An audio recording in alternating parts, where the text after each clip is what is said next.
Hello. Okay, I'm in the correct position on the screen. Every single time. I'm gonna forget also. There we go. Hello. I don't think I was calibrated correctly.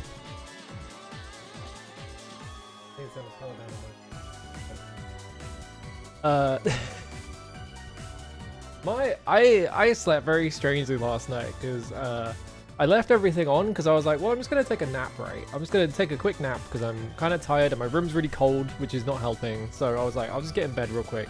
Then I slept for 10 hours or something like that. I don't know how long it was. I woke up at least once, so it wasn't like uninterrupted, but it was about that long. And my computer's been on since yesterday, so feels a bit weird. Like going to bed and leaving everything on, then waking up and everything's still on. It's like, I don't think the day started yet, because I'm so used to starting the day with just like turning all my shit on. So that feels weird. But I'll get over it, I guess. Anyway, hello. Hello, Big Trouble. Hello, Captain Sheepy. Hello, Washer. Hello, Eerie Grey. How's it going? I was gonna stream yesterday, but then I got a bunch of... I was like getting a bunch of work done, and so I was like, well, I don't want to break the productivity streak, so I ended up getting stuff done instead. I have a project that I started like over a year ago, right? In like January of last year. And I was like, you know what? I'm gonna fucking get around and finishing it so I can stop hanging over my head. It's because I want to get it done. I'm just never like actually finishing it. And then I've gotten most of it done, but also I remembered why I put it off for over a year. Fucking it sucks. It's so tedious to do anything. I hate it. Ugh. Nightmare. Yeah, having that project's really funny because I made that in Clip Studio Paint and I don't use that program anymore. I don't remember why I switched off of Clip Studio Paint. I think it was just like the whole general, oh, we're going to subscription model kind of thing. I was just like, I'm just going to use a different... I'm just going to use a different program, so I switched to Krita. And now I can't go back and use that old one, so I had to like save it as a PSD and open it in Krita, and then like Krita was like struggling to open it because it was like 2.5 gigabytes or something in RAM, so I had to like trim it down. Extremely annoying. I have to put up with so much shit. Hopefully I'll get that done though. Maybe soon. I don't know. Preferably soon. Because I've got stuff I want to do next month. But yeah, so that's what I've been doing. It's just mainly trying to get that done. And just sort of like staring at it and just being like, oh, why did I fucking do this? Ugh. You know, that kind of thing. What else? I haven't really been doing much else. I've been playing Peace Walker more. I'm like almost there with like 100%ing Peace Walker, because like I'm most of the way there, so I might as well fucking do it now, right? Like I've gotten I S-ranked all the customs, which means I now have the Infinity Bandana in like R&D. I haven't like researched it yet though, because I need to level up my base, so I have to like go and just grind to get a bunch of soldiers to level up my base a bit so I can get the Infinity Bandana, and then I'm just gonna use that and I'm just gonna use it to just tear through every single of these stupid fucking tank fights that I hate doing. The if you don't have infinite ammo, or if you do have even if you do have infinite ammo, the way you do S ranking a lot of the tank fights is really tedious, because it's like the fastest way to do it is never get spotted and get rid of all the so every single vehicle fight has a, I don't know what to call it, like it has a pool of soldiers that you have to work through, so it's usually 20. So there's like 20 soldiers you have to work through, and they spawn 4 at a time, because I think that's the limit on how many the game can even render. So you have to, like, without getting spotted, you have to clear all of these soldiers, like 4 at a time, and it takes fucking ages. Like it takes like 10 minutes at minimum. And then once you've done that, and then the captain pops out, and then you take out the captain, and generally that's how you get like an S rank. But if I have an infinite bandana, I can just show up to every single one of them with just the strongest rocket launcher in the game. Just spam shots at the tank until the captain shows up, and then take the captain out. Which is like, it should take a lot less time, hopefully. because I'm sick of doing the fucking. I've had to do the stealth option just to get like high-ranking soldiers for a bit, and it's boring. It's the same for every single one of them. every single one of those fucking like vehicle like missions has the exact same patterns on every single map, and it's just like I'm sick of doing it. It's like I think it's the one blemish on Peace Walker. I fucking love Peace Walker. It's an amazing game. The post game is boring. Mainly because they thought it was a good idea for the post game to be entirely vehicle fights, and it's like, this is a stealth game. Why is it all vehicle fights? I don't understand the decision making there. I feel like you should have more stealth missions in your stealth video game, you know?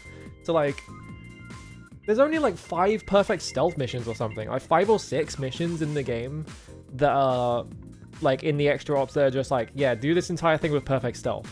And that's it. And it's like, what? Why is it only like 6? Like, shouldn't it be like 3 times as many and like have way less tank fights? But they decided that it should be primarily tank fights. I don't understand why they did that. Anyway, hello Fiora, hello Charlie Fool as well. How's it going? So yeah, I just need to do all those fucking missions and then I'm set. Yeah, they should have more dragon fights. There are like Monster Hunter collab fights, but they're kind of easy. Like they're fine, but like it's really funny that they're just doing Monster Hunter like stuff, and then they just have a bunch of like Jaggies or whatever running around like trying to poke at you. So you fight Rathlos, and Rathlos just has all of his animations from Monster Hunter 1. It's really funny. I did see they released Rayman 30th Anniversary Edition or whatever, and they had to replace all the music because one of the composers died, and so like the rights to his music was sort of like tied up in his estate. So they had to like rewrite all the music, which is a very odd situation. Like, I mean, what are you gonna do, right? But also, like, a Rayman collection? Like, what is even in that, actually? Hang on. I want to see. Rayman 30th Anniversary. On PC and more. Yeah, show me it on Steam. Because it's the Digital Eclipse release, so it doesn't have to do multiplayer, so you don't have to worry about Digital Eclipse's terrible netcode. So that's good. But yeah, what versions is this? Like Game Boy Color, PlayStation 1. I know it's Game Boy Advance is one of them. I don't know what other ports it is though. I can't imagine the Saturn one is in there because that's the same as the PlayStation port almost. Okay, yeah, MS-DOS, PlayStation, Jaguar, Game Boy Color, and Game Boy Advance. Really weird that they lead with MS-DOS and PlayStation when Atari Jaguar is like the console they fucking made it for. Yeah, if they're supposed to be like the definitive versions of Rayman, it is just a bit strange that they had to replace all the music, yeah. And it's also got Rayman's new levels, Rayman 60 levels, and Rayman by its fans, which is all the like level creator stuff. And an SNES prototype? They didn't even mention that in the announcement. But apparently there's an SNES prototype in there. Main thing about that collection that has me like, I don't know if you should be doing that is when they were like, we've got developer interviews, and it cuts to just them talking to Michel Ancel, and it's like, should you be talking to him? I don't think you should be talking to him. Ooh. Maybe don't talk to the guy who left Ubisoft in the midst of like workplace misconduct allegations, and then put a blog post up where he was interviewing himself through his own characters to absolve himself of any guilt. It's very, very strange situation. Anyway, I can't believe Beyond Good and Evil has not been fucking cancelled yet. Can you? They haven't cancelled that fucking game yet. It's crazy. What the fuck do you mean it's not been cancelled? Ubisoft is not a Konami level money laundering scheme. Ubisoft is a Ubisoft level money laundering scheme. Have you seen the shit that's going on over there? Like, they're losing tons of money, and so what they did was they opened a second company put all of their like IPs, they sold them to that company, which just so happens to be owned by the Guillemets, by the way, so that they can retain control of all these things that Ubisoft owns technically, so that they can then sell Ubisoft to Tencent, which is what their plan is. Their plan is to like offload all of their actual shit to a different company, then sell Ubisoft to like Tencent or another like Chinese company, so that they can just go to the other company and continue doing things. And it's like, you're gonna get hella sued for this. Anyway, fuck the Guillemets. There was a PlayStation thing, right? I was watching that. I don't remember a single... Death Stranding 2 on PC. I remember that. That's the only thing I care about, because I want to play Death Stranding 2. I have, like... I don't know how I've done this. I have seen nothing about that game. Like, I don't know if it's just because, like, no one's playing it, or no one owns a PS5. I think it's because no one owns a fucking PS5. But, like... I've seen, like, nothing about Death Stranding 2. Maybe it's just that everyone who's been playing Death Stranding 2 is being very polite about it. Because, like, I don't know. Yeah, I've seen, like, absolutely nothing about, Death Stranding 2. So I don't know what happens in that game, which is good, because I've been putting it off. I've been putting off, like, looking anything up about it so I can actually fucking play it. Because I really liked Death Stranding 1. I hope there is less weird... political. I hope there's like slightly less weird politics in Death Stranding 2. That's all I'll say about it. Because Death Stranding 1, I like Death Stranding 1 a lot. Sometimes when it tries to make a political statement, you're sitting there and you're like, I don't. Oh god, it's fucking £70 on Steam. Fuck that. Are you kidding me? Fucking Sony, man. I hate Sony.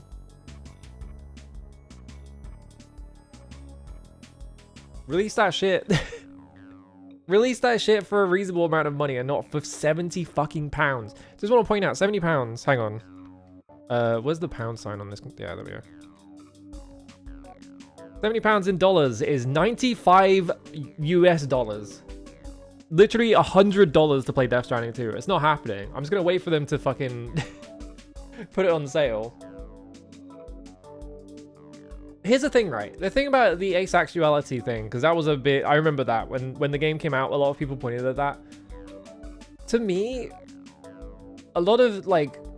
The way you have to see that game is that, like, Bridges are kind of explicitly the bad guys in that game. So, like...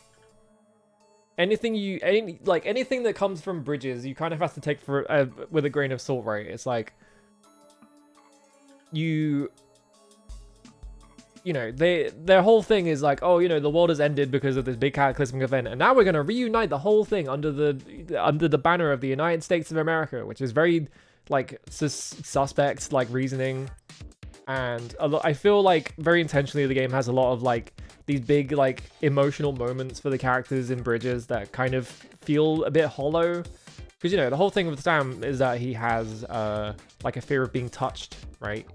He has the whole thing of like he has a fear of being touched, and by the end of the game he hasn't gone over it. Like that's like a big thing about that game, is that like I feel like if the game just wanted you to like read it at a complete surface level and it was very vapid, like the plot of that game would be like, you know, Sam starts and he has like this fear of being touched and all this stuff, and by the end of the game he learns to connect with human beings, and he lets people touch him or whatever, which weird sentence, but whatever.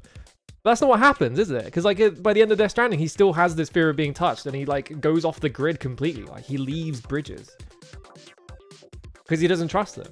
And like so like I feel like Bridges, like, you know, Sam helps build this like empire for them, and then he just is like, well, I don't want any part of it because I don't belong here, so I'm just leaving, you know? It's like this kind of this message of like, you know, we can connect the world in certain ways, but like a lot of it can feel very like vapid and not really have like a true connection and all this stuff. And you know, the whole thing of like Death Stranding is that you have all these people that live in like structures that are completely separate from each other. Like, you know, they live like tens of miles away from each other, and they refuse to like ever leave their house and go to each other, so they all have to rely on these people who walk between them to deliver things to them. And by the end of the game, that's not any different, right? So it's like, it's this whole thing of like, you know, we're connecting the world, but there's really no connecting actually happening, you know? So like, the whole thing with bridges being like, oh, you know, like, all these asexuals, they're helping ruin the world because they're not going out and having sex and not like repopulating the world. I read that as like very obvious like villain shit.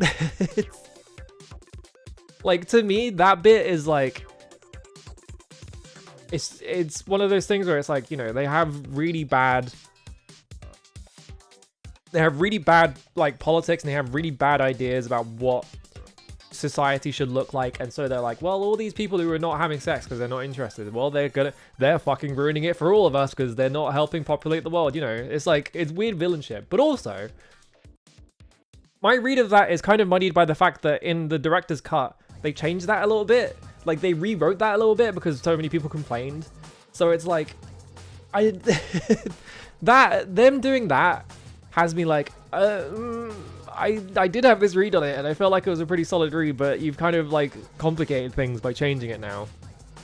Because they changed it a little bit to be like, actually, asexual people are awesome, you know? It's a bit silly. We also have like, there's a bit in the game. It's not a very good bit. It's quite bad. There is a bit in that game where you have like the prepper, like you have the two preppers. One of them, like, you know, they live like relatively close to each other, and they're like, oh, we want to get married or whatever. And so I want you to deliver me to my husband or whatever, you know? And yeah, like this poor like Japanese like model or whatever, who's not very good at English, has to read all these lines in English, and she's not that great at acting, and I feel I don't even think it's her fault. I feel just bad for her, because it's like, you could have, like, you had all these people, you know, you had Guillermo del Toro and he's being voiced by someone else. You could have just done that for her. Come on. Why are you gonna go to voice it? I don't know what Kojima was planning there. I feel like that's just, oh, Kojima's having his horny moment again. But at the end of that plot line, right, like you deliver her to her like fiance or whatever. Like, you do that plot line, and then 10 minutes later they send you an email, and it's like, oh, sorry, we broke up. It wasn't working out, so I went back to my own. I went back to my isolation chamber. Oh well. And it's like, you know, it's like stuff like that, and it's like, that's what I'm talking about, right? It's like all these, there are bits in the game where it's like you have these like big, swelling, dramatic, emotional moment for this character who is like one of the preppers, and then when you're not looking, it just completely collapses because, you know, it's completely hollow. it's like, I feel like the game is doing something kind of like explicit with its like themes there, you know. It also, I think the game also has some terrible, terrible bits in it. Like the whole bit with Mama, bad. I think like even charitably reading that in the way, like, you know, the way that I've read the rest of the game, even charitably reading that, I still think it comes across as being kind of pro-life, and it's a bit weird. And I'm not a fan of that bit. That whole bit is like, I don't know, Kojima. Yeah, Kojima writing women. Soon everyone can find out about the period of time where Kojima was at his absolute worst writing women, because they're re-releasing Metal Gear Solid 4 finally. Game's finally leaving PlayStation 3 limbo. I'm surprised it took this long, because I feel like part of the reason why it's taken this long is just maybe there's like a lot of like licensing stuff. Because, you know, it had iPods in it, and you could listen to podcasts, and I think the podcasts were actually real, and it had a lot of like licensed music in it, and it had like a lot of licensed products in it as well. I'm pretty sure. I think Metal Gear Solid 4 had the Ray-Bans in it, if I remember correctly. So they probably had to replace all that, because unlike Peace Walker, because Peace Walker did get a re-release, and they took out all of the like licensed stuff. But like, even Peace Walker still has the Sony Walkman, and I don't know, I'm assuming that got removed because it came out on the Xbox 360. Yeah, Beauty and the Beast unit. She was forced to eat cement as a child. Like, Beauty and the Beast unit is ooh. I love Metal Gear Solid 4, except for the significant chunk of that game that is dedicated to the Beauty and the Beast unit, which is easily, not even close, it is easily the worst thing Kojima has ever done. I don't think it's even remotely close. I think Metal Gear Solid 4, all the shit with the Beauty and the Beast unit is like... Holy shit. It's bad. I'm surprised they're not porting Portable Ops as well. Because yeah, that whole second collection, I thought the second collection would be 4 Peace Walker and Portable Ops. But for some reason, it's 4 Peace Walker and Ghost Babel, which I like, that's fine. I like Ghost Babel. But it's weird that Portable Ops isn't in there. Like, I feel like you could sweeten the deal a little bit, you know? It's only 2 games in that collection. The last one was 3 games, you know? I should really play Portable Ops around sometime, because it's the one, like, Metal Gear Solid game, other than, like, the one Metal Gear Solid game, because I haven't played Acid either. It's the one game I haven't played. I think it's got a bunch of weird shit in it, right? It's like, there's like psychic children and shit, and like it's got like Gray Fox's backstory. It's like, okay. I know Acid is like kind of goofy. It's supposed to be like okay. I don't think I've ever seen anyone be like, oh, Acid is the best game in the whole entire series. It's just kind of like, yeah, that game's fun. That's kind of it. Yeah, it's fine. Yeah, it's like I do want to play Portable Ops, and like I just played all of Peace Walker, so I'm like I could just play Portable Ops, you know, see what the fuss is about. But also I kind of want to just stream all of the Metal Gear Solid games. I've said this multiple times though, that I've sat down and watched the cutscenes to Metal Gear Solid so many times that like when I play those games I don't watch the cutscenes. I just skip them. I'm just like, yeah, I know what happened. So like I don't know how that would go streaming it, because I feel like people who want to watch Metal Gear Solid want to watch the cutscenes, you know. They don't want to watch me fuck around with the insanely stupid shit you can do in those games. My favorite trick in Metal Gear Solid 3, where you can hold someone up, and if you just lie on the floor and start spinning around, you'll just continuously hold them up. Extremely stupid. Yeah, can I stream Metal Gear Solid? Yeah, sure, why not? Yeah, the Ice Cube melting tech showcase. There's so much, there's like, because yeah, I feel like, you know, most people who stream Metal Gear Solid are playing that game for the first time. And so a lot of it is like people in chat going like, hey, do you know about this? Do you know about this? But it's like, I've seen those games so many times that I know the majority of that shit. So it's like, I could just do it. I could do the insanely funny thing you can do in Metal Gear Solid 2, where you go to the first locker room and you... What is it you do specifically? There is like, the first locker room in the game, it's like you go, it's like from the bar, you go downstairs and there's the locker room, and you can open one of the lockers and it has a picture, it has like a sexy poster in it. And I think you knock on the poster and it alerts every single guard in the vicinity, and they all come running into the locker room, and then they all get distracted by the poster. It's extremely funny. I love doing that. It's something like that. I don't remember if you knock on it or if you do something else. It's like something like that. And you can also, you can get in the locker and you can sort of like squish up to it or do something disgusting, and then Otacon like gets mad at you. I think you're like in, I think the implication is you're in the locker kissing the poster or something. Because it makes that kind of sound effect, and it's like, Snake, what are you doing? I also really like, I think 3 is like the most like just fucking clown game of the entire series, because it's the one that has like more systems than any other ones. And you can do shit like kidnapping animals. You like grab, you like, you know, you have a tranq pistol, and so you just use the tranq pistol to collect animals, and then you just run around and fucking like throw them at enemies. Like you can set out snacks for enemies. Like you can have like rotting food. Just throw it in front of an enemy, and they're like, because every enemy is the dumbest person on the planet, and they're like, ooh, a free snack. I'm gonna just put it straight in my mouth, and they just instantly get sick. Like things like that. I already mentioned it. K-Bash has a really good video on that game, because he is the one YouTuber I've ever seen who like actually understands that the appeal of Metal Gear Solid 3 is not like the plot or like the themes. It's that just Big Boss is a fucking lunatic, and you can do all sorts of insane things in that game. That video has a really good running joke where he's just increasingly obsessed with the torch. It's like you have like, you know, a caveman torch and you can do all sorts of really funny things with it. It's awesome.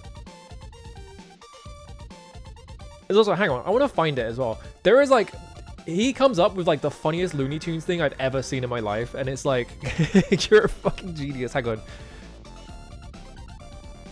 I need to find, there is like a specific bit in this video. I don't know if I can find it though.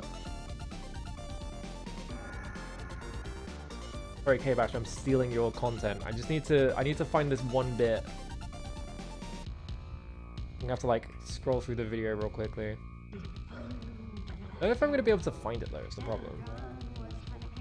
Because it's like 1 hour and 26 minutes long. And so I'm gonna have to like find this one bit.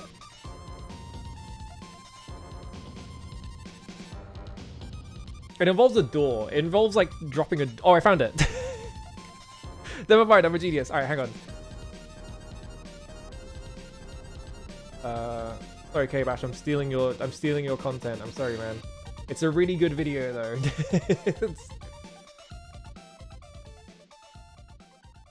I think that's a good enough crop. It's probably a good enough crop. Alright. Wow.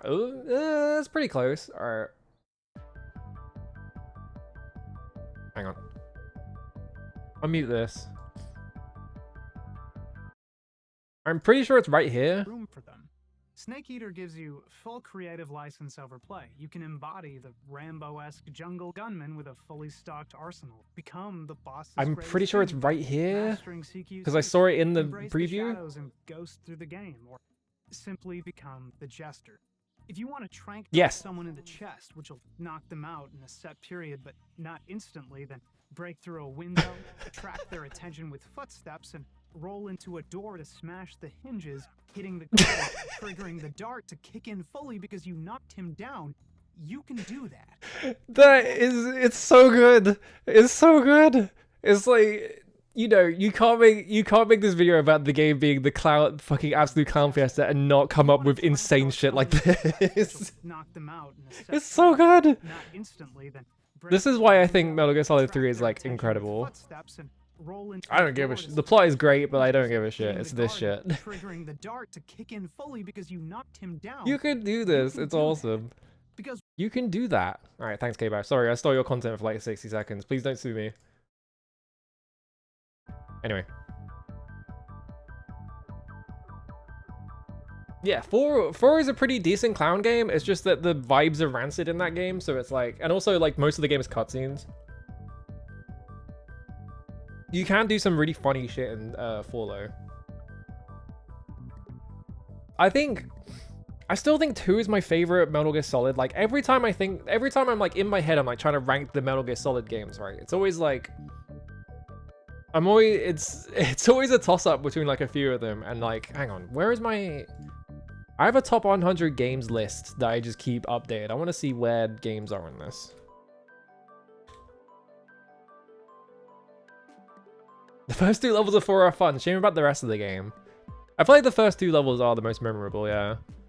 What's my 100? Yeah, okay.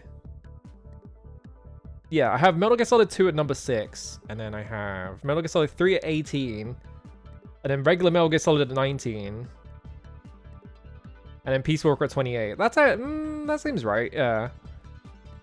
Like, in terms of my enjoyment of those 4 games, like, in my head, I feel like, yeah, it's like 2, 3, 1, Peace Walker,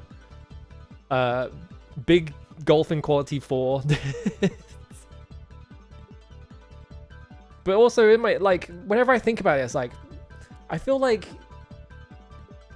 MGS1 could come up sometimes, and then, like, sometimes I want Peace Walker up there, so it's like, yeah, no, I really like that series.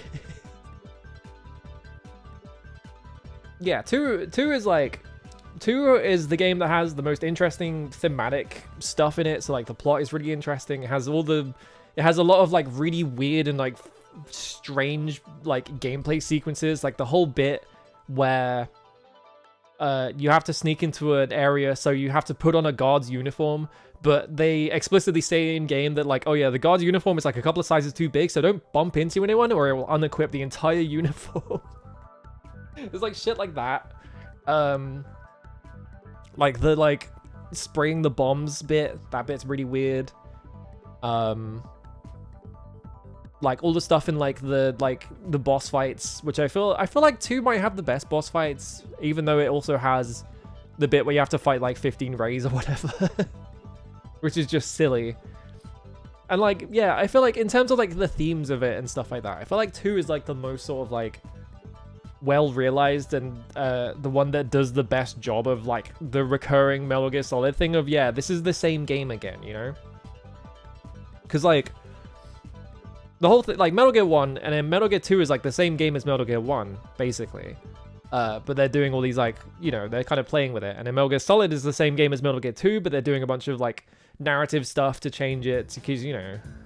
And then Metal Gear Solid 2, very explicit, like I feel like Metal Gear Solid does the best job of this, or Metal Gear Solid 2 does the best job of this, because it's like, it's the exact same game as Metal Gear Solid 1, but in game it's like, yeah, this is a training mission. You're like, we're trying to create like the ultimate soldier, and like the best soldier we know is Solid Snake, so we're just gonna like recreate the exact conditions that that Solid Snake went through during like Shadow Moses, and we're just gonna try and like duplicate that, and maybe that will create the ultimate soldier. I don't fucking know. But like Raiden is like the opposite character of Snake. Like he is like a whiny little bitch. He complains all the time about everything, and he's like, you know, the whole thing with Solid Snake is that like if someone's talking to him, he would just let them keep talking, you know. It's like the very famous thing where he'll just repeat things you said back to you because he's doing the Japanese like conversational thing. But like Raiden, like you'll like a character would be talking to Raiden and Raiden would go, "That's stupid. Why would I do that?" You know, it's like that kind of thing. Like it's a really fascinating video game, and I think it's really good. And also has Fortune in it. Fortune's awesome. Yeah, VR training as a form of mind control. I love the bit in Metal Gear Solid 4 where you're talking to Big Mama, and Big Mama explicitly is like, yeah, they're using like first-person shooter video games to indoctrinate people into the military.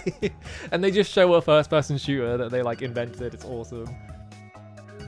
5 is I will defend 5 on a lot of things. I think 5 is kind of maligned as a video game. However, I do think it's kind of deserves a lot of it.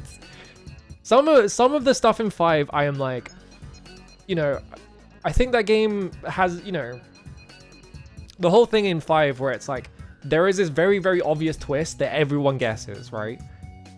And so I feel like I've seen people like complain about that where it's like, well, it's not really a twist, you know? It's like, why would I believe this? You know, in the very first mission, the guy that is escorting you is voiced by Kiefer Sutherland. And so like, why...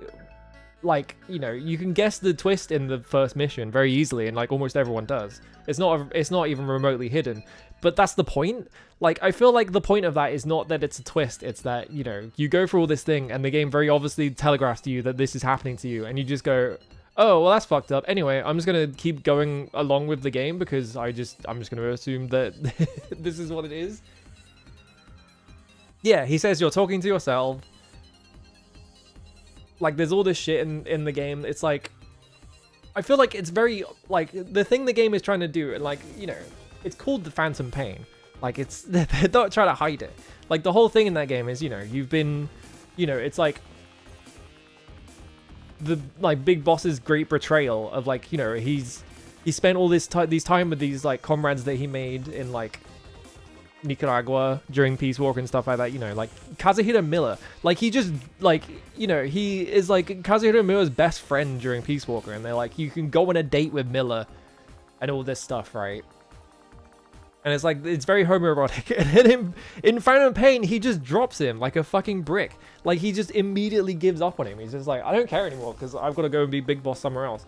And like, it's, you know, it feels like a huge betrayal, and it's really like sad and like kind of hollow feeling. And like, I feel like a lot of that game is like very explicitly trying to do that, where it's like, you know, you can, you know, it's so easy to become big boss. Like, it doesn't, like, you can just get a random guy and do fucking facial surgery. You don't even have to do facial surgery on him if you would want to, but like, You just get a guy and you could just turn him into Big Boss. It's not a real rank. Like, there is no such thing as the greatest soldier.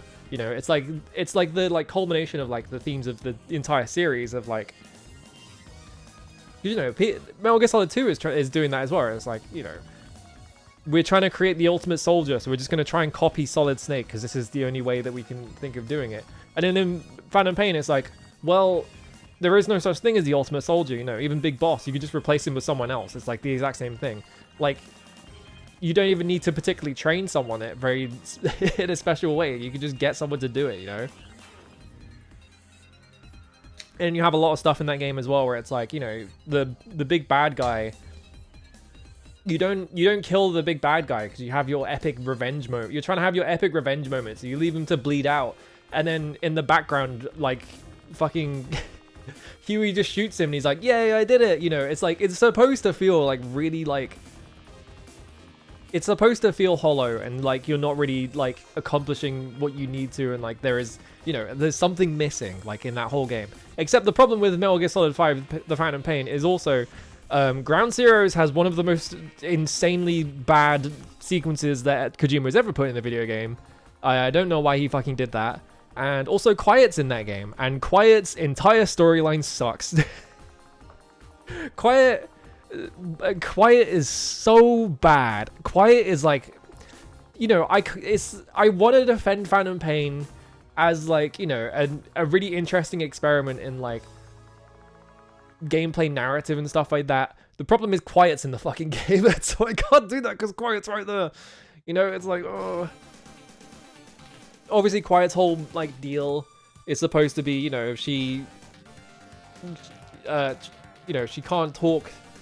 She's like voluntarily like mute basically, so like she won't talk to you, and so you just kind of have to infer what she's like doing from her actions, and a lot of her actions don't really make sense. But then they have their like, oh, what if Quiet had an epic badass moment where she stands up to literally like 10 seconds after she's in a rape scene, by the way. Which is like, what the fuck is wrong with you? Why are you putting that in your fucking video game? It's Metal Gear Solid. What are you doing? What are you doing, Kojima? Stop it. Stop trying to be edgy. I feel like he got it. At least he got all that shit out of his system making Metal Gear Solid 5. And like Death Stranding is nowhere near that bad. Because fucking hell. Jesus Christ. If Death Stranding went that bad, it's like, I'd be like, oh, fuck my life. Almost none of the characters get enough random shenanigans time. Malone gets the tapes of the hamburger stuff. Yeah, that's another problem with it. Yeah. When you discover the truth, you will be ashamed of your words and deeds, and it's like, not really. No, I don't even think that's like Konami meddling, because obviously Konami meddled big time with that game, and so like some of the stuff in that game you can kind of plant on Konami, where it's like, you know, it feels quite unfinished in places. They're a bit like, you know, it's quite light on cutscenes. Like Kiefer Sutherland doesn't really talk in that game that much. Even in like the codex and stuff like that, right? Like, you don't really get that much Kiefer Sutherland. Like, he doesn't really talk to many of the characters. Characters kind of just talk to him. And I feel like part of that is just they didn't want to pay Kiefer Sutherland that much. But, like, Quiet is 100% his fault. I don't think you can pin Konami. I don't think you can pin Konami on that one, you know? Also, here's the other thing as well, right? Is that the whole, like, in terms of the narrative, what they really try and do is they make Quiet, like, completely overpowered in gameplay. Because they're like, you know, Quiet, you gotta build an attachment to Quiet. So we've made her completely overpowered. Like, she will clear out entire bases for you instantly. So you have this, like, attachment to her. So when she finally leaves, you're like, oh man, like, you know, I feel like something's missing because I'm playing this game and now Quiet's not here. Problem is, the Quiet mission comes too late in the game. Quiet mission is in the post game, which is way too late for that to have any impact on any of the players, like, dealing with that stuff. And also, I didn't use Quiet because it turns out she's not even that strong. Like, that's the intention, right? Is that like Quiet's supposed to be super overpowered, but I found out that the game is much easier with the dog. Like, the dog is way better than Quiet. Dog is way better than Quiet. Horse is kind of better than Quiet. Even the fucking, like, little drone like walkie guy that you get to walk around like that. I feel like that one's better than Quiet because it's got fucking CQC on it. They gave a drone CQC, which is crazy. You just fucking drive up to people at full speed, just grab them in the head and fucking dunk them into the floor. It's awesome. So yeah, I don't think Quiet works at all in that game. She's kind of rubbish. Yeah, D-Walker is like completely OP. It's ridiculous. Like you can do so much shit in that. Well, here's the thing about Huey. I think Huey is like such a fascinating part of that game, and it's like the one part of that game I think like just works on everyone. Like I don't think anyone ever comes out of that game being like, man, that Huey bits really sucked. Like Huey's fascinating because yeah, it's like he is genuinely the worst piece of shit in the fucking planet. Like you're supposed to fucking hate this guy. And then like Big Boss is just like, yeah, just let him go into the ocean. Fuck this guy. I don't want to deal with him anymore. Let him out in the ocean. And like, yeah, the whole thing of like him on the tapes, like that's not even a dog, it's a wolf. Like, yeah, he's right. Like it is a wolf. That's kind of the whole point, is that like Huey is like a delusional asshole, but like everyone on Mother Base kind of is. like him being like this, he kind of just becomes like an easy scapegoat for them, right? So they just kind of blame everything on him, but like it's not even his fault half the time. And like I feel like there is also partly like the whole bit in that game where, you know, one of the struts gets like infected and like they pin it on Huey. Like they kind of blame Huey for it because they just kind of hate Huey. Like there's no evidence in the game that he actually did anything, I don't think, right? Like I don't remember if there's any like tapes or anything where he like admits to doing it or like any of that shit, or like even if there's like just a lab accident or anything like that. Is there? I always read that as like Huey kind of just sucks and everyone hates him, and so like they finally have this excuse, like a big enough excuse that they can just like get rid of him because they fucking hate his ass. Okay, he was trying to make it deadlier to sell the Cypher. Okay, yeah. So I get, but like I don't think he was like responsible for escaping though, right?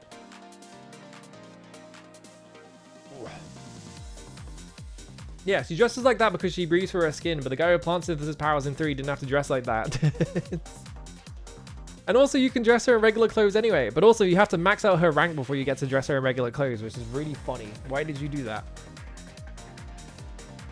I must have missed this. I always just read it as like, they kind of just blame it on Huey anyway, because they're like, fuck this guy. I must have missed this tape or something. I thought I read all the tapes. I guess I missed it then. Alright, fucking ignore all the shit I just said for the past 5 minutes then. I still think the Huey stuff works fine.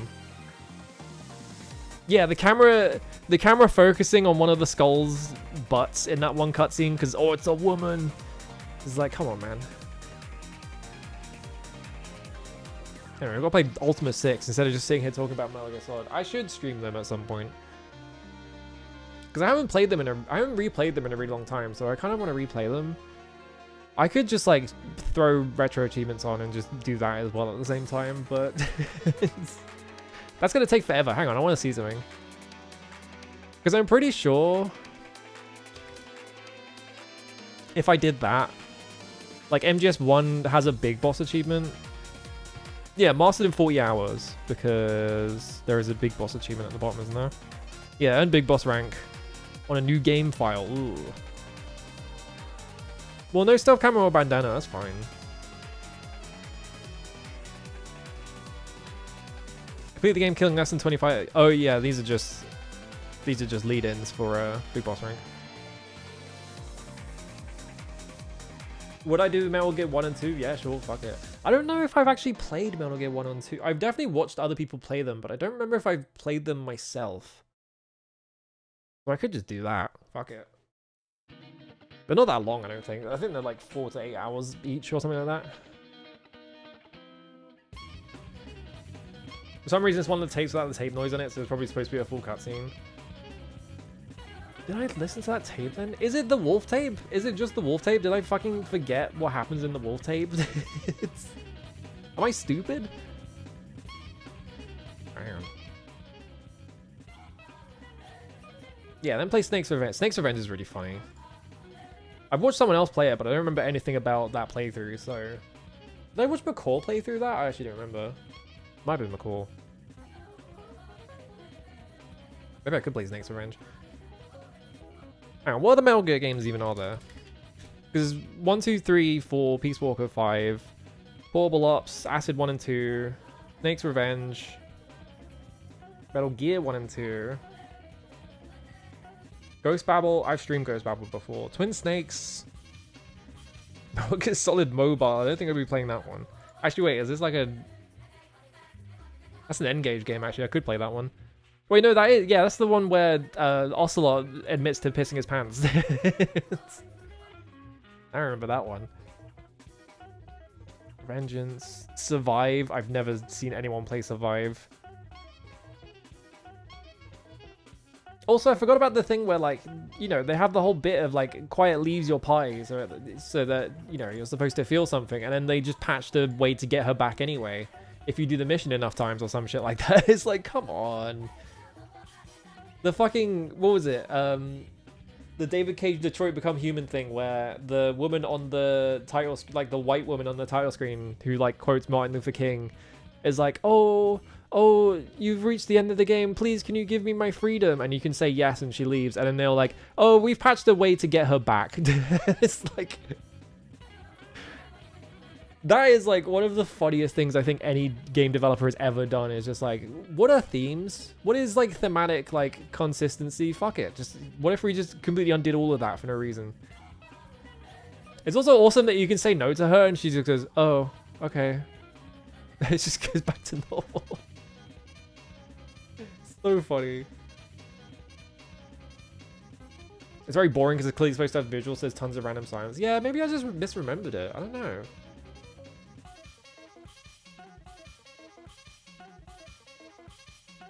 Yeah, looking at the Metal Gear Solid Touch for iOS. It's based on Metal Gear Solid 4, apparently. That's probably not even been preserved, has it? How's that Star Wars game going? Good fucking question. I hope badly. By the way, did you know that live service game they were making comes out in like 2 weeks? What is that game called? Ooh, actually, no, this is though. What the hell's that game called? Quantum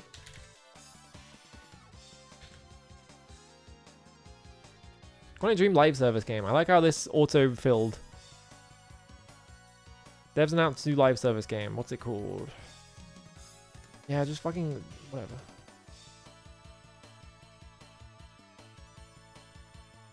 Spellcasters Chronicles, which is the most nothing name for a video game ever. Spellcasters Chronicles, free, by the way. Coming soon to early access on 26th of February. Do you know that game was coming out? Did you even know they were making a live service game? Did you remember? People are talking about High Guard, right? High Guard did really badly. This is gonna fucking kill Quantic Dream. It's probably not. They probably didn't actually spend that many resources on it, but like, uh-oh.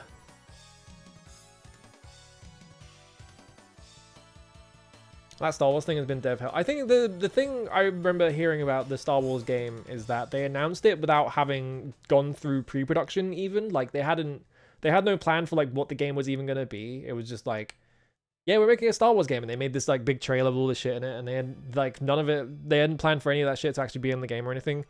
What I heard was that because that came out and then Quantic Dream went to court in France for like labor misconduct and stuff like that, like they were, you know, the whole thing of like calling people in the office Nazis, just like very inappropriate actions towards all the women in the workplace, like the dude culture around David Cage and the other guy that I don't remember the name of, like at the top. And the press for Quantic Dream during that was so bad because it was really widely publicized, because like Quantic Dream is like a massive company, so like it was so widely publicized in the press that Quantic Dream could not find anyone to hire because no one fucking wanted to work for them. So like the last I heard was that Star Wars Eclipse was like struggling to do anything because they literally couldn't find anyone to work on it. Yeah, David Cage asked if he was allowed to lie.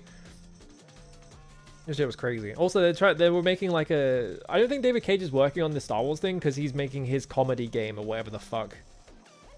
Whatever the hell that thing is. Where he's like, I'm making a comedy game based on our tech demo. I don't know why I'm doing this accent. Yeah, the gaming journalists are out for my blood, and it was like, it was the mainstream French press because a company was big enough and it was a big enough deal. It's like, no, I think you put this on yourself, man. What else was even in that state of play? I don't actually remember what was in that fucking...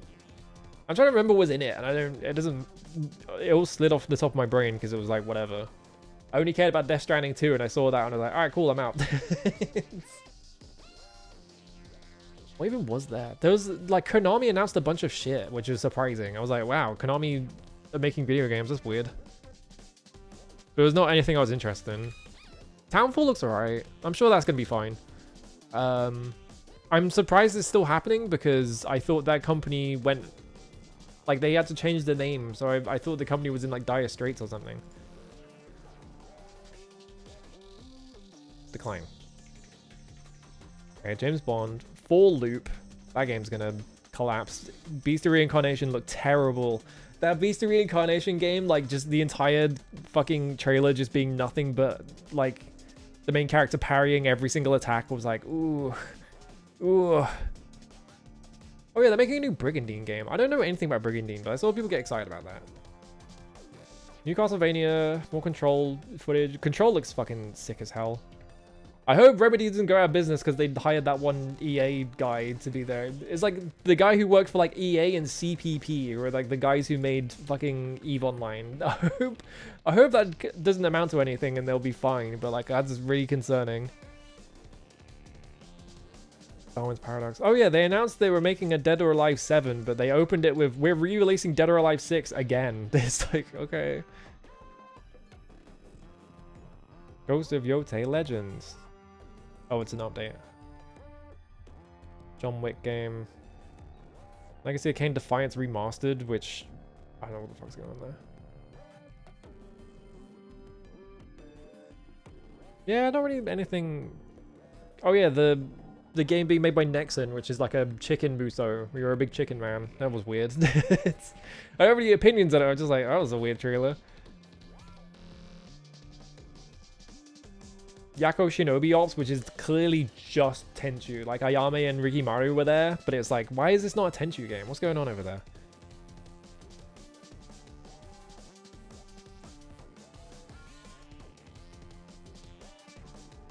Twitter leak is saying there was going to be a PlayStation All-Stars 2, but it's a hero shooter. I can't believe people on Twitter who pretend to leak things are lying. That's crazy. I can't believe they were wrong. That 2D God of War game, I watched Gigaboots play a bit of that. Ooh, holy shit. It looks really bad, but also I think God of War fans deserve that shit because I fucking hate that franchise. It was really funny, right? They announced that trilogy remake, which is like, why are you remaking the fucking original trilogy? What's wrong with you? But like, I saw people respond to that. They were like, oh yeah, finally, you know, Souls-likes are dead. No one's gonna make a Souls-like anymore. They're making proper action games. And I was looking at that, I was just laughing because it's like, you know, God of War is the reason why every action game turned into a Souls-like, right? Because you like God of War basically single-handedly killed off like the PS2 action game. You know that, right? You know that, right? You know every single action game during the Xbox 360 era sucked ass because they were all trying to be God of War, right? Marvel Tokon,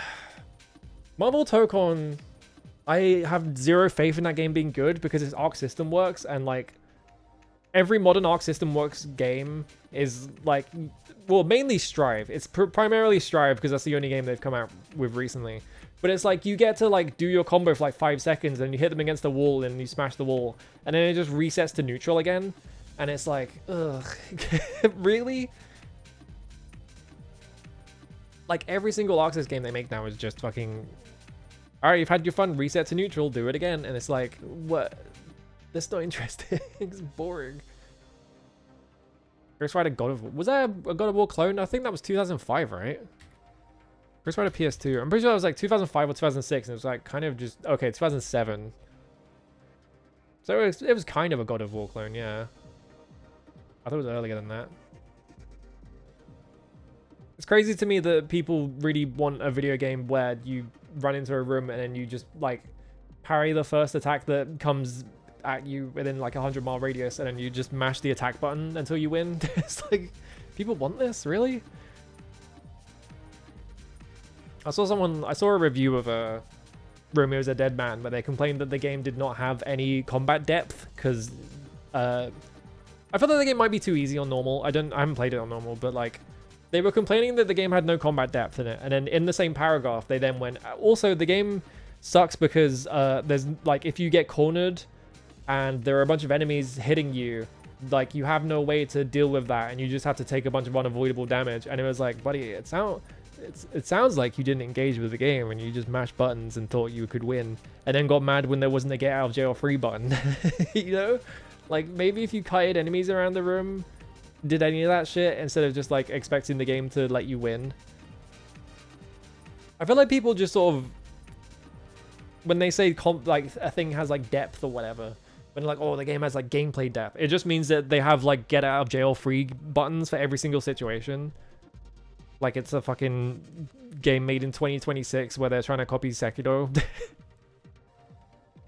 Yeah, where's the parry button where you press the parry button and it makes them invincible, so you don't have to worry about any attacks ever, like it's fucking Resident Evil 4 Remake, where you never have to care about any of the enemies coming near you because you can just parry every single one of them. So there's no threat of being like swarmed like there is in the original Resident Evil 4, you know? I don't like that remake.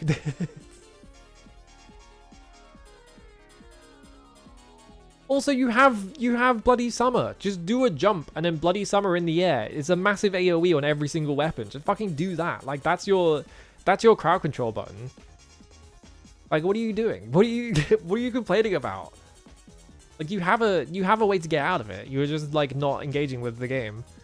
All right, I'm gonna play Ultima VI instead of sitting here complaining about video games. Because I've been here for a full hour just just talking about shit.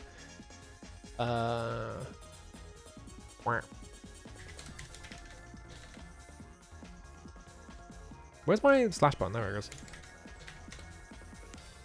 Ultima 6.exe. You see I can't type properly. Yeah, mostly Battle Game. I need to just stream the entire franchise probably. I should just do that. Fuck it. I guess I'll sit down and watch the cutscenes as well. I don't want to watch the cutscenes in 4 though. Can I just play 1 to like Metal Gear 1, 2, and then Solid 1 to 3, and then stop there?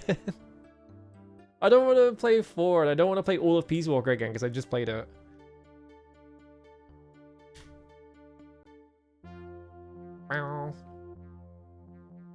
I guess by the time I get to Peace Walker, I'll probably want to play it again though. Alright, so where were we at last time? Alright, I'm on a boat, so that's a good sign. Do I have...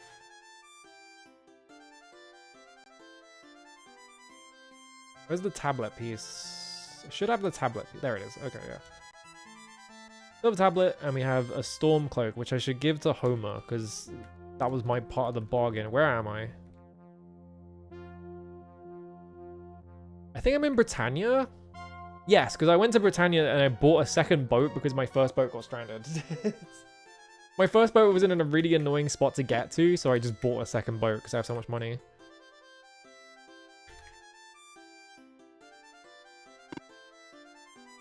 What is this landmass?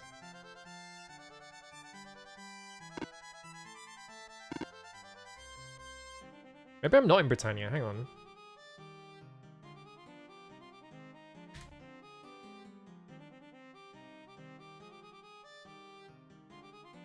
Where is this?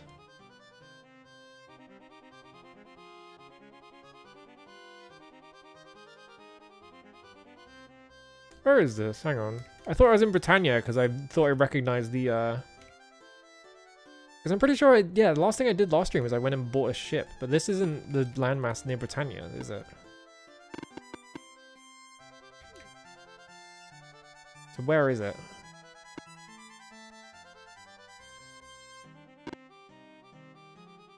Also, I need to turn the cycles up because it makes it makes sailing easier. Yeah, so this was the dock.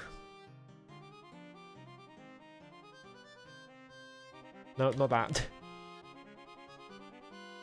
Where is this? Yeah, I'm opening the map now.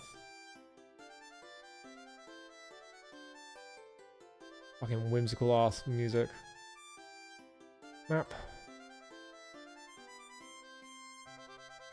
Yeah, maybe it is just the islands off the coast. I didn't remember the island off the coast of Britannia being that big, is the main thing. So I wonder if I just sail... Yeah, maybe I am just in Britannia then. Yeah, maybe I gaslit myself.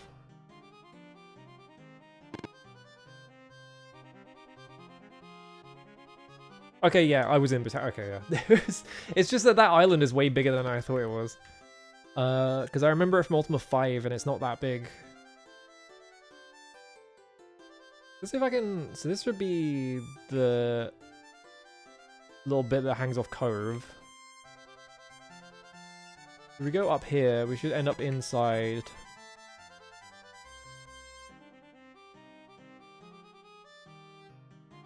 Like a bay. Oh, a serpent.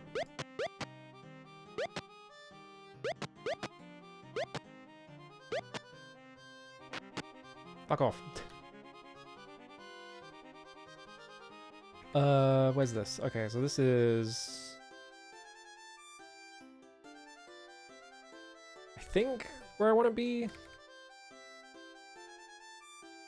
Yeah, I think this is right. So if I just go sail straight down from here. Actually, no, I want to go further right.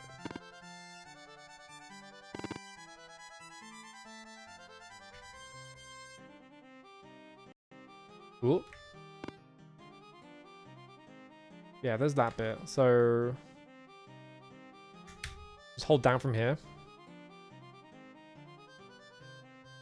Alright, so minimize this because it's in the way. No! Oh god, I minimized it and then immediately tabbed into it, so it popped back up. I don't know how accurate the being able to sail off the map is though. Okay, well I hit Buck in his den, so I guess kind of accurate at least. Like maybe it's just good enough.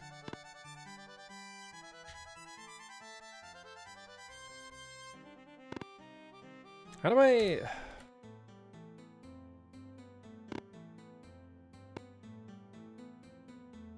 I guess maybe if I talk to him, he'll just be like, "Ooh, you've got the storm cloak. Can I have it?" And you go, "Yes." Maybe that's all it takes.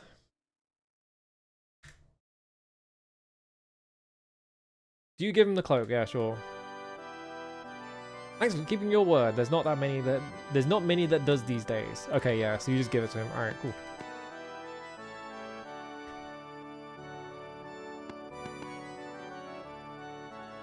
Which one was my ship? It was this one, right? It bothers me that the dock up here does not actually connect to the land properly. You think they could fix that? The game could probably come down a little bit because that fucking Rule Britannia is so fucking loud in this game. So where do we want to go? From here we want to go to the Lyceum. So if we just sail up from here. We gotta go to the Lyceum to talk to I can't remember her name. It was like someone, there was like some person who was like, "Oh, you gotta get the other side of the tablet so I can translate your book." That character. There we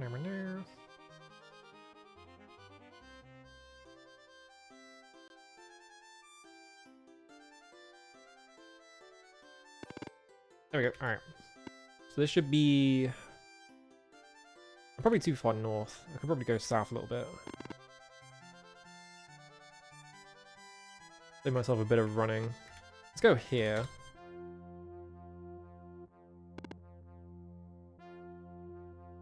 Oh, perfect. Alright, cool. Oh, nope, not that building. Next building. This building. Use door. There we go. I don't know if there's a reason to go in the library.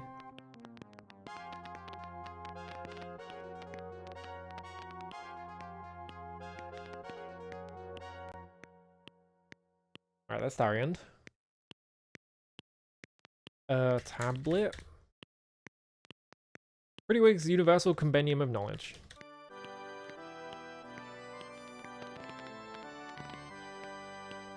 I think she might have gone to bed or something.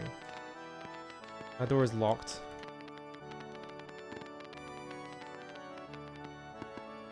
Yeah, I think because it's nighttime.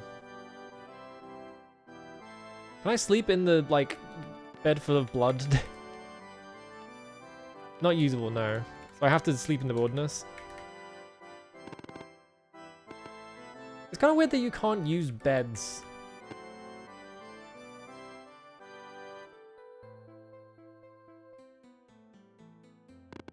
Hang on. There's an enemy at sea, so I can't rest, which is annoying. Not enough room.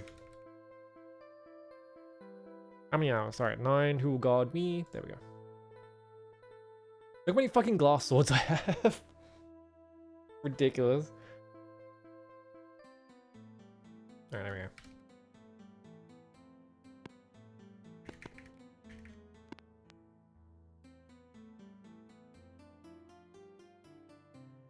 I should probably rest at an inn just to get my healing back up because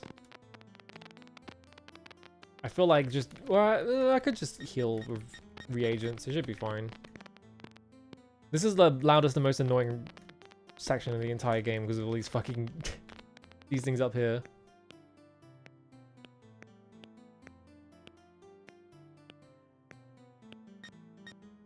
Let me just hold. There we go. Are you the person? Yes, here we go. Tablet. Ah, I found the rest of the tablet. Go get the other half of my study and bring it here. The two of them together, I should be able to tell you more. Alright. Get. Turtle is too heavy. Who has the tablet? You?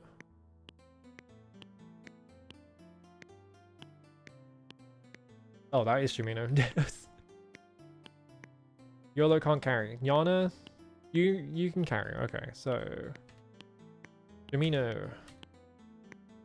Get that. Not usable. Okay. Can I move it onto itself? Maybe? Not a container. Okay, so I guess I just have both halves. Left my pipe behind. Alright, tablet. Probably have to write this down because it's probably going to be important information. This is the reason why we spent like 20 hours of the game. Alright, both pieces of the tablet should be able to work out translation. Studies the tablet for a while and then starts reading haltingly from the book. Oh god, hang on. Alright, time to start writing.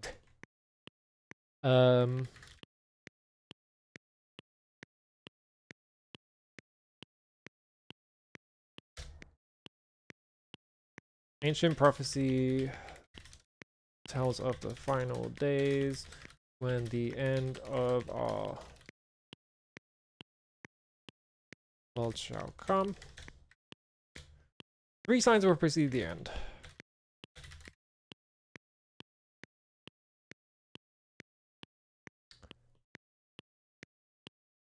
Thrice? Okay.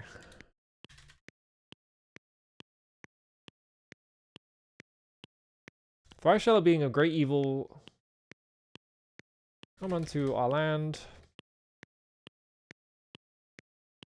By this it shall be known that the end is nigh. This evil one is of another race who could sit. Yeah, I was gonna say, is that me? Because this is the Gargoyle Book of Prophecies, I'm pretty sure. The problem with that is that I've been here. I guess Ultima 1 to 3, you're not the same character as you are in 4 to 6. Like, they kind of make that vague. Like, Ultima 1 to 3, you were just the Traveler or whatever. Like, I don't know if it's explicit that it's the same person every time. But it is very explicit in 4 to 6 that it's the same person. Okay, yep, this false. Yeah, so this is the Gargoyles book.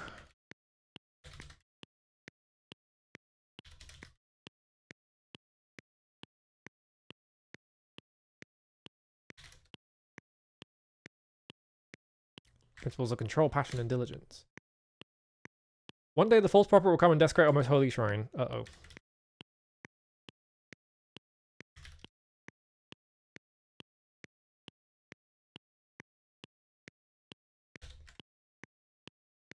And the false prophet will steal our most holy artifact, the Codex of Ultimate Wisdom. Do I already have that? I hope that's not what the Book of Prophecies is. And do I have to like fulfill this prophecy? Is that what this is leading up to?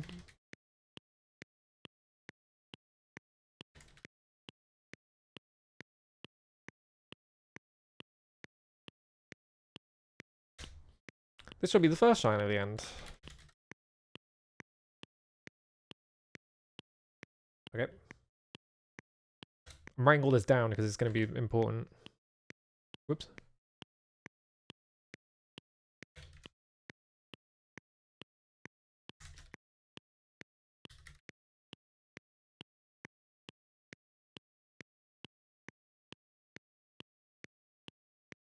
And it is written, the false prophet shall descend deep into the bowels of the earth. The false prophet will cause the underworlds. I see. So the Codex... So the Codex of Ultimate Wisdom is the Gargoyle's great artifact, and it was in the underground, and so we took it back out. Okay. So this is describing the events of the previous two games. So we don't have to do these because they've already happened.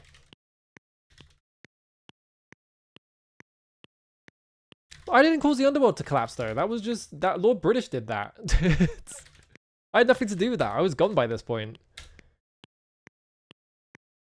Yeah, this will call. Okay, yeah. I was gonna say.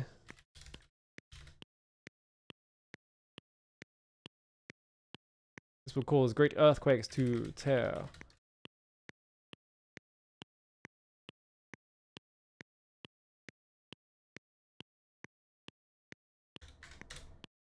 This shall be.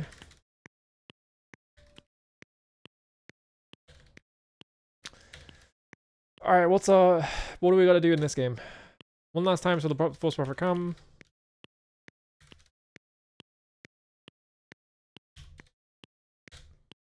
This time, the false prophet will come with a band of warriors. Didn't I come with the last two times as well? And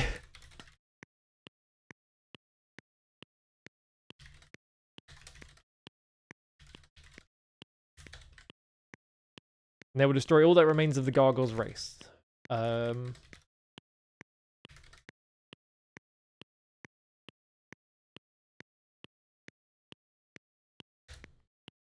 There is only one way that this prophecy may be averted. Oh.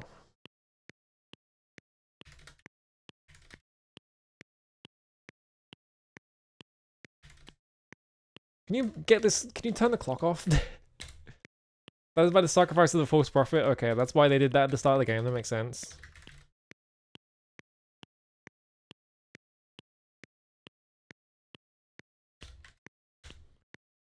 Maria pauses for a while, deep in thought. When they refer to the false prophet, they must mean you, she says. Well, yeah, I kind of guessed that bit. It would seem they have reason to think you evil from their perspective. This is a difficult matter to resolve. I think you'd better seek out more information. There's a gargoyle named Sinvral living out in the desert. He speaks our language. Perhaps he could tell you more about this book and of how the gargoyles view us. Okay,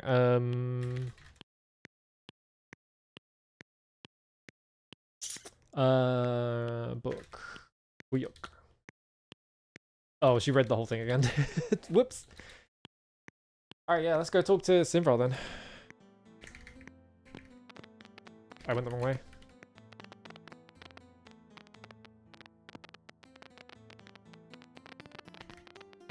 So I wonder if... based on the...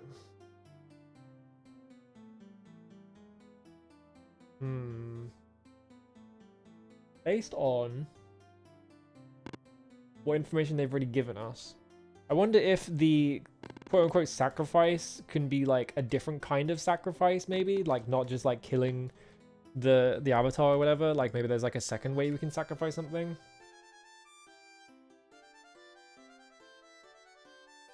But yeah, like the thing about the prophecy is that I had nothing to do with the codex being lifted out of the underworld. Like that was Lord British. That was all Lord British. I didn't do anything. So like the prophecy is kind of bogus because it wasn't me that did that. That was a different guy. Where is Sinral? He's in the desert, so I think he's actually further right.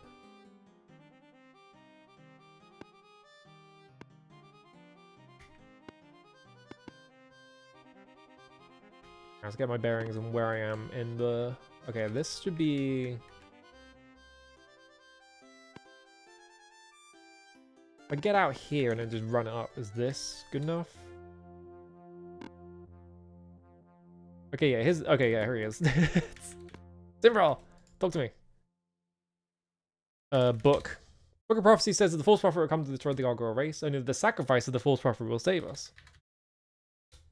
Sacrifice means many things in my language. Haha, I told you. You should seek out a gargoyle scholar to learn more. Travel the other side of the world and you should be able to find one. You can go down through Hiflof to get to the realm of the gargoyles. Okay, so... Where's Sinral in my notes? There you are. Alright.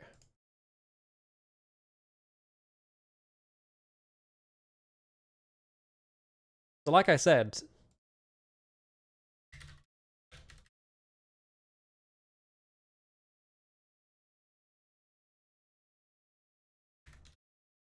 Okay. Like I said, there's probably a different thing that sacrifice can mean. Is Captain John the, like... the scholar, maybe? Because there are multiple characters that talked about Captain John going through Hiflof to go meet with the gargoyles because they were like, oh, he's gonna go kill them all. No, he's gonna go study them. He's gonna go do all this shit. He actually ran away the first time he saw a gargoyle. So like, I wonder if Captain John is the scholar that we're looking for. Where the fuck is Hiflof? I actually don't remember. Ultima V map. I thought Hiflof was in the back of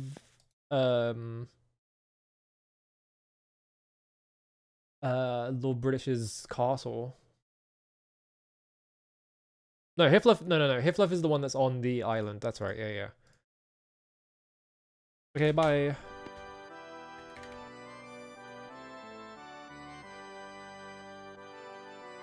Could I have just said book at any point to Sinral? He would have told me that. Yeah, I didn't even leave. Like, when I found the thing about the codex is that when you find the codex and you like solve it or whatever, you get isekai'd back home, like immediately, like the second that you finished it. So like, I was not even in the realm. Like, I didn't leave. Like, I was forcibly ejected from the entire realm. So like, I had literally nothing to do with it, and I couldn't have had anything to do with it because I wasn't in the setting. I was at home, on my fucking, I don't know what I was on.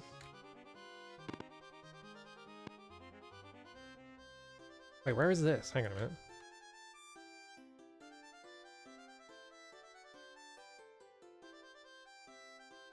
Oh, this is New Magintia.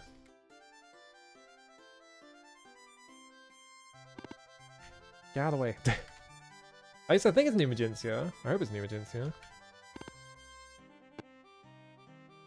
I should probably, let me go up to Moonglow real quick. Hello, Geoffrey. How's it going?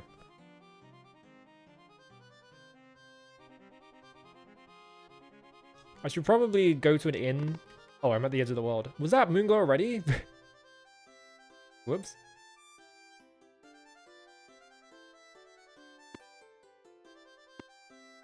Okay, here's a landmass.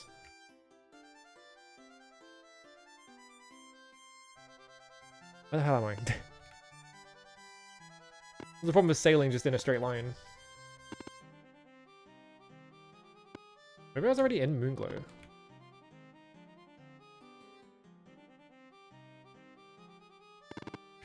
Okay, I think I know where I am.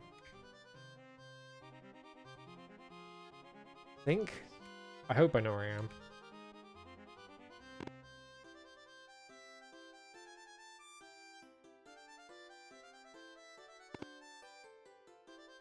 Sail like down.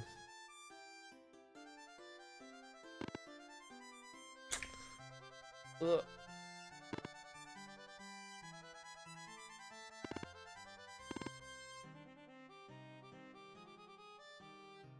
Hang on, I'll figure this out. Do I know where I am?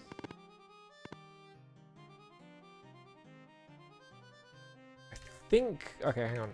So if I just go down here and then... Yeah, there's a building here. Okay, I found where I am. Yeah, I think, like, it's just... Again, I feel like at sea you just need to be more zoomed out, but obviously they couldn't do that based on this engine, unless they just made, like, an entire second map that you went to whenever you got on the boat, and it would take a while to load it. Do you have an inn, by any chance? Is there an inn in Moonglow? It might not be an inn in Moonglow.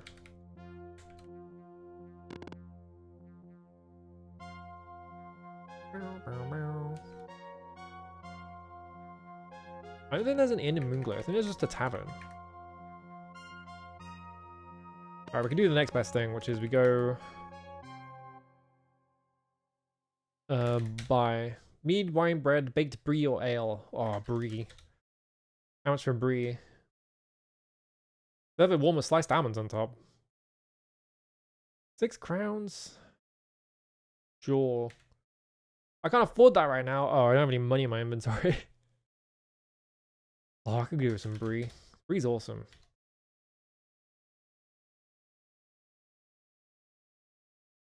Enjoy. Is it just in his inventory now? Yeah, he's just got an entire cheese wheel in his inventory now. Alright.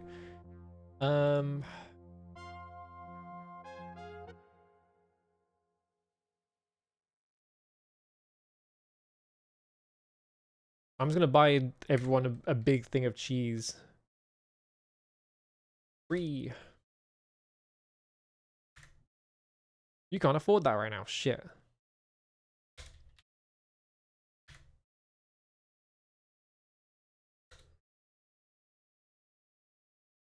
Alright. Move us to you. Come on, carry.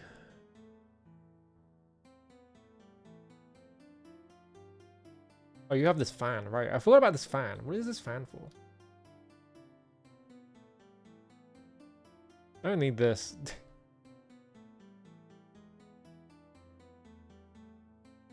Drop this ring mail. It's just taking up inventory space. I also don't need this spear. The spear can go. There's nothing in that bag. Nothing in that bag either. So we could probably just chug this bag as well because there's nothing in it. It's 6 PM. Yeah, I've been there. I've been there with my sleep schedule. Alright, move this. Gonna. And then go YOLO. YOLO should have enough space. So if I just go to...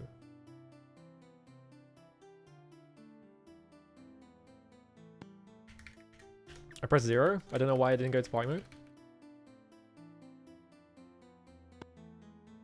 Do I have...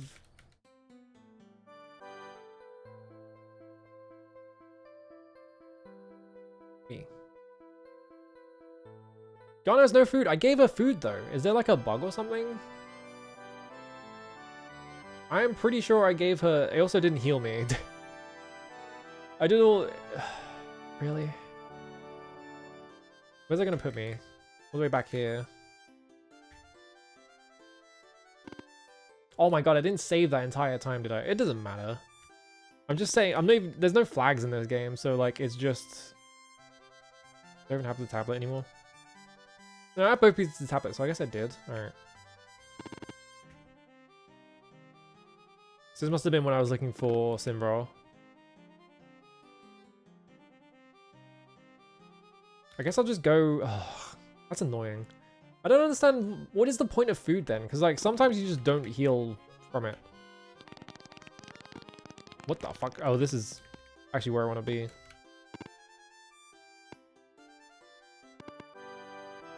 Pretty sure? I can just run through the swamp. Yeah, that's where I want to be. Alright,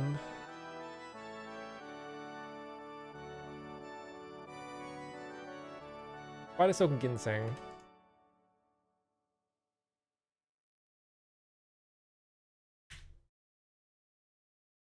Yeah, you sell this. 3 per portion. Don't have any money.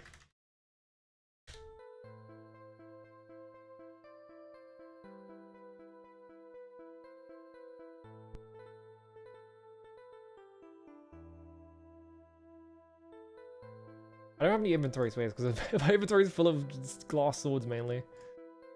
Do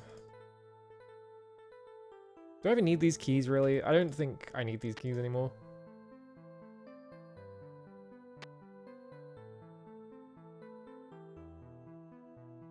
What key was this? I don't remember what key this was.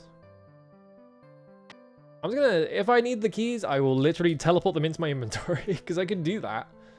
I really, really need them if I fucked up that bad, but like, I don't think I need them.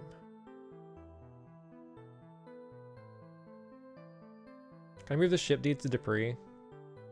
Yeah.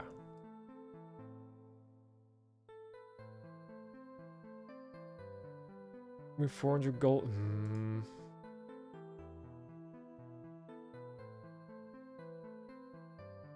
I'm gonna make space for myself. Hang on, I'm good.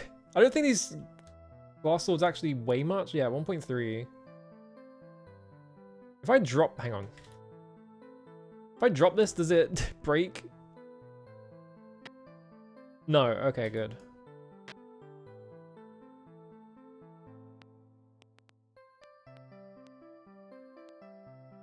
I don't know. Oh my god, I can't carry 500 gold still. How much space could I possibly need? Alright, move this to YOLO.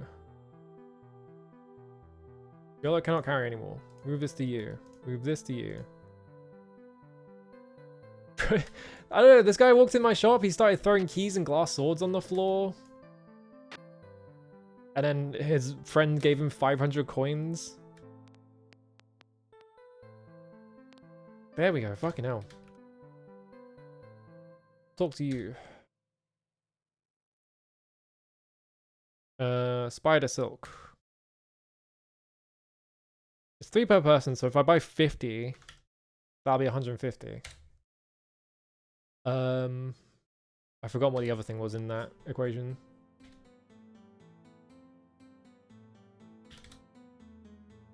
Move all that in there.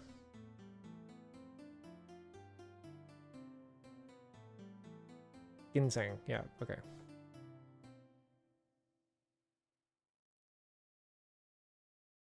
Ginseng, 3 per portion. How many do I want? 50. Alright, cool. Do you sell black pearls? You do.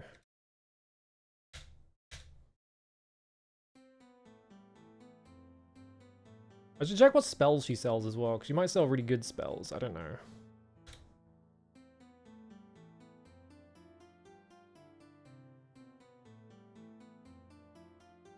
There we go. Now I should have like 1,000,000 heals. Yeah, I've got 77. Alright, cool. I need an exploding spell. I don't have like an exploding spell. I probably need that.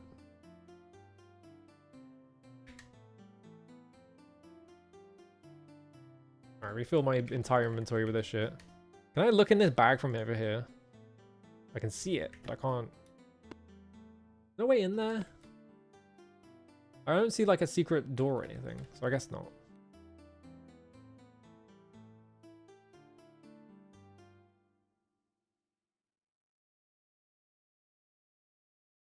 Detect the spell magic light. Infravision, reappear, telekinesis, vanish. I already bought telekinesis.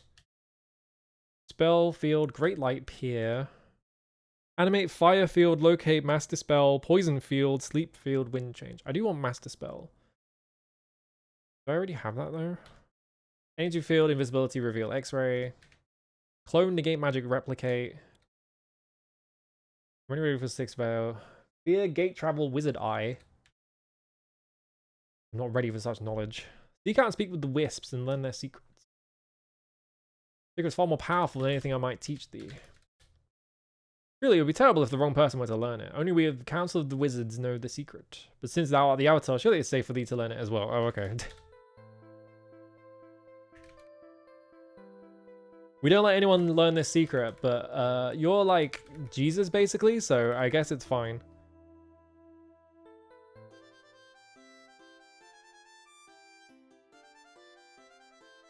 Not while aboard ship. Cost, heal.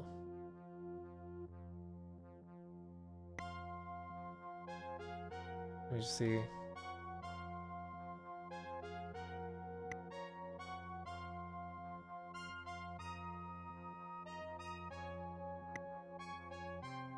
I just need to get my health up a bit. Why I bought like 1 million of them.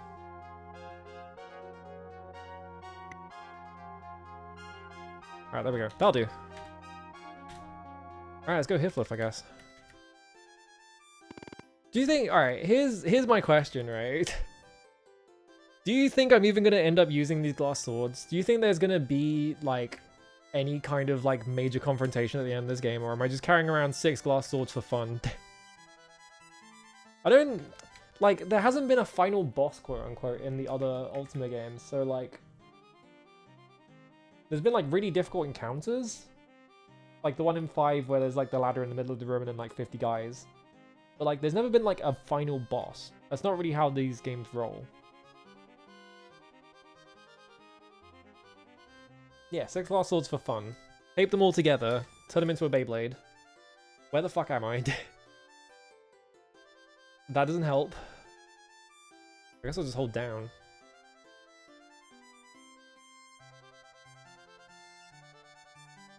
Either I will reach the Isle of the Avatar, or I will hit the edge of the world.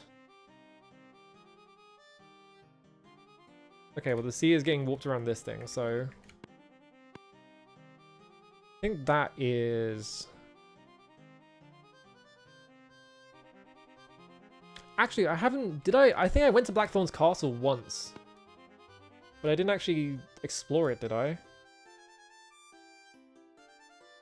Can I still go to Blackthorn's castle? This is the edge of the world. What did I say?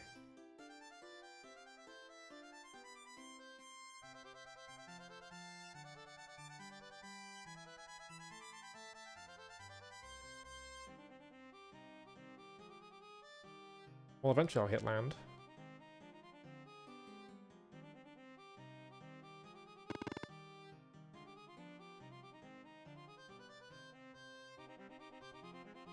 This is the Isle of the Avatar, because this is the, down here is the bit where I got attacked by like 50 pirate boats when I went down here in Ultima V, I think. So...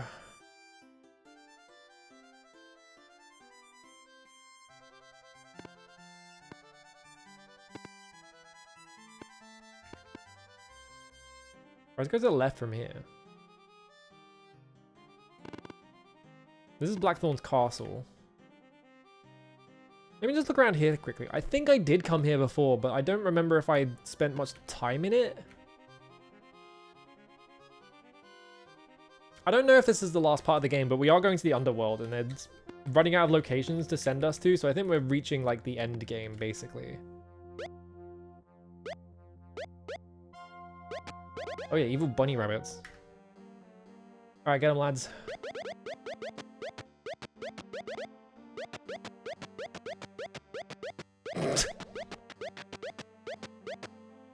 Alright, problem solved. Yes, this door is still locked, so... But it's like regular locked.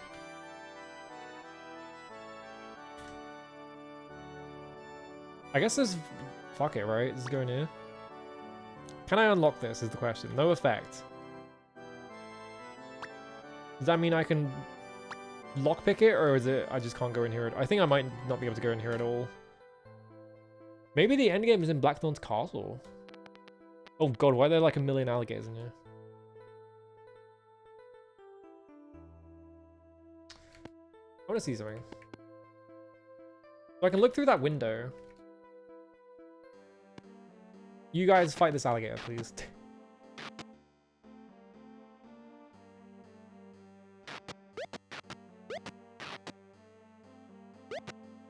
Ow, you hit me.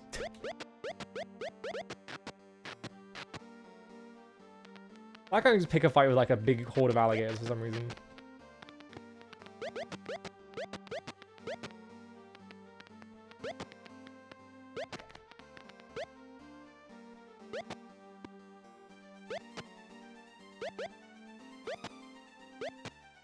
There we go. Alright.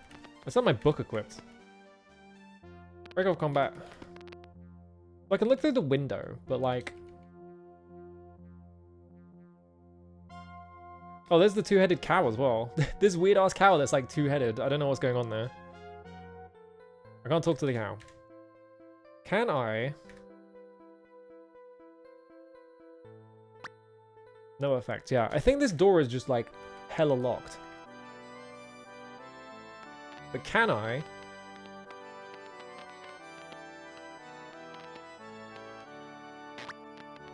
Blocked. Okay.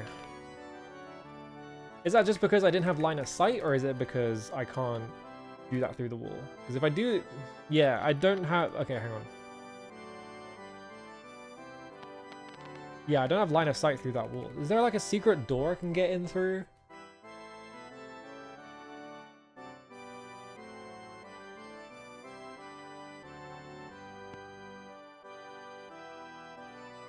Seems important that Blackthorn's castle is here still. But like... Why is it here and why can't I get into it? That seems important.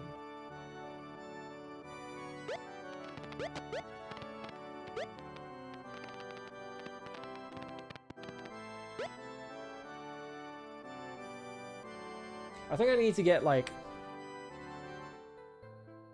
I think I need to get a key from somewhere to get in there. Hopefully it's not one of the keys that I just threw away. I don't think it is, because I think I've used all those. Alright. Blackthorn's castle. So that I remember going there, but I don't remember doing anything there, and it's because it was locked straight up, so I couldn't do anything there. This is where...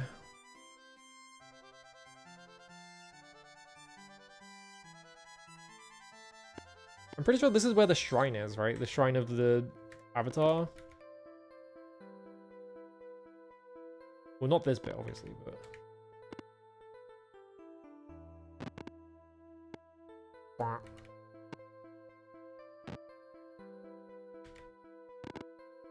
I guess it's further down.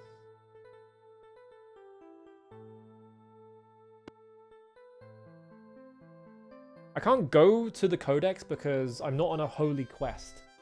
So... This is like a whole plot point in 5, which is that they've enclosed it in like a thing that somehow detects when you're on a holy quest. I don't know how it works, but it does.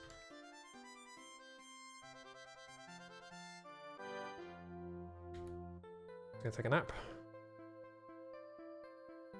Domino. Turn the lights on. I need to get water as well. Hang on.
What was the American show that had the Shrine of the Silver Monkey or whatever in it? Because, like, I think the UK had, like, it must have been, like, an import, like, version of it that also had it.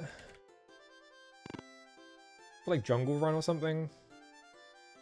Yeah, Legends of the Hidden Temple, yeah. Because I remember fucking Jungle Run or whatever. Where is this? Is it right here? We gotta believe me, the shrine is around here somewhere. I don't know where it is though.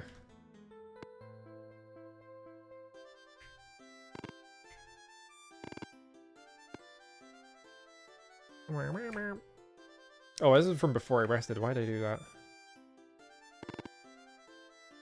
Is it here? Around here somewhere.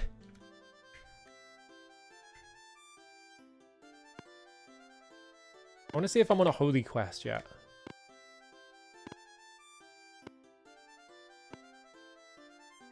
Did I watch Nightmare? I don't know what Nightmare is, so I don't remember it.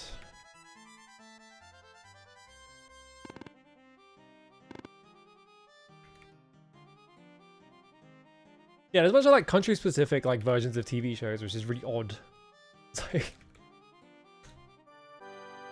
alright, I'll take a nap here. Amino. Alright. Hey, Neuser, how's it going? You hear something? Great. I can't fucking see anything.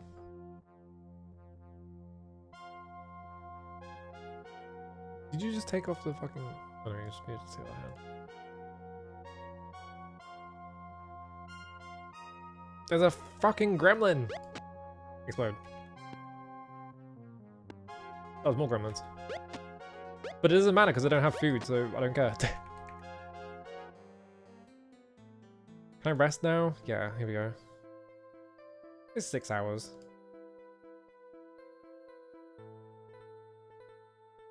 Yeah, I have no idea what Nightmare is. The ones I remember are like... Crystal Maze, because that was on TV all the time. And then like Raven, which is really funny. It's just the same fucking... It's one of those game shows where like you run around to different locations and you have to do trials, and then there's like a guy with a very thick Scottish accent telling you what to do.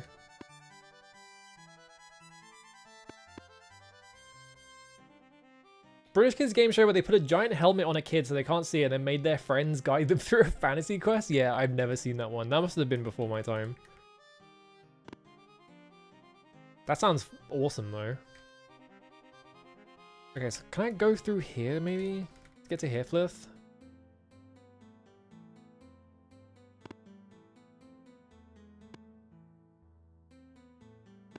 No.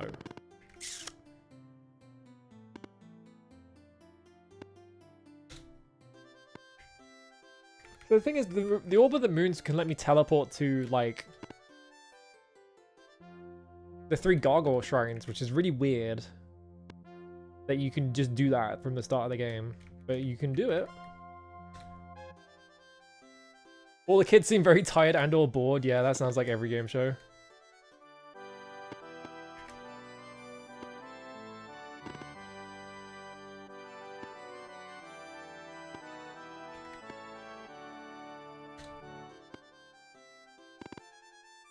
How me get in here? So on the cloth map, there is just like a big, like, Greek shrine in the middle kind of looking thing. Which I'm assuming is what Hirflith is, but I can't seem to find a way in there. So just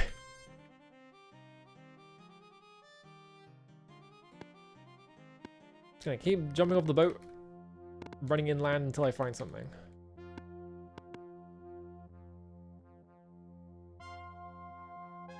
Okay, so that is... Okay, so I'm at the top right corner, so I need to be...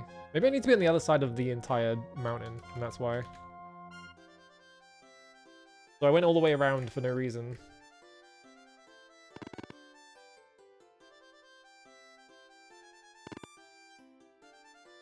Yeah, 80s or early 90s show, yeah, so I've definitely never seen that. I've seen clips of Games Master, which is really funny. It's just like they were just like, oh, we have to make a TV show about video games. Let's just like get random kids to play challenges in video games. Let's get John Fashanu to play this kid against this kid in like fucking FIFA 96 or whatever.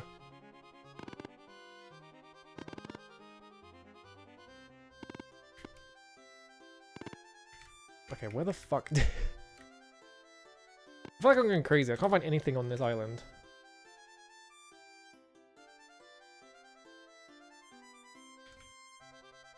Anytime I think of John Fashanu, I just think of the fucking day-to-day bit.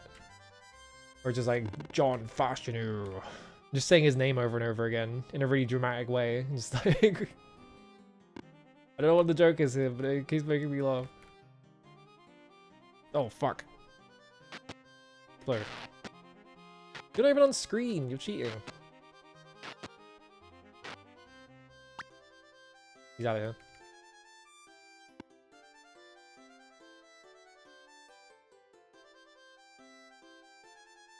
So that's the river bit. So I think I need to be further up, maybe. Maybe I need to look at a tile map of Ultima 6 just to see how to get into fucking Hifluff, because this is gonna drive me nuts otherwise. I can't seem to find, like, the entrance at all. I'm up on the side bit, I think. Yeah, let me just look up. Hang on. Hopefully this doesn't spoil anything. I'm just trying to get an idea of how to fucking... Yeah, here we go.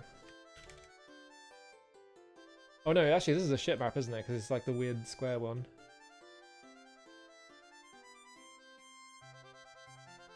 I have to like... Actually, that might be the SNES one. That's why it looks weird.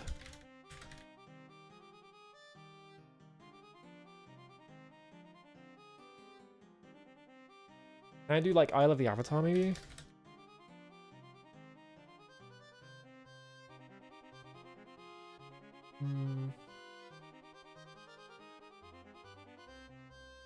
Okay, hang on. You have...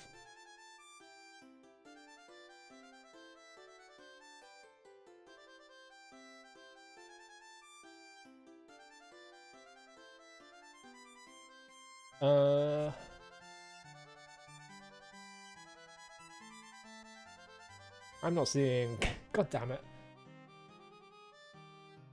I can't find just a map of the Ultima 6 world that is just regular style. It's always like some kind of fucked up one. Which is annoying, because all I want to see is like an overview of the world so I can see how the fuck I get into this one location.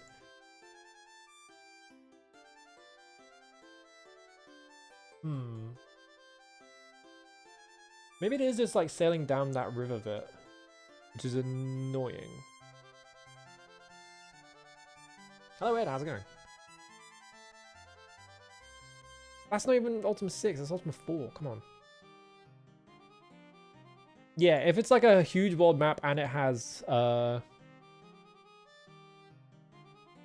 large map of Ultima 6. This is just an annotated version of the off map. I do own the game on GOG, yeah. No, that's telling me where the map locations are in the remake for Dungeon Siege or whatever the fuck. 3D extractions?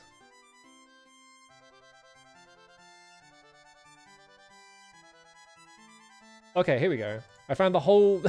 I found the entire game's map in one massive fucking bitmap that's 16,384 pixels squared. Nice. Alright, I want to get to Dungeon Hifluff. Where is Dungeon Hifluff? Is it even here? Oh, okay, there's a cave over there.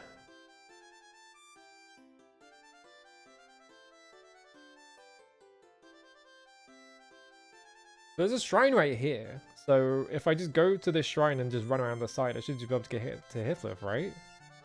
Why have they moved the Shrine of the Avatar, by the way? Looking at this map, the Shrine of the Avatar is at the bottom of the map in the first, like in Ultima 5, but now they've like moved it all the way up for some reason. Why have they done that? Why you do this to me? There's not any juicy secrets on this map either, is there? There's a random sea serpent on this guy's map, just in like the middle of the ocean. 17.6 megabytes. I bet this one's about this big. Oh, it won't tell me. Okay, well, if I just teleport to the Shrine of Humility, that might actually be easier than doing what the fuck I'm doing right now. So I should just park my boat somewhere I can get access to it easily. And just use the Orb of the Moons to go to the Shrine of Humility. So let's increase the cycles up to like 20k so I can just sail really fast. I mean, eventually I'll hit land. Eventually. Okay, there's land. There is a big building, so this is probably where the Lyceum is. Yeah, because that's the shitty swamp next to it.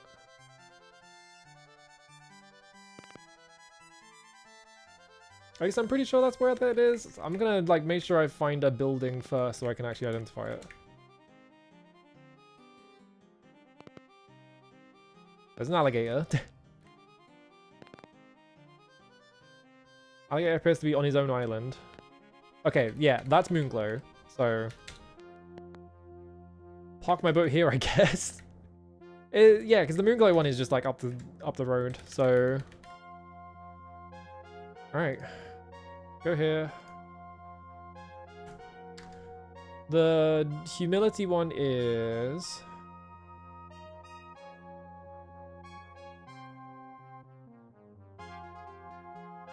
Oh, I didn't write down which one it was. I thought I did write it down. I wrote it down, but it was on that fucking MS Paint thing, wasn't it? Oh god, hang on.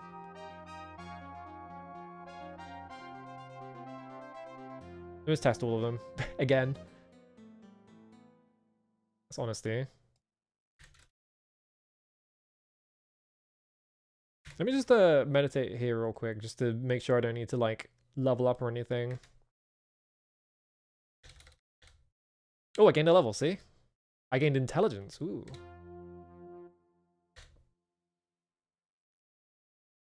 There's not else for you to learn here.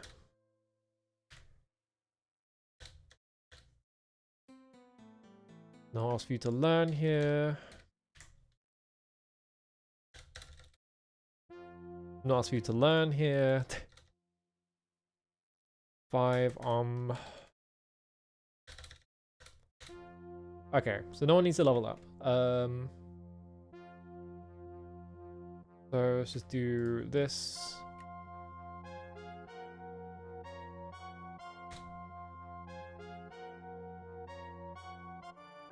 That takes us to... This is humility, there we go. I almost remembered correctly. No, okay. There's a big river down here, so I just need to run around the edge of this river. Avoid all the fumaroles. What is a fumarole anyway? I know the word fumarole, but it's just from video games. I don't actually know what it is. I'm just like, it's a cool sounding word, I guess. Yep, this is the dungeon here. Alright, cool.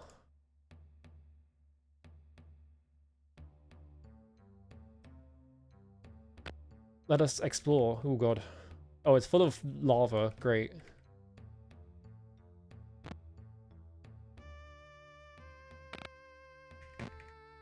Those things are constantly going off.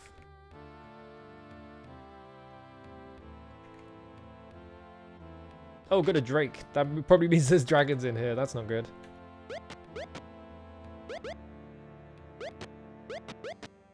Go combat mode. Kill this thing.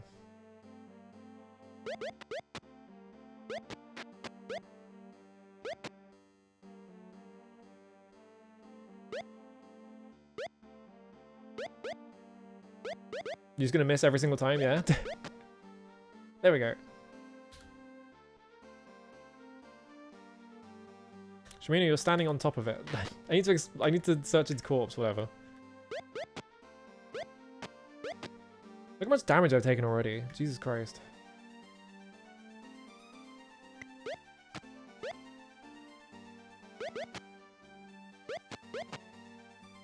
There we go.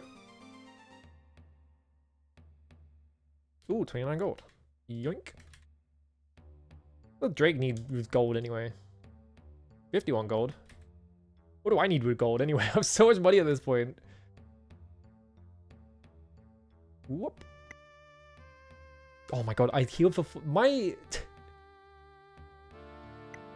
I always only ever heal for like 5 or 6 and never an actual like useful amount.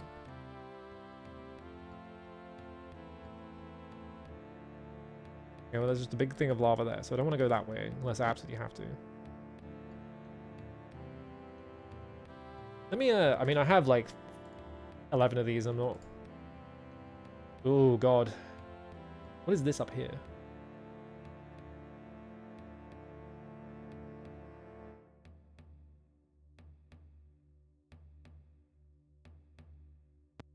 Okay, fumarole. Hey, something to the northwest. I'm probably, that blue thing was probably water. Or I need to, that's a dragon. That's not good. That fucking sucks. Battle. Don't like my odds, but I think this might, I think this dungeon might be a nightmare because they want me to fight dragons and shit, and I don't want to fight a fucking dragon.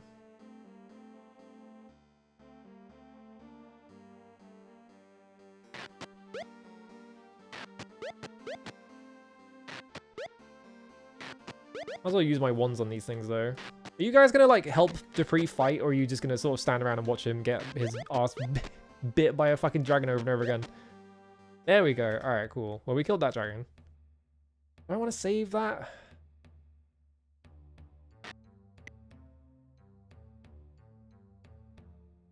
I guess yes, because I can teleport out of here whenever I want, because I can just use the Orb of the Moons. Ow. Okay, well that was poison and it exploded, so...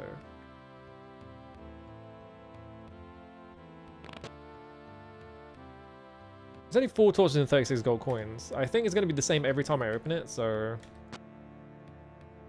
Yeah, so that's not even worth it. I'll just leave that there. I sure hope there is something further down in this area and I didn't just fight a dragon for nothing.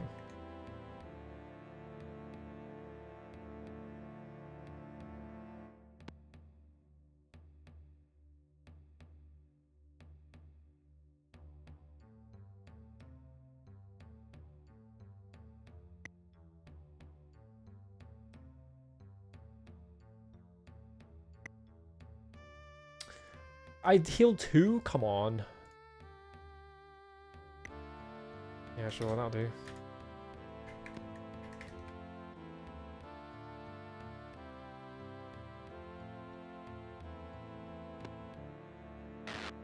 What?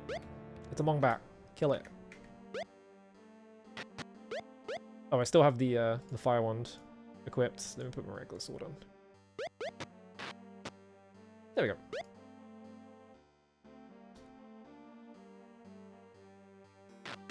He's got a bunch of cloth armors. He's got a bunch of throwing axes in the cloth armor. One of the things that differentiates them from volcanoes is they don't have lava, huh?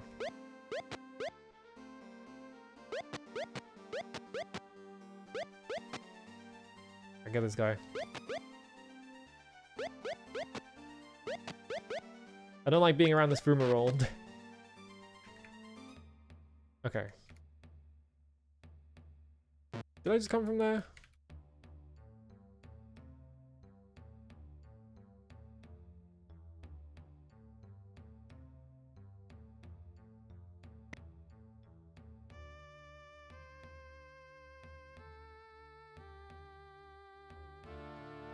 Shame Richard Garrett for getting this detail wrong. I mean, they also got the thing wrong where the sun sets in the wrong direction, so... I mean, that one's probably just because they want it to feel like a different, you know, a fantasy world. So the sun is in the opposite direction, but also... That's been, like, consistent across every single game as well. So, like, that's definitely intentional. So maybe the fumaroles having lava in them is also intentional, question mark? I don't know why it would be intentional, but...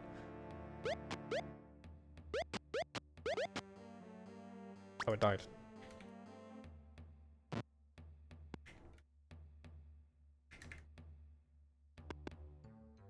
I hear something to the west. Oh, fuck my life. This is a dead end.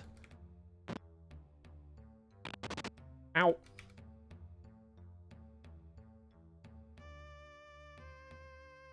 We gotta find our way through here somehow.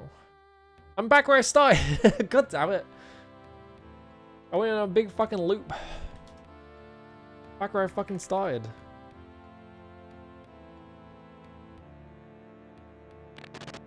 Oh, come on. It has to... Really? Of course it goes off only when I'm walking past it. Oh, and it didn't go off at all that time, of course. Okay, that's just lava. There's nothing down here.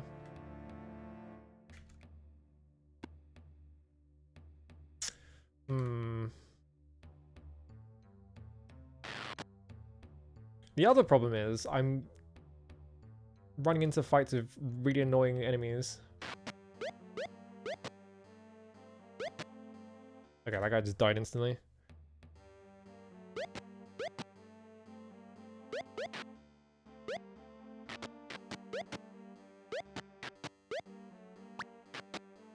Okay.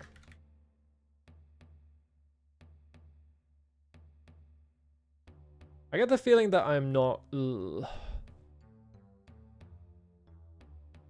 the right way. So if I restore this, I should end up back in this corridor, and then I can just go to the left. And it's supposed to be on the other side of that, and then I can just check up here. I don't think I went this way. That's a Drake. That's another Drake. I guess better Drakes than Dragons. Dragons are a fucking nightmare to fight.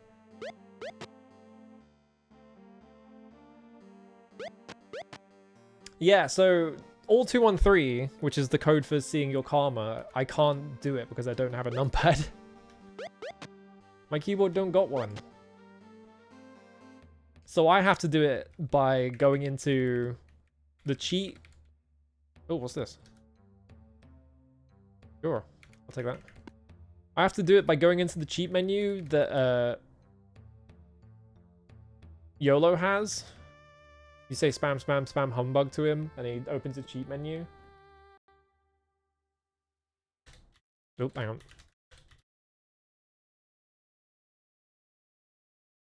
Like this, and then I press edit player, and that's how I see my karma. And then I just press enter on all this so I don't actually enter anything. Sure. Oh, ladder. Okay. That's progress. Need these things to not go off. Okay. There's more of them. Get out of there. Chimino has 19 HP. That's cool.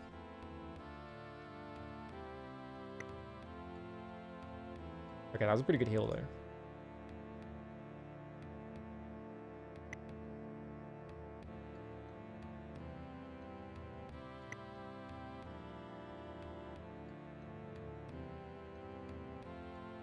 That there.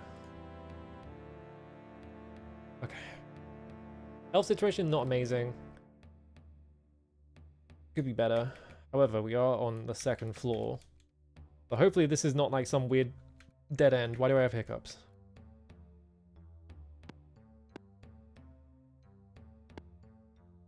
What the fuck is that? Oh, this is like a... Yeah, that's a gazer for some reason. It's just like a weird orb. It's full of bugs.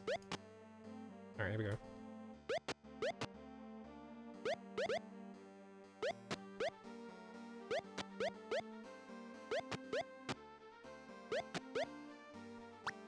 There's a fucking ghost behind us. You can deal with that. I'm just gonna chase off this guy. Alright. You guys better not die to this fucking ghost, because... Okay, whatever. I don't think these guys will drop any kind of like reagents or anything like that. Yeah, club and cloth armor. Useless. I guess I'll take 44 gold coins. I don't need gold. I'm rich enough as it is.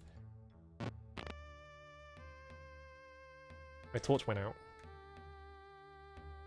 Watch I do all this, and it just takes me to that one place I could already teleport to using the Orb of the Moons. Because, like, I could teleport to, like, a weird, like, gargoyle town that had a big pyramid in it. So, like, I wonder if that's where I'm going right now, or if I'm actually going to, like, the second Underworld map. Because in Ultima 5, there's like an entire second map under there. Kill this freaking ghost. Alright, cool.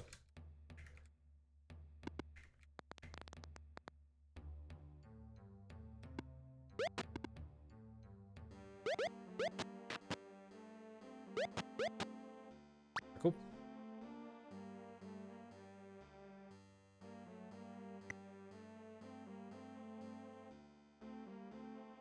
Burning through the 30 fucking heals they bought.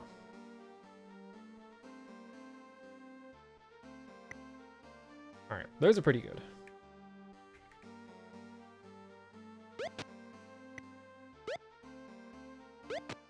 Get this ghost up. There we go.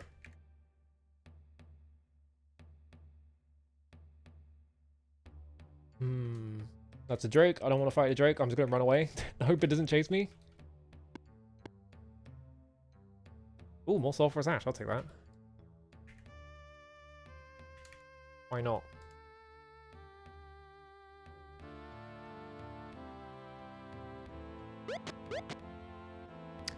Great demons. That's not good. These guys fucking suck to fight because they can charm you. And there's 3 of them. Great. They also just do a lot of damage, I feel like.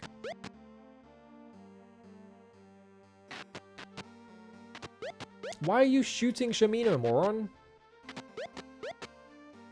I just watched YOLO just fucking clip fucking Shamino in the back, like, for some reason.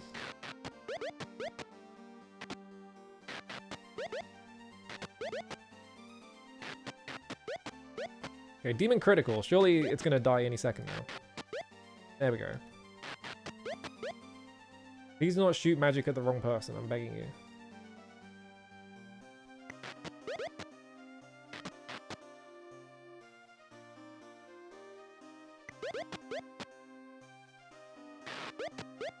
Also, stop missing with the wand, come on.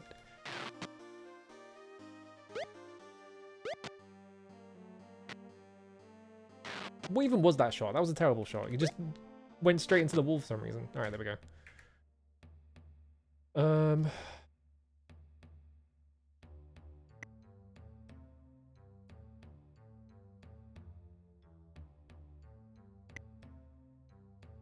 How does mana even work in this? Because I should...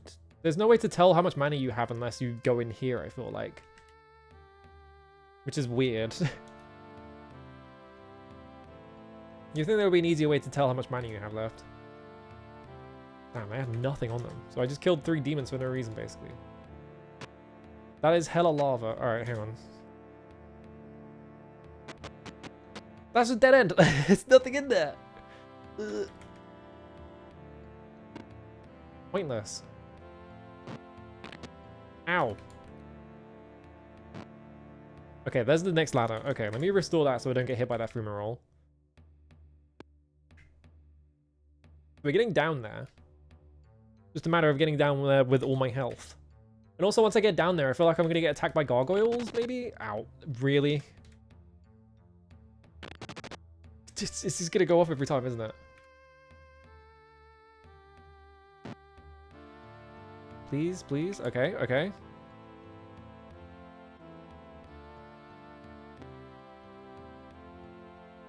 Stand in this corner. Save the game. Alright. Oh, Jesus Christ. There's so many of them. That's a lava pit. That's a bat.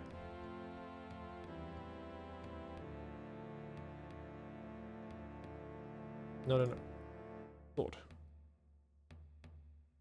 Move my bits of sulfurous ash into my bag.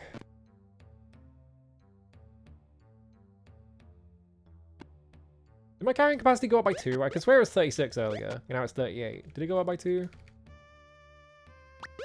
I only gained intelligence though, so... I think strength is what governs that? I'm not sure. I guess it is though, because Dupree has like 60. And I think he has tons of strength, so...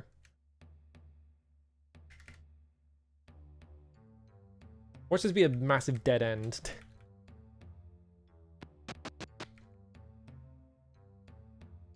Okay.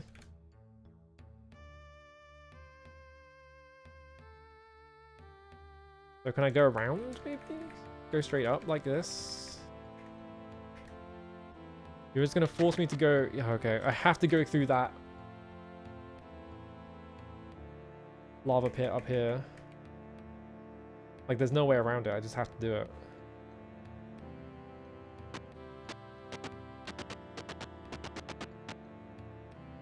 Okay, took a decent amount of health damage, but I think we'll be okay. I'm burning through all my heals. Give everyone a top up. Please don't be like a heal of like 1. I didn't said anything. No, Drew was 1 as well.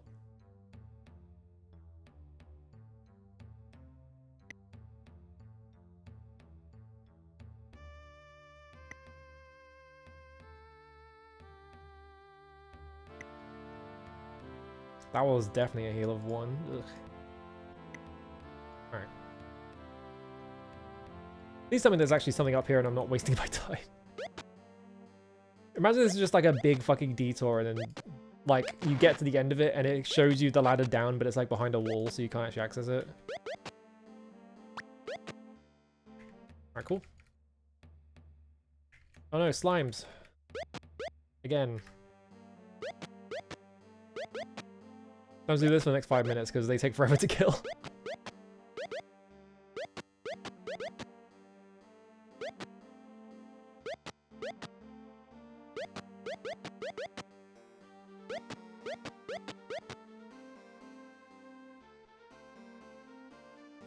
Oh. Okay, Dupree is fighting them. Is Yellow out of ammo? No, he's got 15. Oh, but he's got 15 crossbow bolts and not 15 arrows. He spent all of his arrows? God, I have to buy more arrows.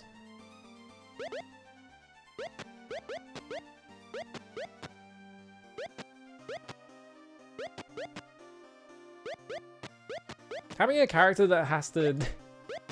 I always hate in games when you have to like buy ammo for ranged characters because it always just ends up being like, I never want to buy them ammo because it's just a liability. It's like, why would I spend money so you can do damage? It's so annoying. Kill that thing. Thank you.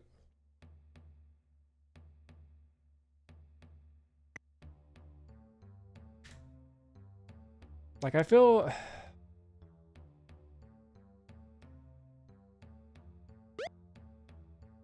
I feel like whenever a game has like ranged weapons that you have to spend money to like on like projectiles and stuff like that, I feel like it always just disincentivizes me specifically from ever using ranged weapons, and I always just stick to melee because why would I spend all my money on doing ranged attacks when I could just hit them with melee and do more damage, you know?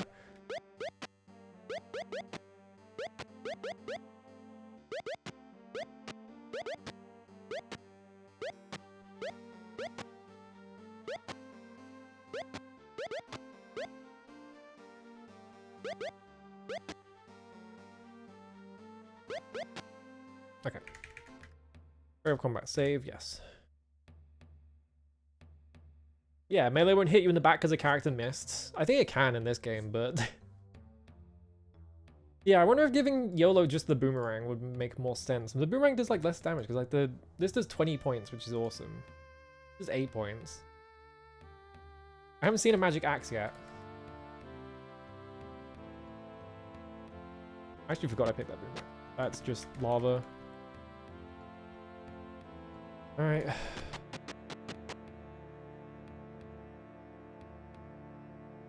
Didn't have to go around there, did I? Yeah.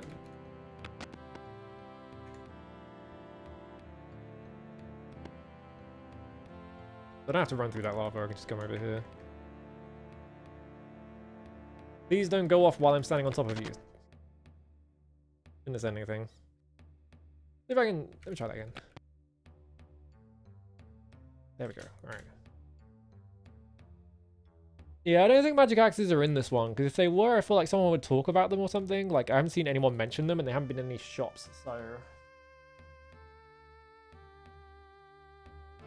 yeah, stuff. I mean, the thing about throwing stuff as a ninja in Final Fantasy is that it's broken half the time. Like, the thing about that is that, like, you'll get a throwing weapon and it'll do, like, 8,000 damage every time you throw one. And it's like, oh, okay. Like, I feel like there it's, like, at least worth it. But like when it's just like, oh, your basic attack is limited by the amount of projectiles you have, because realism, it just feels like a complete waste of your money to ever invest in that, because you could save so much money by just meleeing, right?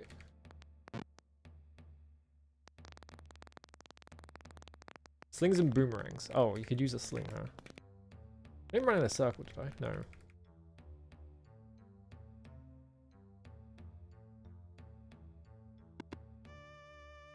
Yeah, in FF sometimes you end up with like guild toss as well, and like guild toss is just like, yeah, just throw a bunch of like, it kind of just like skips the middleman of like buying an item. You just throw the money straight at the enemy and it does like 1 trillion damage.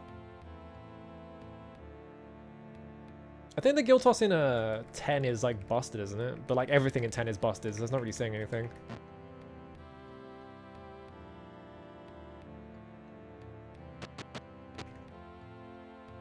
It's a dead end.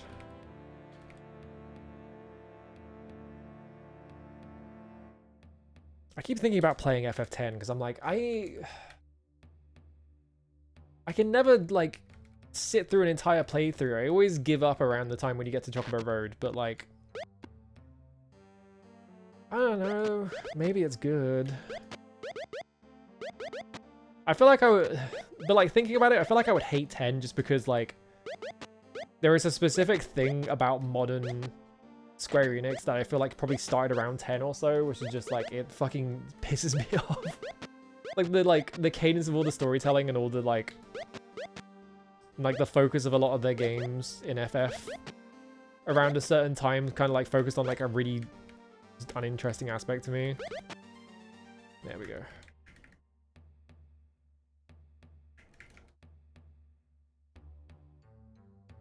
Alligator killed? What do you mean alligator? What do you mean there's an alligator down here? This is just a dead end as well. There's nothing in here. Fuck. Where the hell's the alligator?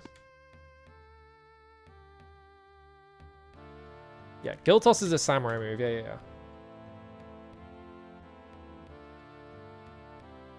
This is a dead end. Shit.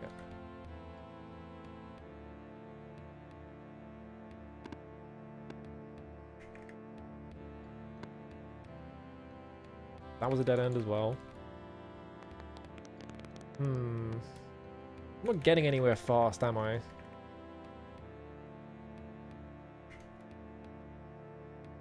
feel like I'm not finding anything.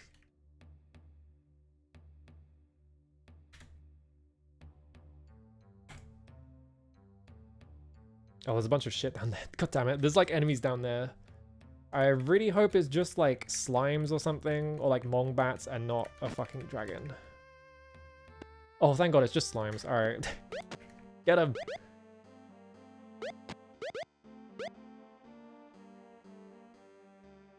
I've been hitting them with the book. What happened to my sword? Did my sword break? Wait, yeah, I don't have a sword. What happened? Something like, did a slime dissolve my sword? Is that what happened? Where did my sword go? You guys still have weapons, right? Yeah? Jamino, give me your sword. I can't carry. I don't have enough space.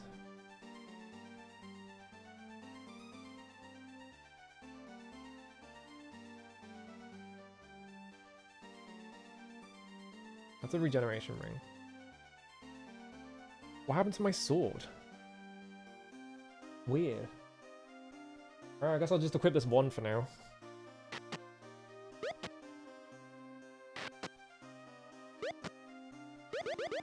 I need to get away from that fucking fumarole.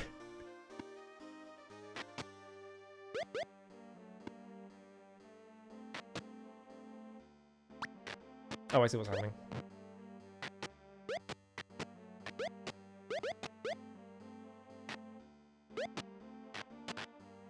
You're hitting me with the fucking boomerang. Stop throwing the boomerang at me.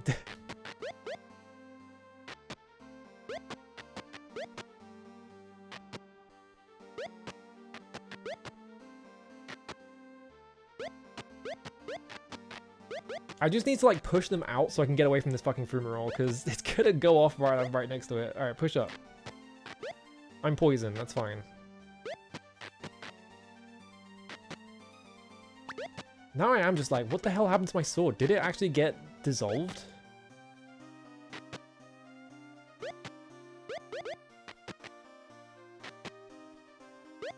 Did I get rid of it somehow? It's gotta be that it got dissolved, right? That's the only thing that makes sense.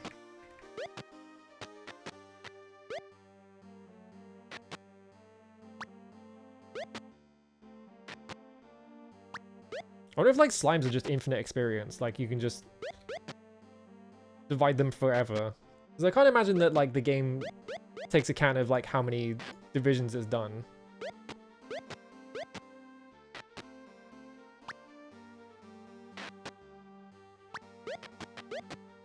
Right? They've got to be like uniformly the same like experience amount every single time, right? I can't believe this wand hasn't broken yet. I've just been spamming this wand and it hasn't gone off, like it hasn't like shattered like a single time.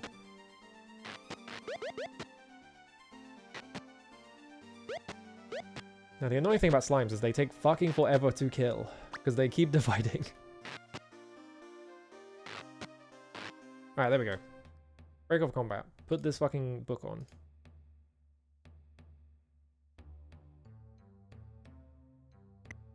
Alright. Yeah, the normal way to be have them halve their HP when they split, but like I feel like for a game of this complexity and of this vintage, I feel like they would just spawn a second one next to it. That's what happened. I got attacked by a fucking acid slug and it dissolved my sword. Good thing Shamino is just carrying a second sword for basically no reason though.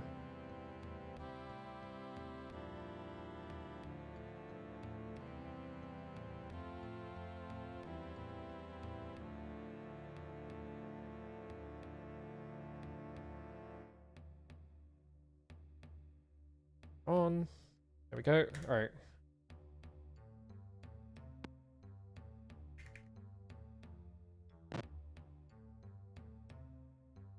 Actually, was I in this room earlier? It's so hard to tell if I've like made progress or not because they keep copy pasting rooms. So it's like, have I been here yet? I can't tell.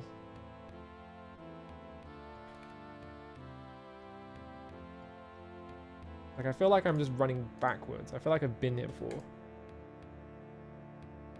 Right?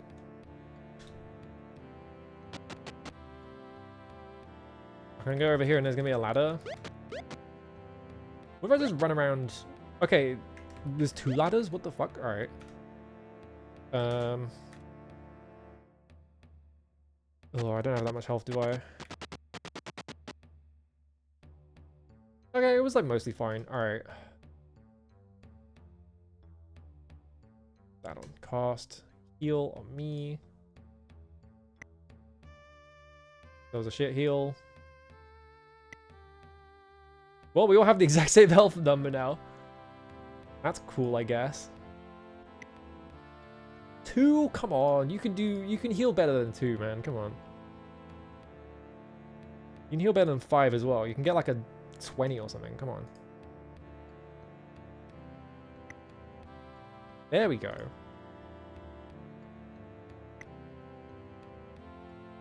Alright.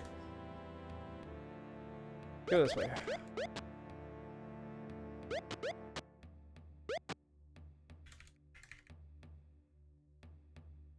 What is it up that ladder then? Hang on. Are there multiple paths I can take or something? Or is this just like an alternate? Why do I have a down ladder? What's going on?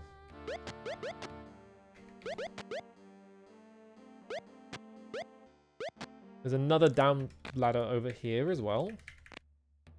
Oh, I see. It just goes. It just took me in a circle. Okay, weird. All right.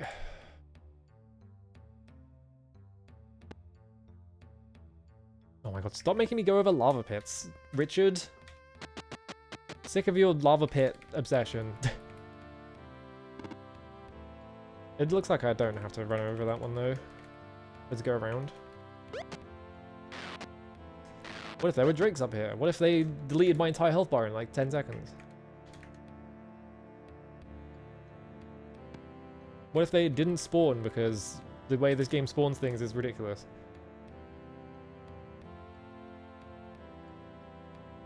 Okay, this is like a different area though.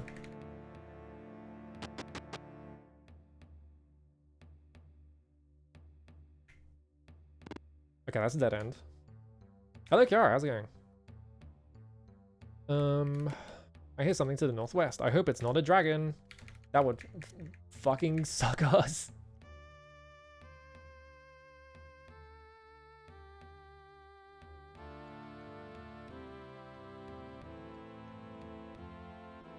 Again, I've said this before, but like, surely having water this close to lava, like the water would just evaporate, right? Like if the temperature of the room is high enough, like surely all the water in the room would just end up getting evaporated.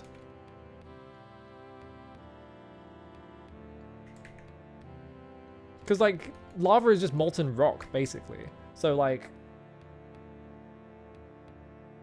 surely the heat of like a big ass lava pool like that would just cause it to just melt the entire thing. Yeah, maybe it turns to cobblestone like it's fucking Minecraft.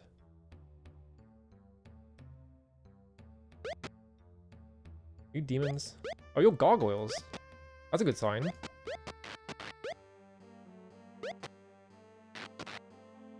Throwing a fucking boomerang at me.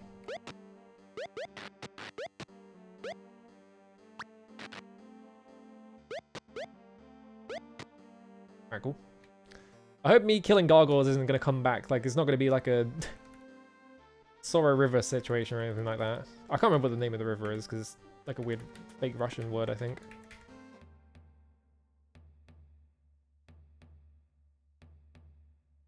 This combat, it's like semi-real time. Basically, like every single character gets to take a turn. So like, if I'm in combat and I move once, that counts as a turn. So all the other guys will take a turn.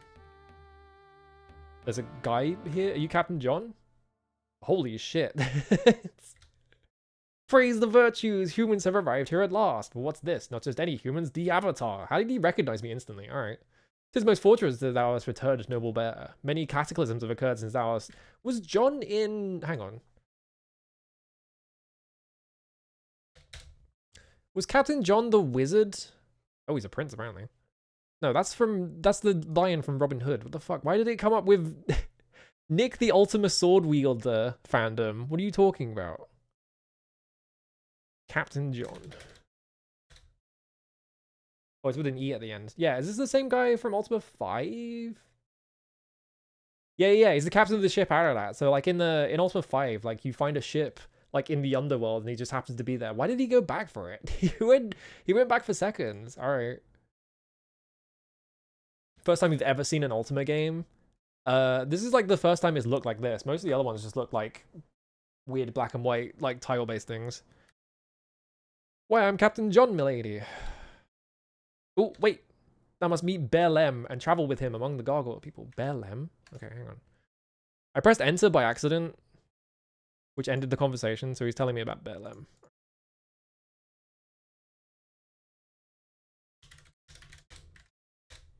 That is the only way you can save them, and save them you must. Alright, meet.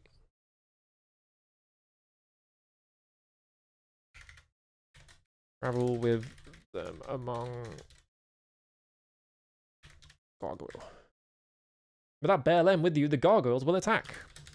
Bear Lem. He and I meet every day at noon where Hiflof emerges in the Gargoyle Lands. Okay. Meets... Yo, what RPG you played is Final Fantasy IV. When was Final Fantasy IV? That might be older than this one. FF4 was... Yeah, FF4 was 1991. This is 1992, I think, right? Oh no, this is 1990. Okay, so this one is still older. it's pretty close. It was like the first RPG you ever played, damn. Meets Bear Lem at noon. Hiflof entrance of... I'm guessing Bear Lem is probably a gargoyle. Go and speak with him, learn about the gargoyles. You must save them. Save? Oh, the things I could say of that, but we have done the time. Yeah, that's just what he says when you say anything. Job. Several years I've been here in the catacombs studying the gargoyles. Studying. Yes, I have learned much about them. I had a silver tablet that contained much of what I had learned. I gave it to some... I'm not saying that. To take to Maria, the Lyceum. Did it arrive safely? Yes, good. I am glad to know that they kept their word. Well, they didn't, but I'm just The tablet must have amazed Maria. What happens if you say no to that? No, but I paid money, good money for them to carry it to her, no matter. Now that I'd hear all is well. You can study the gargoyles yourself and carry the knowledge back to the surface. Gargoyles. Gargoyles? How'd they get an O in there? Where'd that come from? They are not evil as most humans believe. I have spent much time talking to them and found them to be almost human. I've learned about their society, their beliefs, and their language. Okay.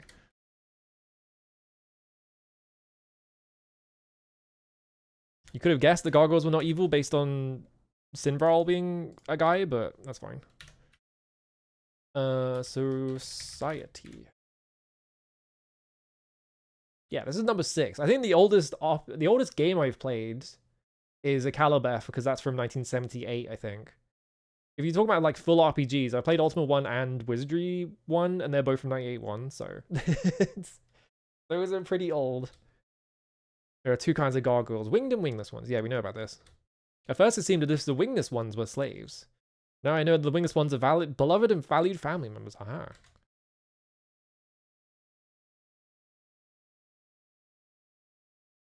So what, did Sinbral say they were slaves?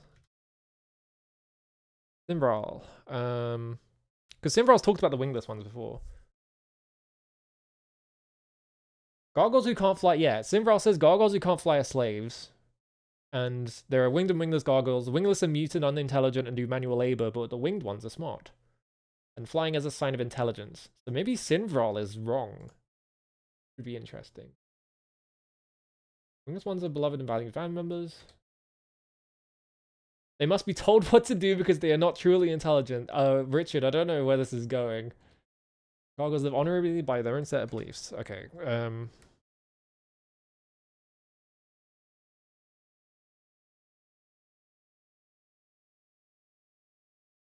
so there's still like an intelligence thing there, but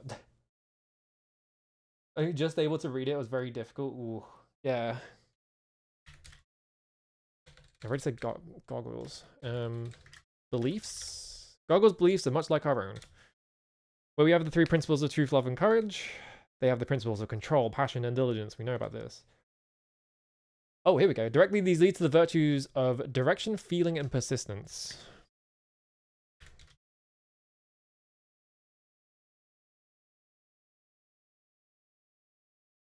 I've only got 3. Combined, they lead... Okay. So, hang on. Passion, control, and diligence lead to...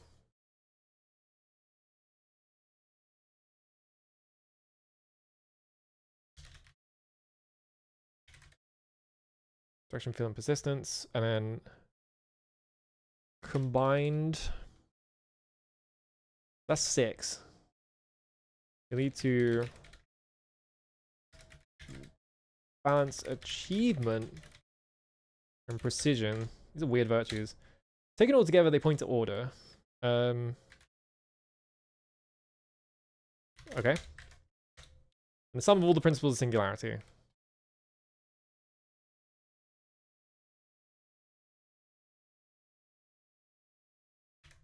Okay. Gargoyle society stresses unity and singularity in all things. Okay. I have to write this down. I have to take a lot of notes. So I have a big I have a big like spreadsheet file that I'm just writing everything in.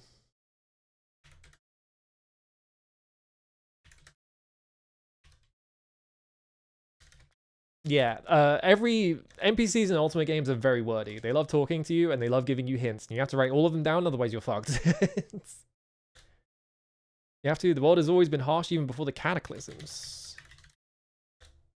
Gargoyle world, once as large as Britannia itself, is slowly being destroyed. The forces that are set in motion have caused great sections of their land to fall off into the void. Okay, so lifting the codex.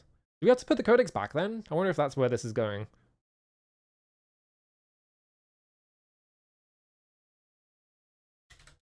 Ooh, that would also explain why the world is flat now. That's a really stupid sentence. Basically, you could wrap the map in every other Ultimate game. For some reason in this one, it's like there's a big void around it. So like, I wonder if it's that as well.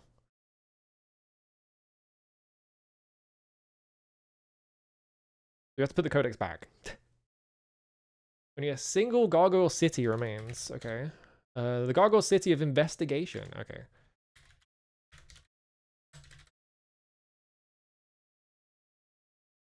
Is the last one left. Place of learning and government is all that is left. I must do something to save the gargoyle rest. I don't know what, however. You must talk to the gargoyles. Yes. Help a gargoyle child. Okay, yeah. Gargoyle child by Belem.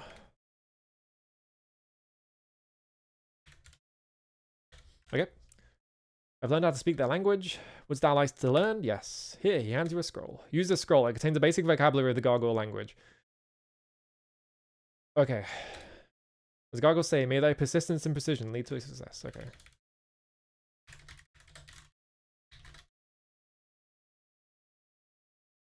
I'm just writing that down just in case.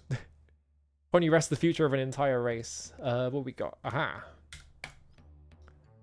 That gargish vocabulary. Okay. Can I use it? You studied the scroll. Oh, was that it? So I have to do that. I can study it. Okay, now what? Can I read it?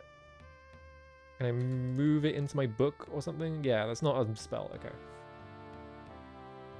Yeah, I need like a big like moleskin journal. Like a big fountain pen. Maybe a big candle as well, just to just to really round it out. We got nothing. Oh, he's got a well down here. Got access to fresh water somehow. He's got honey jars as well.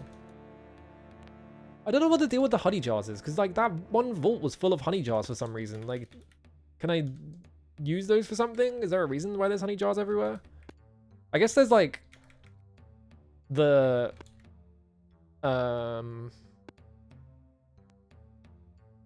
there's like a beekeeping sanctuary. There's that. There's fireplace on. What's in your chest? Horse chops. Horse chops? What's a horse chop? I'm assuming that's like a horse riding thing. Why do you just have like a ladle down here as well? Of the spatula. Why do you have a spatula down here? Just lying out in the open.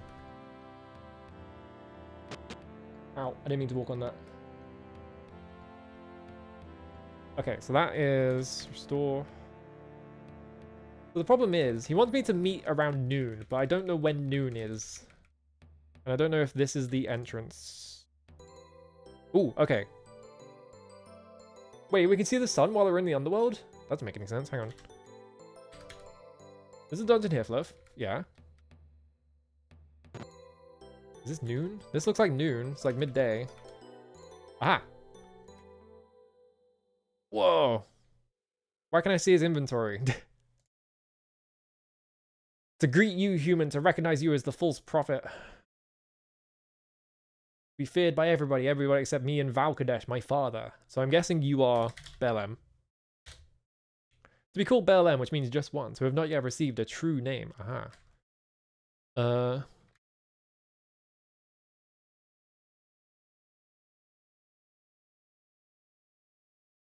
Why can I see his inventory? Whatever. True. Do not receive a true name until I prove myself worthy. Okay.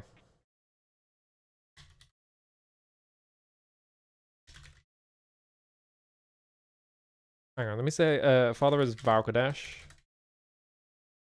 Okay. Valkadesh. Very much respect Valkadesh, my father. To want to be a scholar someday, just like him. Okay. Who's a scholar? To wish to meet Valkadesh? Sure. To go with you and guide you there, yeah. Oh, he's in my group. Go from the entrance to Hifloth westward, following the mountains. Okay, go west. Alright, directions.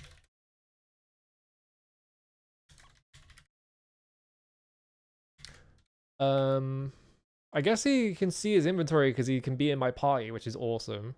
Does he have like a weird little frog here as well? What's going on here? Is this? Oh yeah, he uses like a little. It's like a little lizard on his like neck or something. Hello, Una Squid. Okay, westward, following the mountains.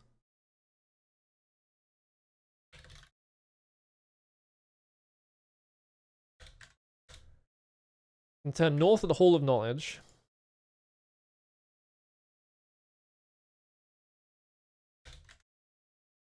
Walk east along the mountains until you come to a narrow pass. Okay.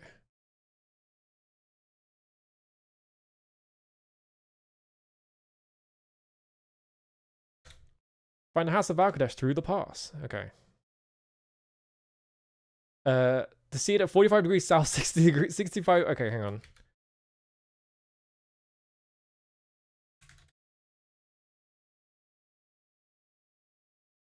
I got one of those. I haven't actually used the sextant yet.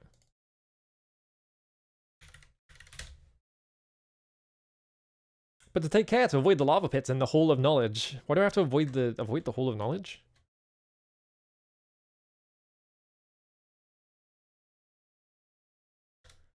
Understand these directions? Yes. Good. Hall. Okay, talk to Valkadesh first before going to the... So I'm guessing it's because it's full of gargoyles and they probably don't want... Okay. Oh, he said it.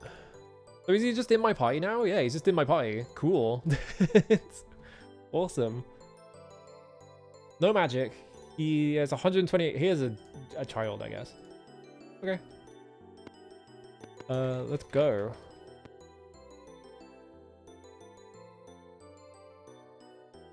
Let me also...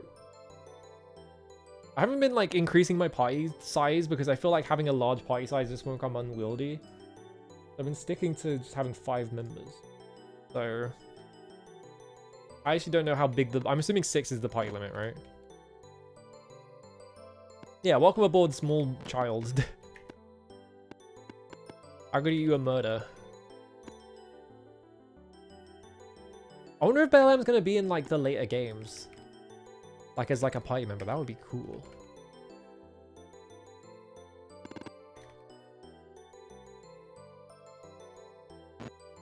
Yes, run west. Oh, why did I press R? I meant to press S.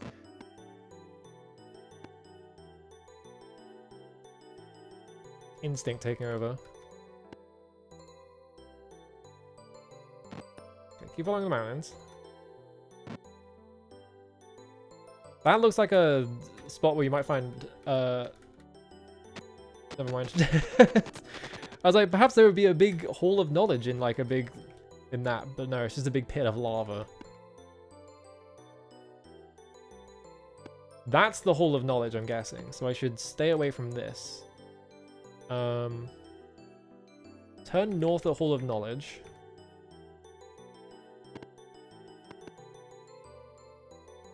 I'm gonna guess that's the Hall of Knowledge. But then he says go east. So like, how north do I turn exactly? Uh-oh. That doesn't seem good. Yeah, so I guess if the world is collapsed, so yeah, I guess the Earth is like, that's why you can't like wrap the... Okay. So the reason why the map doesn't wrap around is actually story relevant. It's not just that they couldn't figure it out. Okay. Okay. You Valkadesh. Whoa, cool portrait. To offer greetings, false prophet. To have waited long for you to return to this side of the world, to believe that the Book of Prophecies is wrong. To believe that I can reason with you, persuaded you to spare my people. To wish to address you honorably, to ask your name. Wait, I should put a capital in there. Just in case. Noble bear, to see that you are a being of honor and respect. Do not betray that honor, to return the codex. Yeah, okay. Valkadesh wants us to return the codex.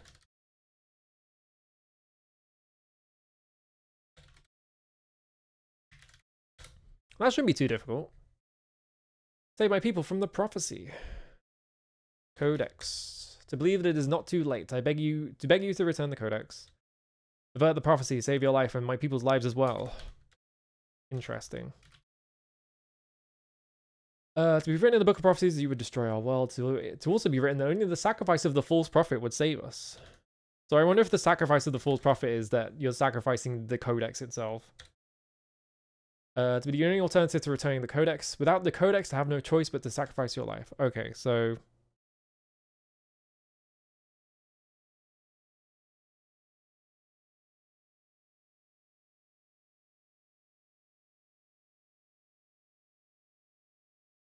Choice.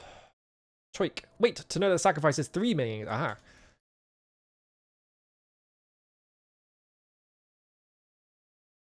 Of self. Yeah, okay, yeah. Well, I don't really need a gargoyle to tell me that, but whatever. Perhaps to find a better answer in one of those other meanings, yeah. Answer. Be unable to help more. To suggest you seek out Nexatilor. Alright. Brother of Enlightenment. Nexatilor. The much from Nexatilor, the wisest gargoyle. To find his chambers just to the northeast of the Hall of Knowledge. Okay.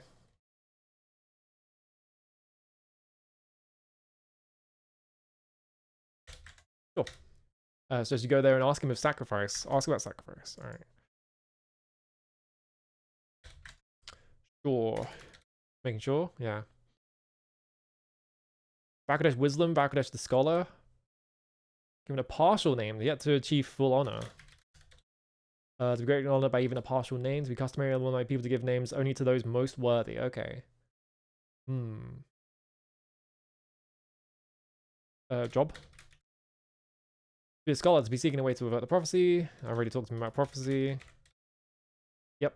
Okay, bye. Oh, wait, he says. To be feared and hated by all gargoyles. Be unsafe for you right now, false prophet. To surrender is only answer. To surrender to Inquisitor. Okay. Then to be no longer a threat and then not to be feared by my people. To surrender to the Inquisitor and then to be free to look for the solution. Go to Draxinisum, the Inquisitor and leader of my race. Okay.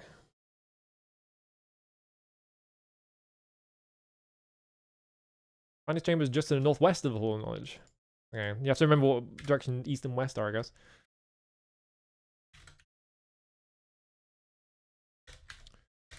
To surrender to him that you may travel freely in our land. Know that the moons are not properly aligned yet for the ritual. Oh, good. Okay.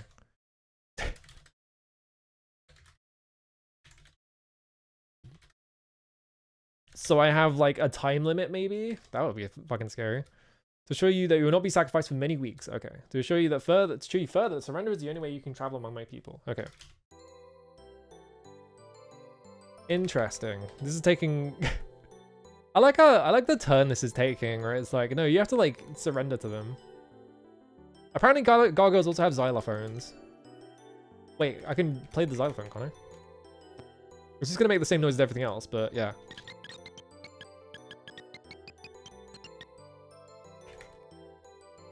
Very quiet xylophone. Okay. Big void pit, that's scary. I mean, I don't know how much I need to really go to the god. I feel like if I just talk to Lord British and be like, hey, we need to return the codex because it's going to explode the entire universe. I'm the Avatar, bitch. Like, fucking listen to me. Like, he's just going to do it. So, like, it should be fine. There appears to be a loot, a hammer, and a crossbow over there. So that's interesting. Alright, so northeast... Probably this. Yeah, that's northeast. The northwest is over here. This totally is just the town where I could teleport to with the Orb of the Moons. There he is. I want to talk to him quick. Does this mean I have to lose all of my stuff, though?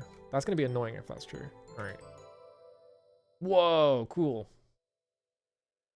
To refrain from slaying you only because of the presence of the child, false prophet. To express astonishment in your audacity. Name. You are Dexinosim? Okay. Surrender. To be here to surrender? Yes. To be willing to die to save my people? Yes. To grant me your life? Yeah. Why? I don't know. It's just gonna help. To be suspicious of thy motives. Codex. Or he's just gonna say this about everything, isn't he? So he doesn't okay, so if I surrender, he's just gonna say this.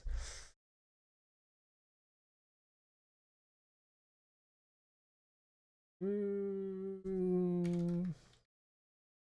he's just gonna say this about everything, isn't he? To be known it all along to be a fool for why is there like 4 apostrophe marks in there? Be gone, false prophet, to seize you for sacrifice the instant my army returns from the underworld. Oh, okay. Can I not surrender to him? Yes. Yes. Yes. Save the world. Can I not? Falcadash, maybe? Oh, the goggle shows you a crystal amulet dangling from a leather cord. Consent to wear this? Sure. Mustn't there's some sort of magical trap? Yes or no? Yeah, go for it. Surprise me with the nobility of your deed, to no longer be a threat of my people. To bid you to travel on my people, talk to them, learn our ways. To inform you when the time of your sacrifice has come. Alright. Now I'm wearing... Ooh, a cool amulet. The amulet of submission! Alright, fuck it.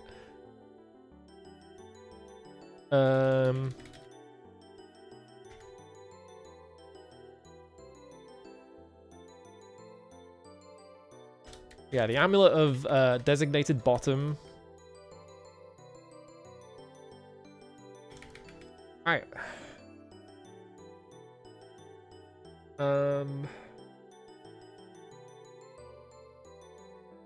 Let's go to the Naxatilor. I feel like we should just talk to Lord British, though. We can teleport here whenever we want, so, like... Oh. I can read their signs. Okay. Naxatilor the Seer. Yeah. Hey, man.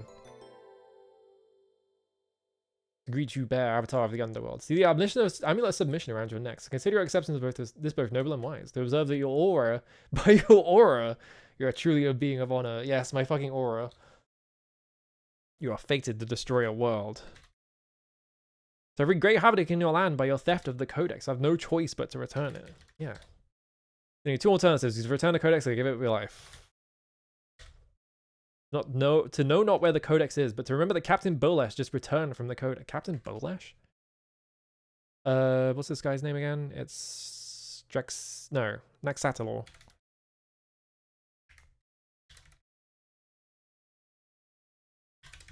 But we know where the codex is, but I can't access it because I need to be on a holy quest. So I think that's what the like big thing is going to be. Is like I need to get on a quest so I can actually access the codex so I can take it back.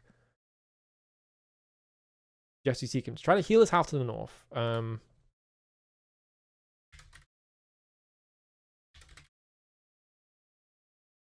Sacrifice. Yes, no, the three meanings of that word. To ask to which type of you refer, self, others, or items of value. Okay, self, to mind your willingness to sacrifice your life for the good of my people, but to doubt that is the meaning of the prophecy. Okay, sacrifice. What? You suggest you can atone for your misdeed by bathing in the blood of others? Finds thoughts unworthy of our honorable aura. Value. To know if only one item of true value of the codex itself? Surely not to destroy the codex. Ooh, we have to destroy it? No, we have to just put it back, right? Surely.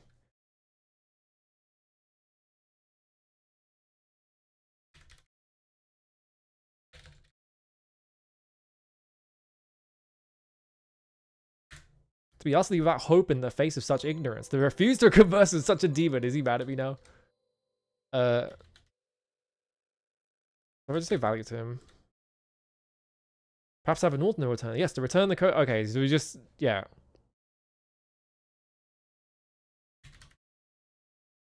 To the vortex. Hang on a minute. Hey man, I've got a cool cube in my inventory. It's be available to both our peoples. Ooh, so we have to send it to the vortex. Direct you to go to the Hall of Knowledge south of here.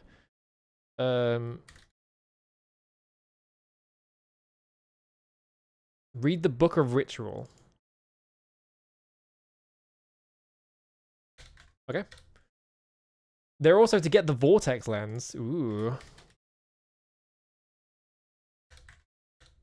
Then to return here where I'll tell you what must be done. Okay. I mean, I've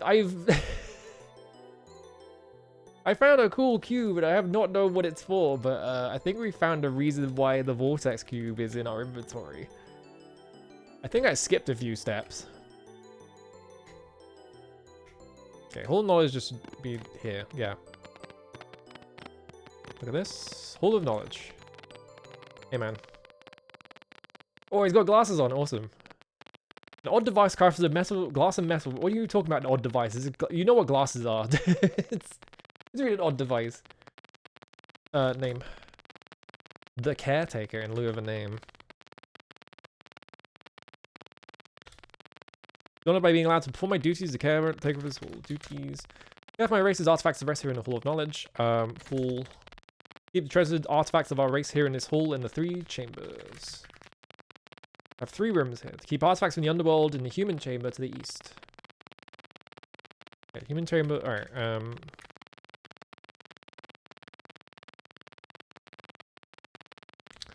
to keep valuable books in the Libram chamber to the west.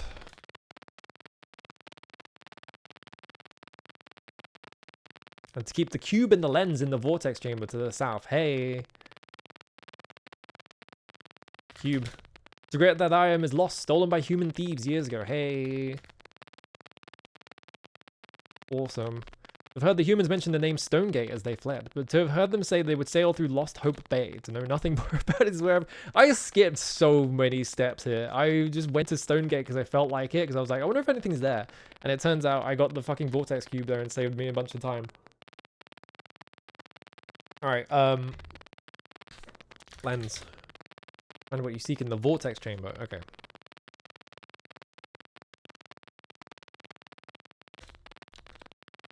Oh, for some reason saying vortex did this.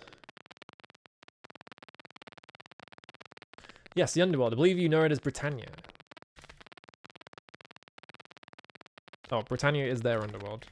So I guess, like, they're, like, upside down? Like, the idea is that they're, like, on the inside of the earth on the upside down or something, is what they're implying. Or maybe it's just that... Maybe it is just that they, the concept of under just means over for them. Okay. Book of Ritual. Okay. Bye! I'm gonna have to cast a fucking spell to get in here. Actually, I don't need to go in here, but I'm gonna go in here anyway because I want to see it's in here. Maybe there's something good. I don't know. Dispel field. What we got? What is that? It's just a random dress? Yeah, dress weighs 1.4 stones. Pants! And a rolling pin. Okay. So I guess this is just their collection of human artifacts. Okay, the void chamber is full of void, so that's scary.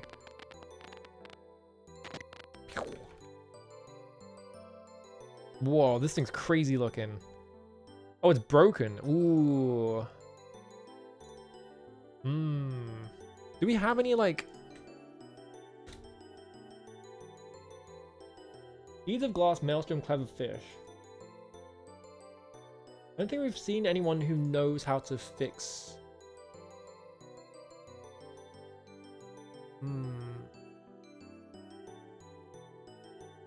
Like, how would we fix the lens? Because the lens is broken, so...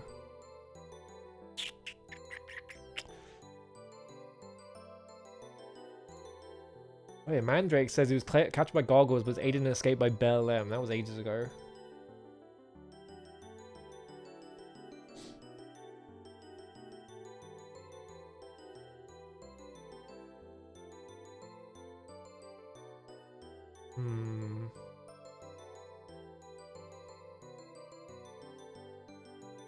I'm not seeing anything in my notes that are like, yeah, this person knows how to fix glasses or lenses or anything, so we're gonna have to figure that out. Can I just take this? It weighs 2.8 stones. I don't have enough. Okay, I've got a broken lens. So I have this now. Let me move this to the Pre's inventory so that he can put it in the bag. Bag of quest item. So, like, the lens is broken. Can I talk to you about it being broken? Broken. Lens. Oh, okay. So he doesn't care. Cross the spell field over here. Oh, we've got like a bunch of books. Okay, so what have we got here? See a book. Okay, this is the Book of Ritual. Fuck my life. Do I have to translate this? Okay, thank God. I was like, oh god, okay.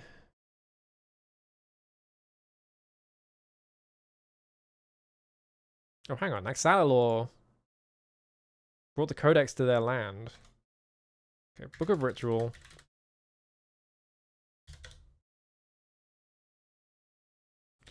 Exilor brought the codex to Gargoyle Land.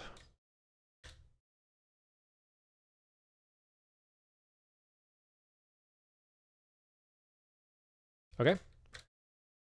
To help the lens maker, I crafted the vortex lens. Okay, with the help... Who is the lens maker? Hang on. I only have one mention of the lens, and that's the one I just wrote, so we have to figure out who the lens maker is. So I should go ask Satalor who the lens maker is. By which I could see the codex where it originally rested. Okay.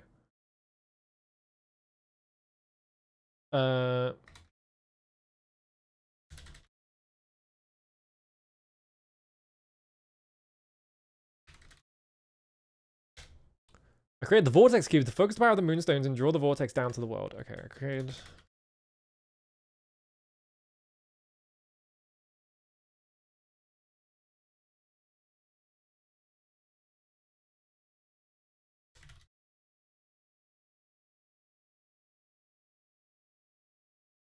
What is the vortex, though? They use the lens to form an image of the codex upon the cube. Oh.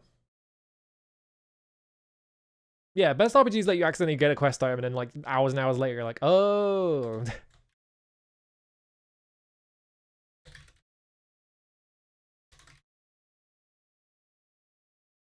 I wonder if like these books are like transcribed anywhere so I can just copy paste them. The vortex touched our plane, the image became solid and oh, huh.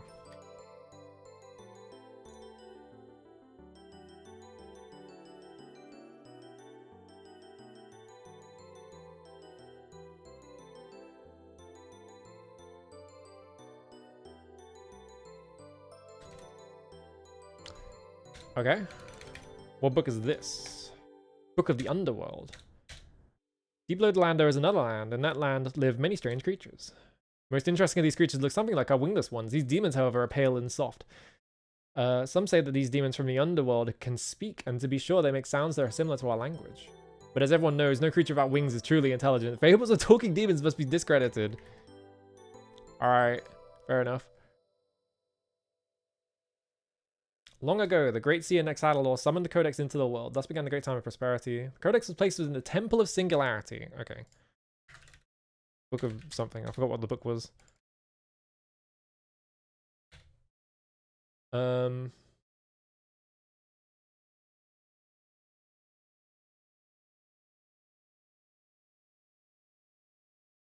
lot of just writing notes this stream.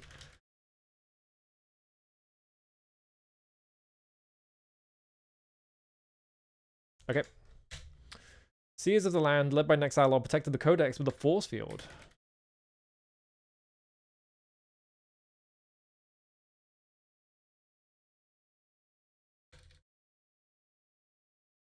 With a force field.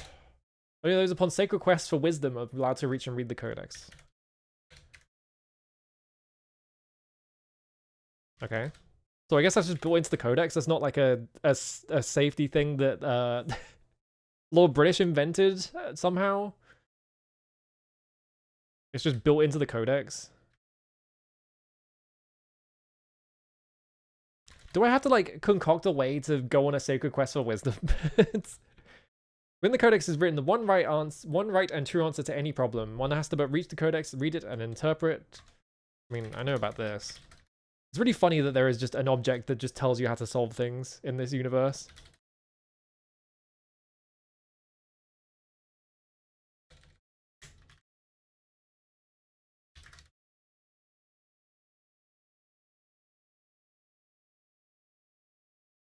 Reach the Codex, not read the Codex.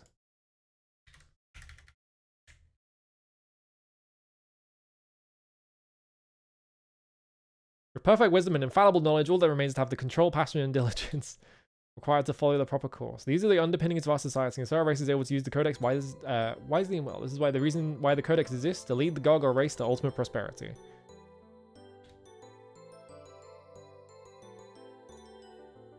Okay. The Book of Administration. For countless ages, we winged ones have led the wingless ones. This is right and proper. But we must always remember that they are no less valuable than we. A body with no head cannot move, and neither can a body with no legs. All must function in unity if anything is to be achieved. So guide the wingless ones and keep them from paths of error, but guide them with respect. Book of Family. The child hatches from his egg. He is born without wings, but even from birth, one can tell whether a child will grow up to be a winged one or a wingless one. The wingless ones cannot speak and lack the intelligence of the winged ones. They must be guided. The winged ones are few, but they are entrusted with the intelligence and wisdom of the race. Why did the gargoyles exist in like the fucking Plato's Republic? What's going on here?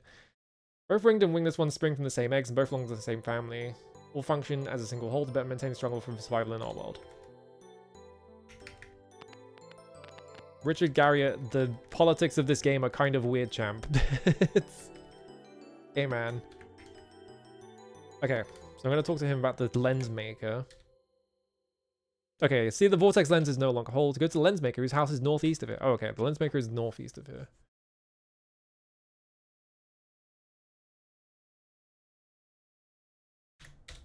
So the lens maker is in town. To get the lens repaired there, then to return here with the whole lens. I'm guessing he's going to send us on a fetch quest, though. Also, I haven't seen the healer. Where was the healer? The healer was...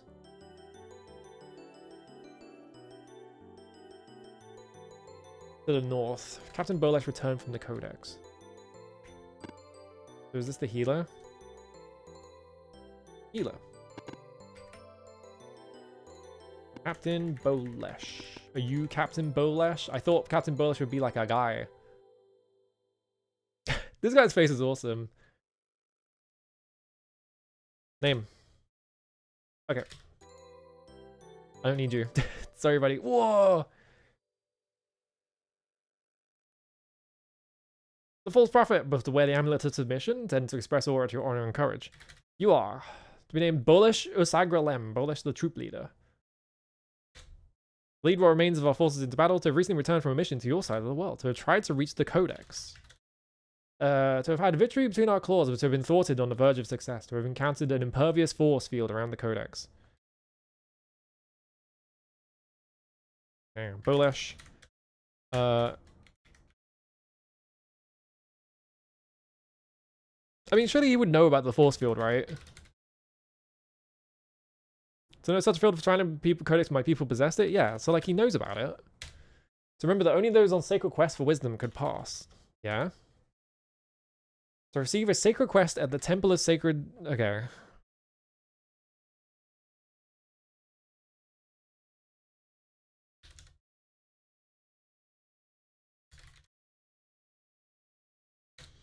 But to be uncertain whether a human's request would be answered there.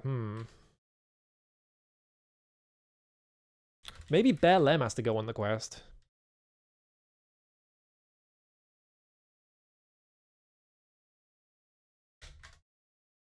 Temple. Find a temple in the mountains to the north. Have I been able to teleport there? Hang on. Double checking. No. Okay. Bear Lem, not like that. Oh shit, I need to fly to get there though. Well, the game has been teasing the hot air balloon this entire time, so I can think of a good way to get there. What? Alright. We need to get a hot air balloon. We also need to go see... He's in the northeast, right, you said?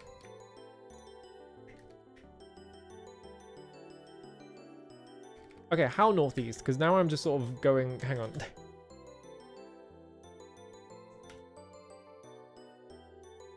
Okay, there's a building up here, so I probably just have to go over there.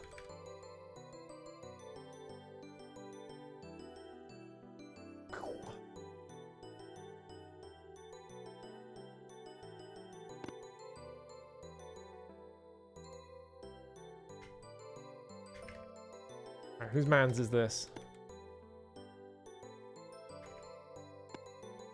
Oh, you're asleep. But you also have no response, which means that you're not an NPC character, so... Or it can ignore you. Oh, he's got crops. We're gonna rest here.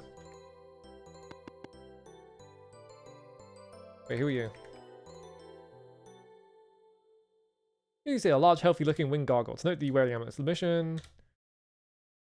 I'm better. Krill Usab Vaslam. Krill, the leader of the farmers. Be forced by necessity to give the wingless ones no room for choice or freedom. To consider valuable members of society who need firm control and strong leadership. This is weird. Explain that they are far less intelligent than you are. I don't know how I feel about this stuff. Be forced by necessity to give the wingless ones no room for choice or freedom. Oh, I already said this. So in order, it may seem harsh, but to assure you that there is no other way to treat the wingless ones. To receive good harvest only through firm control and clear direction. To receive bountiful harvest thanks to the efforts of my well-directed workers. To feed my workers far better than misguided Farmer Nash to the east where... Fucking Farmer Nash. Nash lacks common sense. To be pulled by his uncontrolled heart and undirected mind. To point out his unproductive field is an example of why the wingless ones need firm guidance. Fucking hell. What's this guy's name? What do you mean by name? I meant name. Like Krill. Doesn't like Farmer Nash who has poor...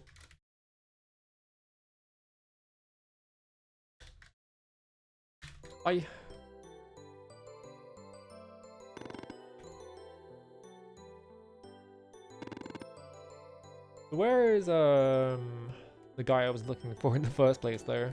Is this the healer again? Weaponsmith? Wait, do you sell different weapons? You probably sell boomerang. Well, you're not here because it's nighttime.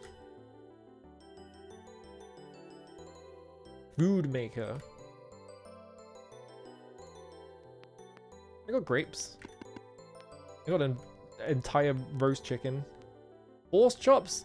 They eat horses? That's crazy. Wow, it's just like the UK like 6 years ago or whatever. Does anyone even remember that at this point? No, I just looked at myself. Goods crafter.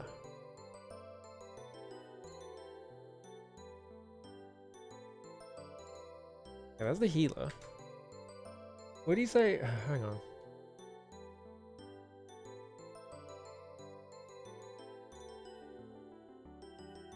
Linzmaker is northeast. I guess we'll just run up here. I hear something to the east.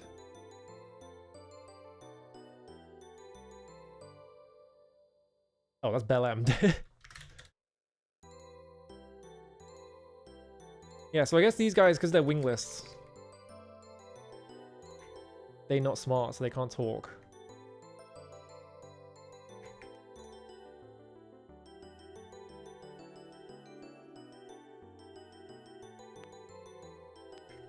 Did I go in this house already?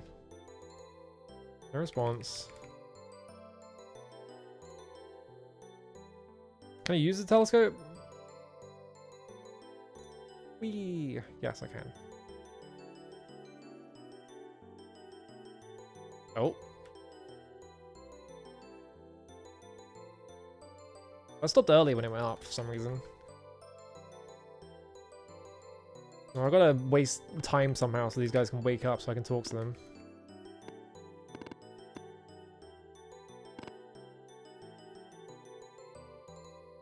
Not while foes are near.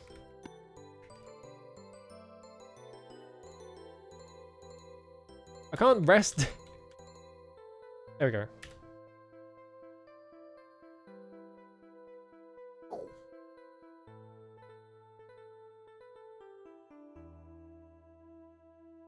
Alright. Sun's back up. I don't know how the sun's up in the underworld. I'm not going to think about it. Doesn't matter. So he's up and walking about. I probably can't talk to him through the wall, though. I have to imagine the fact that he's got a telescope means he's a lens maker, right? See a very old gargoyle. A venerable gargoyle appears at you. Greetings, false prophet. We've been told by Nisatalon long ago that the you would one day come to me wearing the amulet of submission. To never have believed it will come to pass. To ask what service I can perform. You are. Like a name, of course. Be called Lorwislem, the Scholar of Light, by many learned gargoyles. Says this ancient gargoyle beams with pride. Job.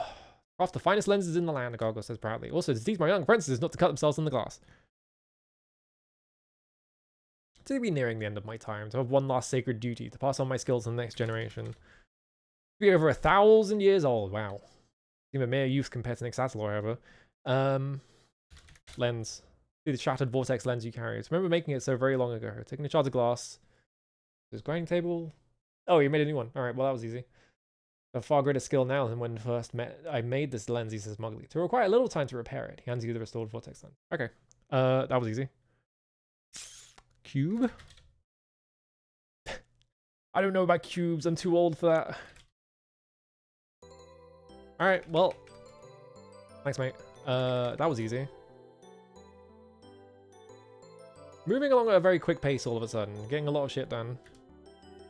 Okay, so the lens is done. And we have the cube. So... my guess is we need the hot air balloon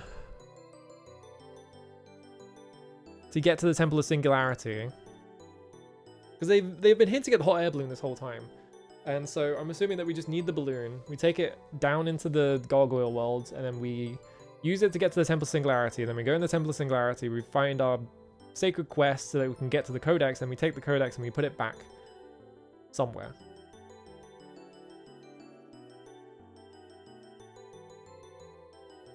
Can I do anything else here right now?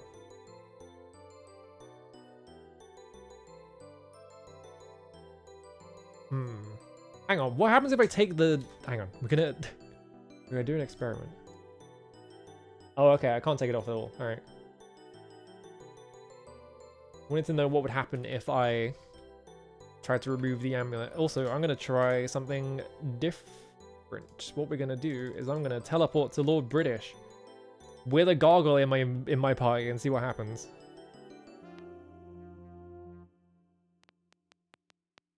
I see that I've misplaced like keys to the castle. Here's he gave I had one of the keys was the keys to the castle. Alright, bro, I have a gargoyle in my party. Codex.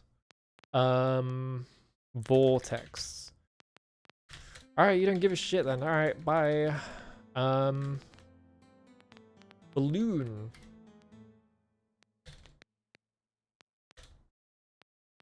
Okay.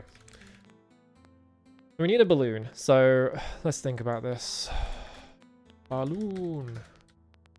How do I make the balloon, though? We need to talk to Michelle in Minnock for the basket.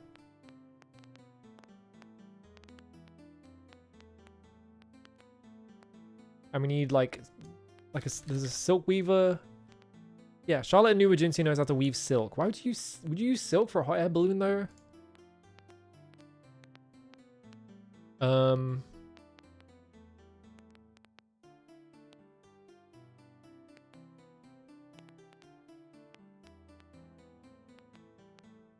Weave.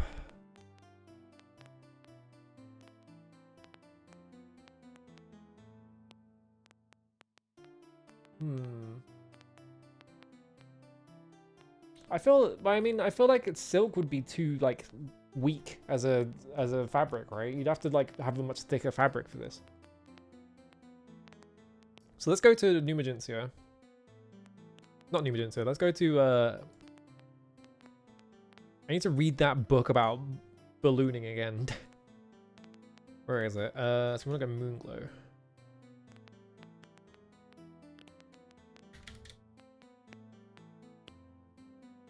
Is silk pretty strong? Okay, I'll believe you. Alright, so what we want to do... where's my boat, by the way? I actually don't remember... oh wait, my boat is in on this island somewhere, isn't it? What the fuck is happening? Fuck him up. I just have no idea if Bellem can level up at shrines, because they have a whole different set of virtues. Would he be able to level up at the shrine? Okay, no one gives a shit that there's a gargoyle in my party, which is really funny, but also I'm surprised. I'm surprised the game doesn't care. Alright. Talk. Codex. Quest by... Alright, balloon. You know about balloon. I typed ballon, which is a different thing, but whatever. Prilliwig's Universal Compendium of Knowledge.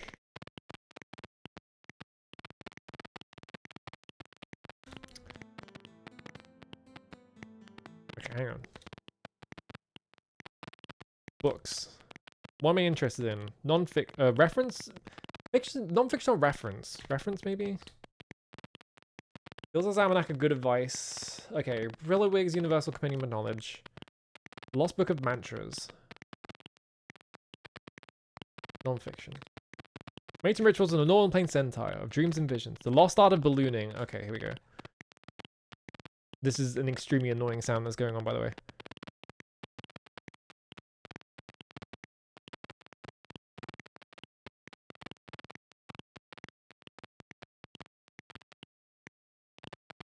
Okay, 718.5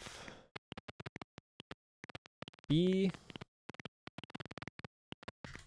34 Z5 Lost Art of Ballooning. Balloon. Summoning Incubi for fun and profit. Once you have the call number, you understand how our books are organized, don't you? No. Look it up in the Beginner's Guide to the Dewey Decimal System. Why do you have the Dewey system? T70. Oh, okay. Ooh, fuck my life.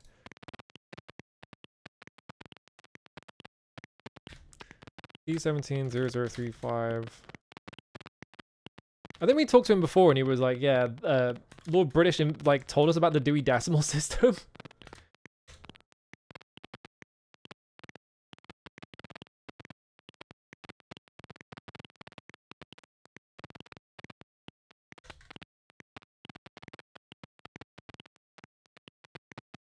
Oh, I got checked out last week. Try coming back for it. Alright.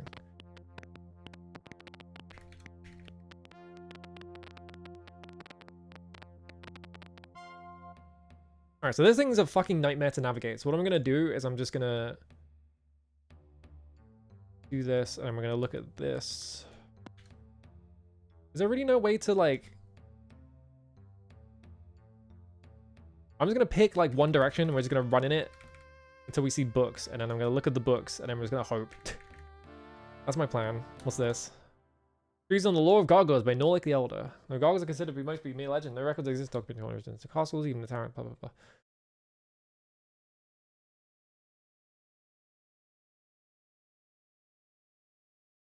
Oh, I guess the codex is like the two statues would be gargoyles. I guess that makes sense.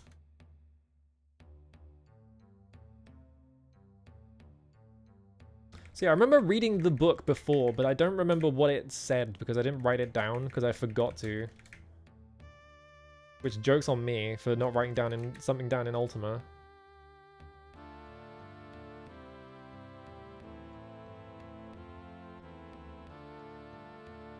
They used silk for making them during the American Civil War, really? I guess that shows how much I know about fabrics. Because I would assume that, like, yeah, it would be, like, difficult to use if it was made of silk. I went back the way I came.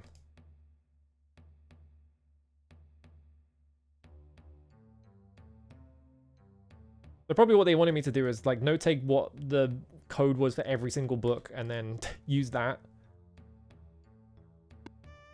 Figure out where it was. Plant lore.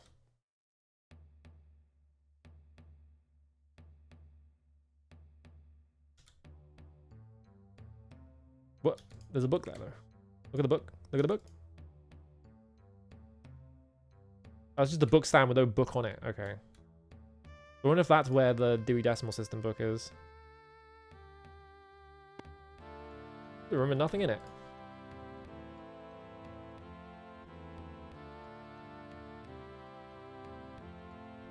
Use silk for parachutes? Yeah, it shows how much I know about silk then, I guess. Maybe there's like different kinds of silk or something? Like maybe there's like a tougher form of silk that got used for this kind of thing. I hear something to the north. We're in the library. Warriors of Destiny. Yeah, I remember reading this.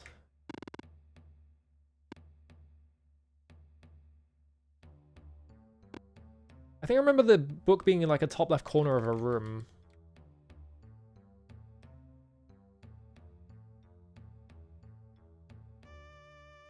I could also just like look up what the book says, because I have read it, I just don't remember what it said or where it is. That's the empty book stand. Went around in a circle.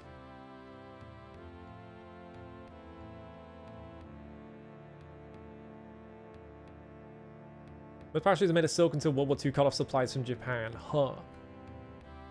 First time using a nylon parachute, the industry switched to nylon. I see.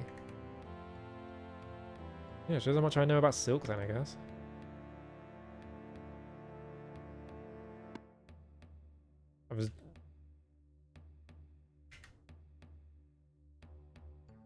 Oh, books. What we got? Third Age of Darkness. This is Quest of the Avatar. Yeah, it's just telling me about the backstory about the games I've already played.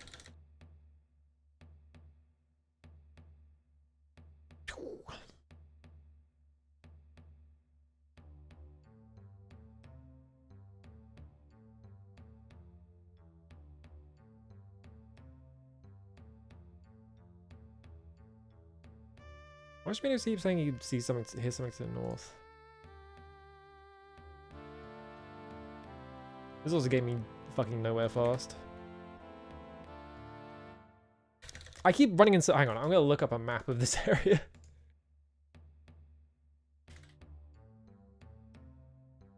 Or I could just look up what the book says. Because I have read it.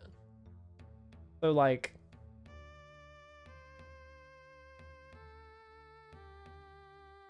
Yeah, you lost art of ballooning. Okay, here we go.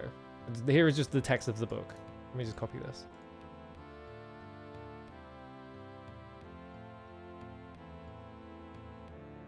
Back in the days of the Avatar's quest, rumors spread of a strange sight in the sky. The direct formatting. And then wrap it. A tinker from the town of Minot claims to have rediscovered the lost art of ballooning. According to ancient lore, there was a mystical practice that allowed one to soar through the air, higher than the birds themselves. No record has been found of the rituals used to perform this feat, but several farms from the area still tell tales of strange sights. A strange sphere was seen way up in the sky, and the voices of men could be heard drifting down from it. The apparition drifted up into the clouds and was lost to sight. It took place years ago, and all has been heard of the mystic art of ballooning since that time. The book doesn't have any fucking information in it.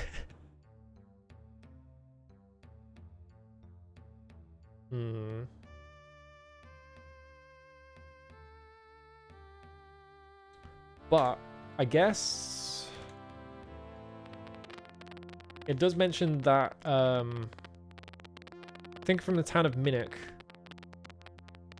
several farmers from the area still tell tales of strange sights. Maybe we should like go talk to guys in Minnock about the balloon. Maybe they'll tell me something. That seems like a good idea.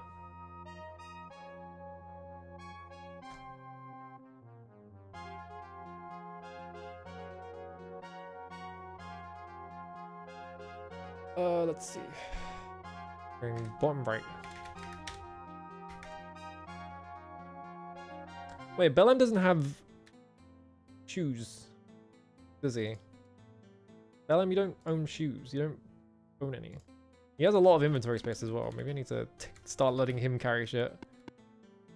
He can carry the balloon, I guess, when that thing weighs like 50 stones or whatever. Alright, farmers in the area. So, like, where are the farmers? I wonder if I just talk to everyone in town about a balloon and see what happens. You. Balloon. Ah, so we're interested to hear of that. The balloonist flew off on an important mission and never returned, huh?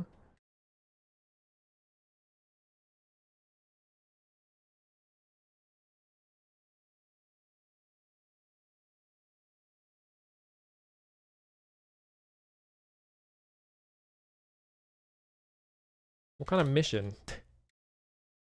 Selganor should be able to tell you more about it. Is it true you once rode in a balloon whilst on the quest of the Avatar? Yeah. It's been wonderful to drift amongst the very clouds. Talk to Selganor.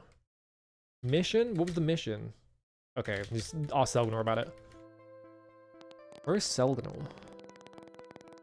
Okay, Selgnor is from the guild. Get out of the way. I need to go through this door. There we go. You should be in here. Are you Selgnor? Yes, you are. Balloon.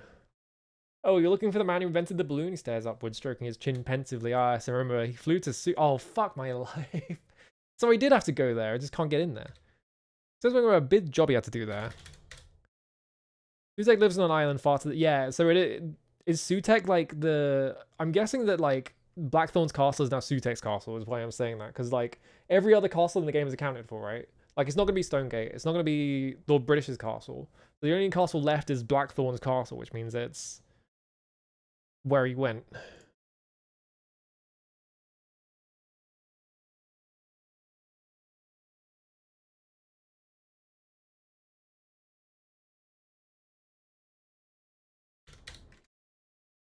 Island. East of... Yeah. Yeah. There's no other buildings it could possibly be, so... How... I'm talking about Who the fuck is Sutek?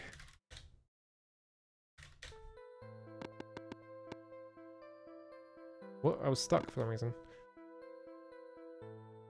But now the problem is, how do I... He went... I can't get in Sutek's castle, though, because it's locked. So, like, do I need a key for it? How would I get into Sutek's castle? Has anyone mentioned Sutek before? No, that is the one time anyone has said the word Sutek. So, who the fuck is Sutek? Isn't Sutek... Hang on. Isn't Sutek an Egyptian god? No, Sutek is a Doctor Who character. Fuck my life. I was like, isn't Sutek like from something?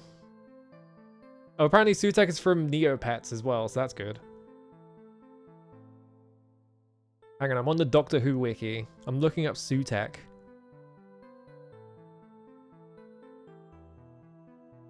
Okay, no, this is like a modern Doctor Who thing, I think. Yeah, because this is from like the most recent episode. So it's Sutek with an H. Okay, yeah, Sutek with an H. No, I was right. It is an Egyptian deity, but it came up with a Doctor Who character for some reason. It was like... Yeah, Set. Alright. Why did it show me a Doctor Who character and then have 0 results for, like, the actual Egyptian god? What the fuck?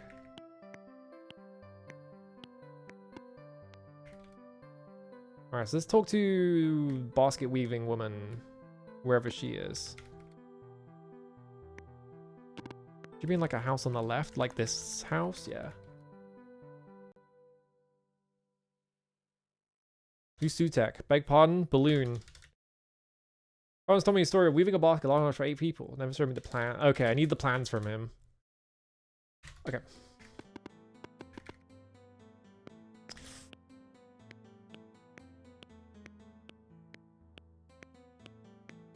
Well, the clue book tells you to get in.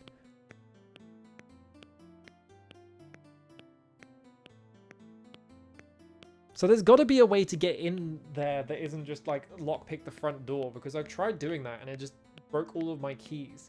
So like the only other thing I can think of is like using telekinesis to open the door or like something else. Is there like... How would I get in there?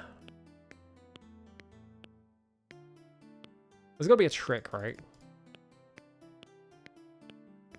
At least 2 ways other than the one in the clue book. Okay, so there's multiple ways in. So I just got to figure out how to get in there. Where the fuck is my boat? My boat is in Moonglow. Let's just go over there and just try and force our way in somehow.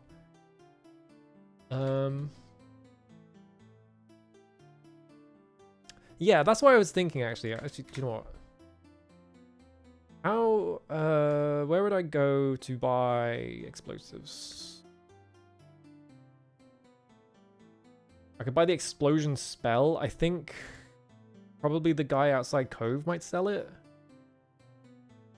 If I just go to...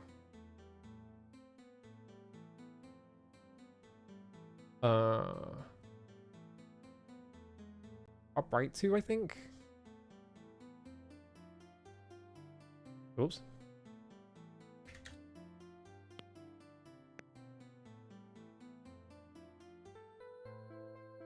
Talk nothing. That's compassion, yeah, okay.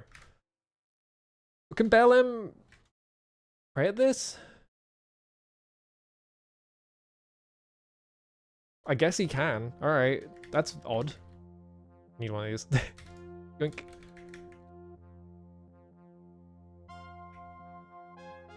There's a wizard over here, which I think might sell spells, and he probably sells explosion if I had to guess. I have so much money that I should be able to buy whatever I want, so...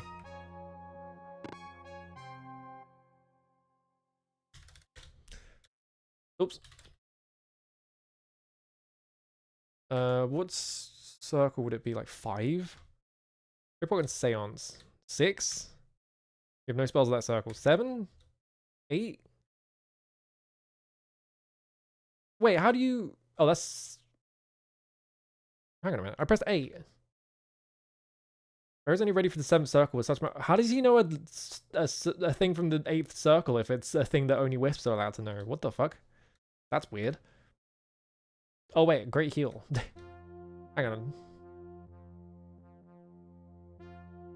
I should buy that, because I don't have it.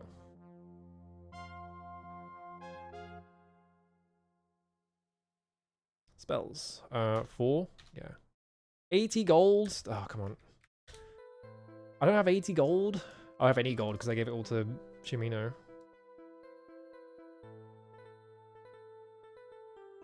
I can't carry it. 100 gold?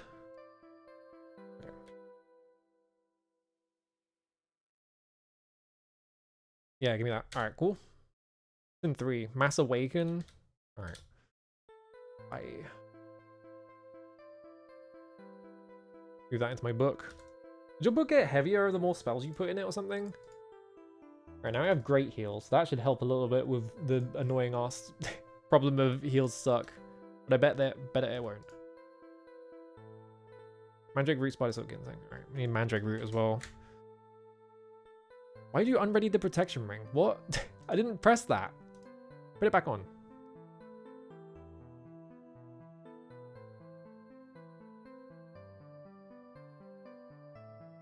Sometimes this thing gets stuck on something and you can't do anything until you like clear it, and it's really annoying. Ow. Did you actually do damage to me? You actually did damage to me. Fuck. Who else sells spells? Who... The woman in Moon, like near the Lyceum, doesn't sell explosion, so... Yeah, I wish like the music was more even. I feel like Rule Britannia is like really aggressive in terms of like tone. I'm just looking in the clue book just to see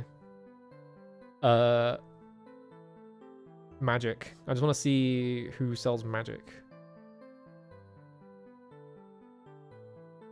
That was a guy to... Okay, yeah. Cove.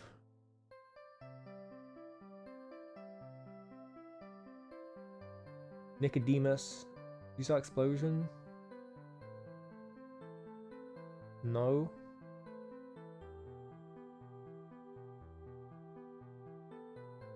Lyceum. Yeah, Lyceum doesn't sell explosion either. Wait, she did sell like circle spells, she just won't tell me. Okay.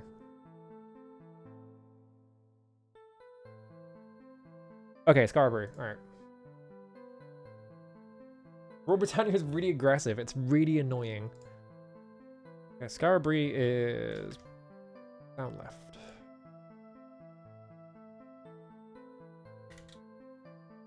That's not the correct location.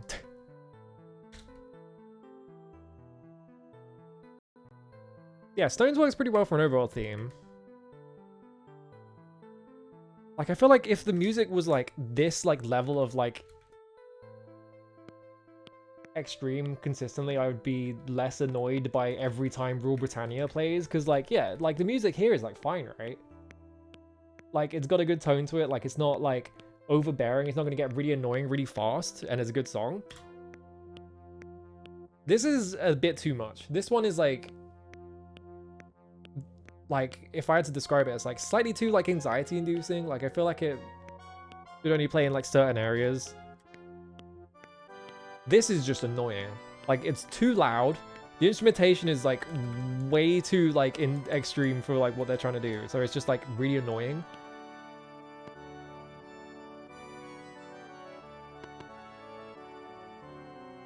I think Horrence is on the island, isn't he?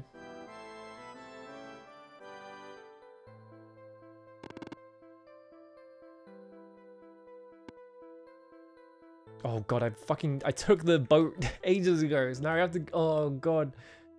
How am I gonna get over there? I don't have a fucking boat, I just realized. I have to sail my boat all the way from... Oh god, oh god. Hang on, I've got an idea.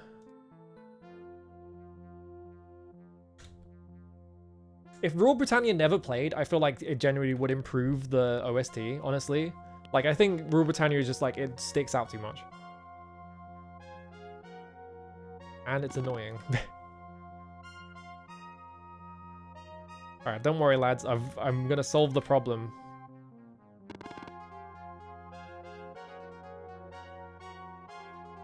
There's exactly one. Bellem, I'm gonna teach you how to steal. Check this shit out. Alright, cool. Alright, now I have a boat. How much inventory space? That's using up most of his inventory space as well. Alright, don't tell anyone you did that. Stealing! I love that it says that. The birds are lagging the shit out of the game. You can see, like, I'm struggling to move. It's because the birds are, like, taking up all of the, like, processing time.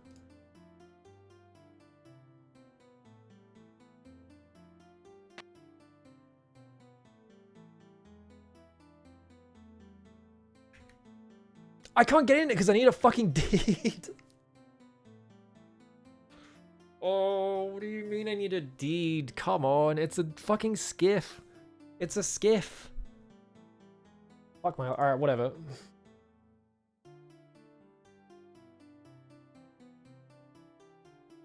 Why are you being a rules lawyer now? I've already stolen it. I've taken it across the entire fucking planet. No, fuck off.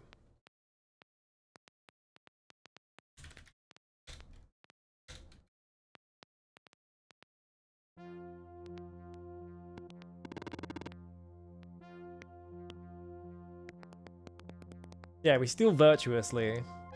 Stealing a fucking skiff and then being like, well, I can't use it because I don't have a deed to the ship. It's like, come on, man. Seriously? I can't go and get the skiff I used before because it is literally, like, in the middle of nowhere. I know where it is. I can't get it. Wait, I'm not in the wilderness here, but I am here? What? Alright, whatever.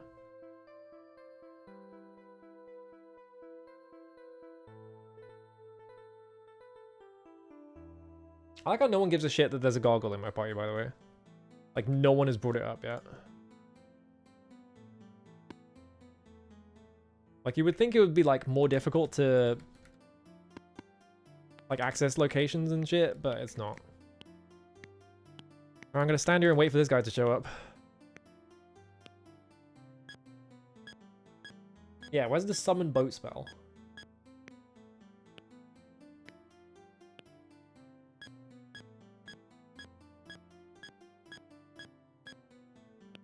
Hey man, I know I just stole a skiff from your port, but I need to... Oh, you're standing there. He's blocked by my party. Skiff. Boat. Oh, I guess he's not on duty yet because I'm standing in the way. I have to wait for him to stand behind the counter. Alright, he's behind the counter. Alright. Yeah, skiff. Gimme.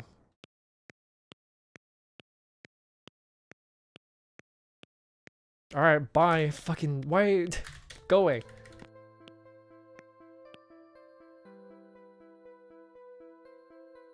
To buy the fucking deed for a stolen skiff. Fucking... It's stupid ass video game. I already stole it.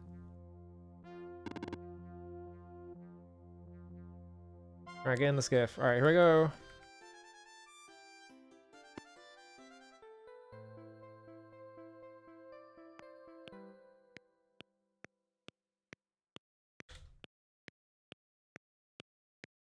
Five? Explosion. I need 150 gold. Move. Can I move like 250 into my inventory? Can't carry. You have 10 inventory space, so let's just move like a bunch of shit over there. Wait, where is he? Oh, he's in the doorway probably, right? Yeah. Wait, I don't need 2 swords. I just realized I have one already. Whoops. Play my duck. I don't want to get rid of the duck because it's funny.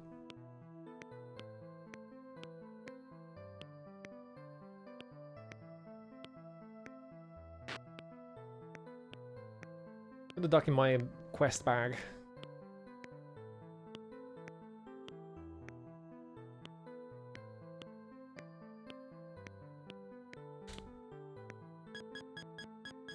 Alright. This guy says too much shit. Bells. 5. Explosion. Yeah, give me. Alright, cool. Yeah, duck's the team mascot. What else you got? 1. Arm. No. Magic arrow, poison trap, unlock magic. 3. Curse or fireball. Disable. Hang on. Compendium. What does disable do? Inflicts a grievous wound, nearly killing the target. That doesn't sound as interesting as I thought it might be.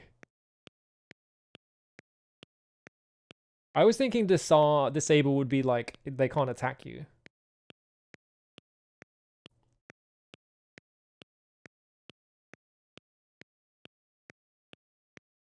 That was a powerful bolt of lightning at your opponent. I guess paralyze is what disable is doing for, like, is the thing that I want disable to do, really. 150 gold. Alright. Bye.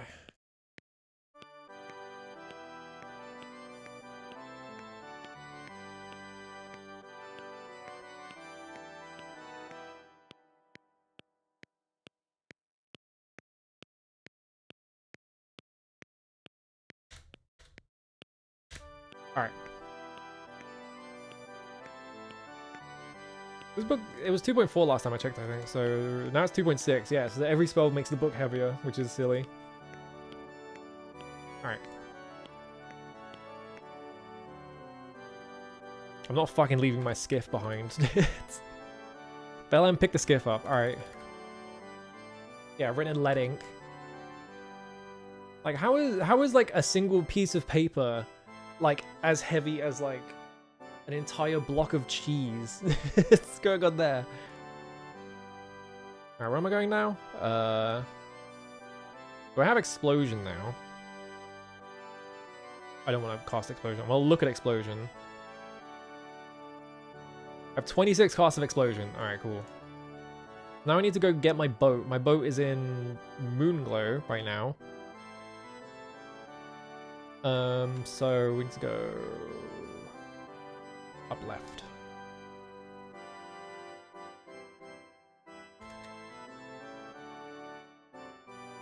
And duck, yeah. I wonder if, I'm assuming the duck is just like a comedy item and it doesn't actually do anything, but like I'm holding on to it because I'm like, what if the duck does something? Get in my boat. Alright, from here we need to go just south until we hit the Isle of the Avatar.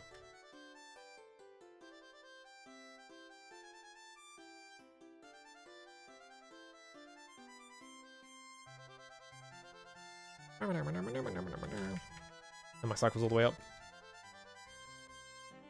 Yeah, theme of boat.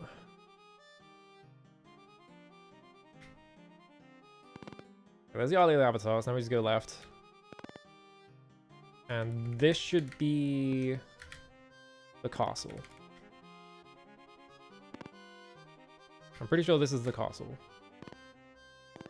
I can get around this fucking island. Oh, maybe it's not. The fuck? Oh, do you know what? I'm further left.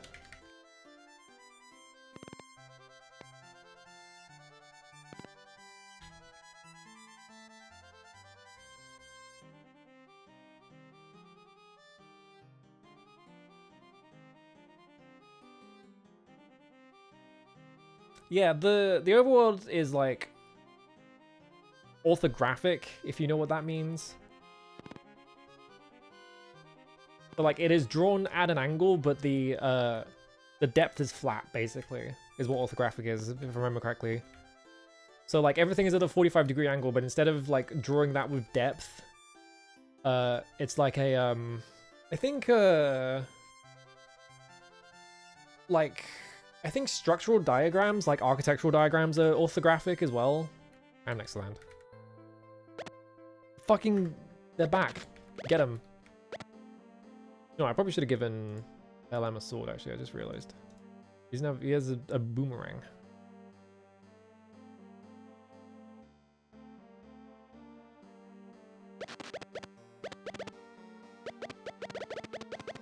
I gotta turn the cycles down because it's too fast.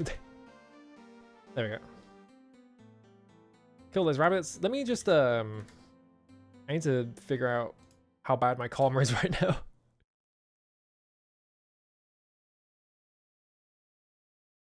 Not yet, yeah, it's gone up. It's fine. I'm always worried about the karma, but it never actually matters. I feel like I always have, like, way more karma than I actually need. I fucked up. I went the wrong way. The rabbits are using too much CPU time.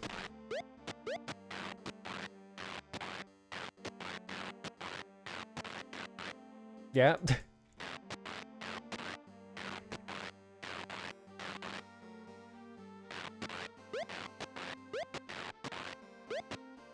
Alright, there we go. Alright, fuck this door. Save game. Oh, I'm in combat mode. Whoops. Break off combat. 1. Alright, fuck this door. Explode. There we go. I guess that's one way to get in there. I was like, maybe I was thinking too hard about like quest items. I was like, what if I need a quest item? What if I need to get the key from someone or something? It's like, no, just fucking blow the door up. So now we want to go telekinesis on this. Nice.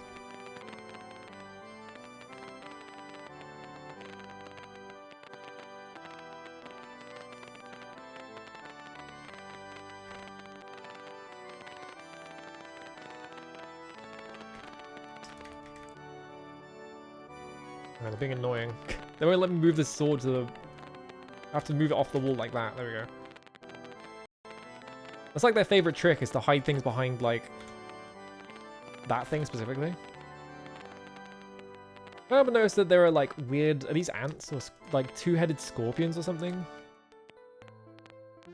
This way, this way. What if it was neither way? Can I move the sign? No. Alright. Pick a direction.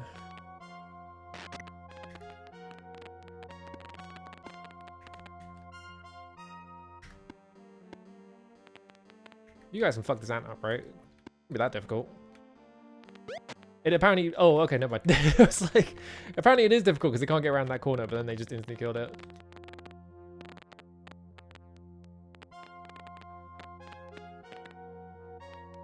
Unlocked. What we got in here? The fucking alligator for some reason. You guys just kill that. I'm gonna unlock this door. There we go. Is the cow aggressive? I think it's aggressive because it's trying to kill me. It's like running at me. There we go. I love that they just like, if an enemy is like more than one tile large, it just instantly explodes the second you hit it. Secret crocodile chamber.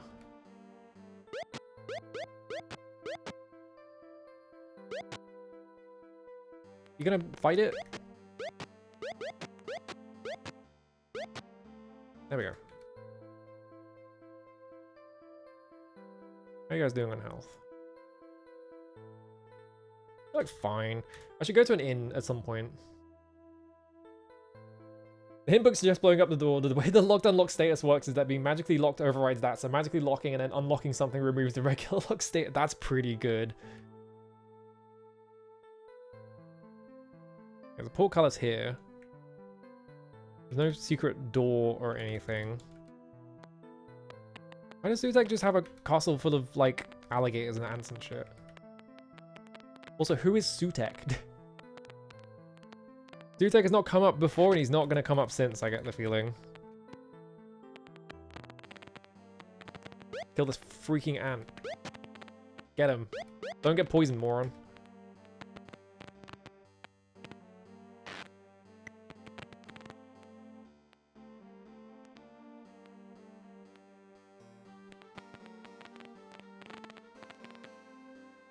Unlock these. Alright. Don't play Rule Britannia. We're just complaining about that.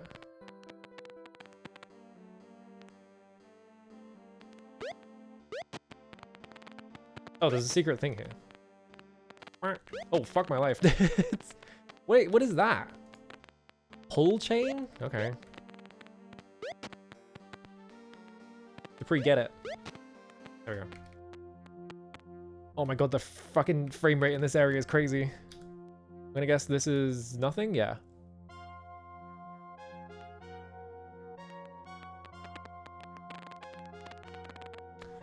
Alright, well, time to dispel like 50 fields.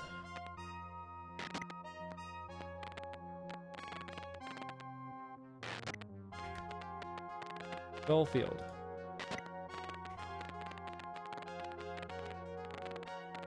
Use this.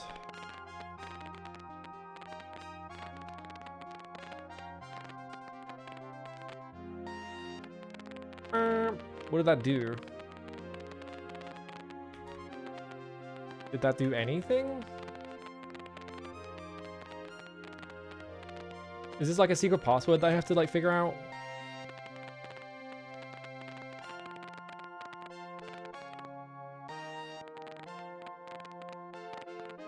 I can switch the levers and it says you hear a noise, but it doesn't actually do anything.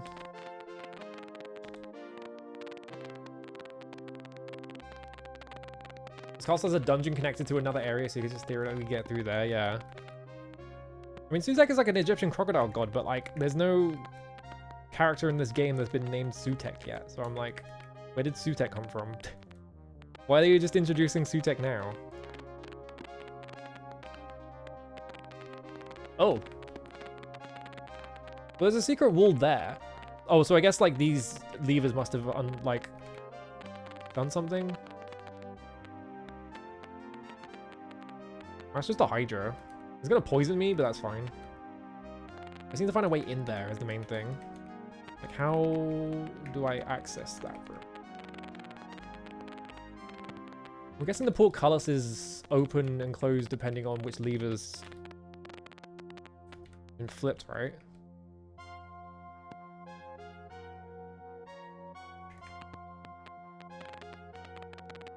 I use this portcullis. It hasn't opened any of them though. So do like I pull the chain? Is it because I pulled the chain multiple times? Fine. Huh?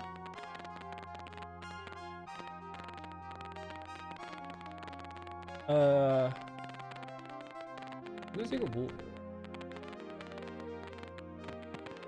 I'm just a bit confused. Like, is there a... Am I solving a puzzle here, or is this like a trick? A funny trap? I don't understand what the puzzle would even be. Okay, that opened that one. Oh, you just tried to shoot me through the wall. What the fuck?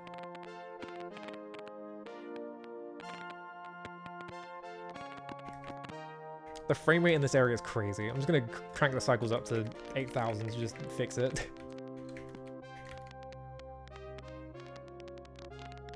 Okay, so that portcullis is open, because all three of them are open. How do I open the middle one then?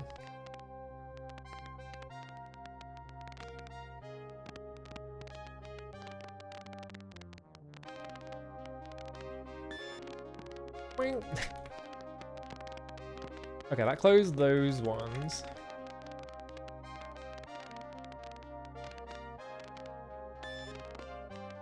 Is this literally just a trial and error puzzle? Oh no, I did it. There we go.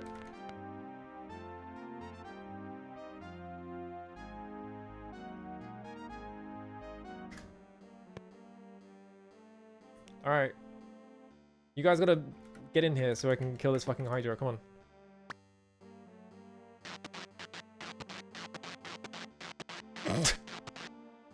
I pressed space once.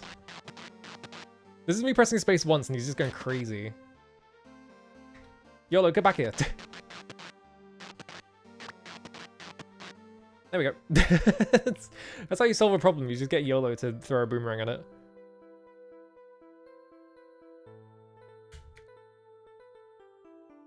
Secret wall. Wait, let me save the game first. Oh! I'm guessing that's Sutek.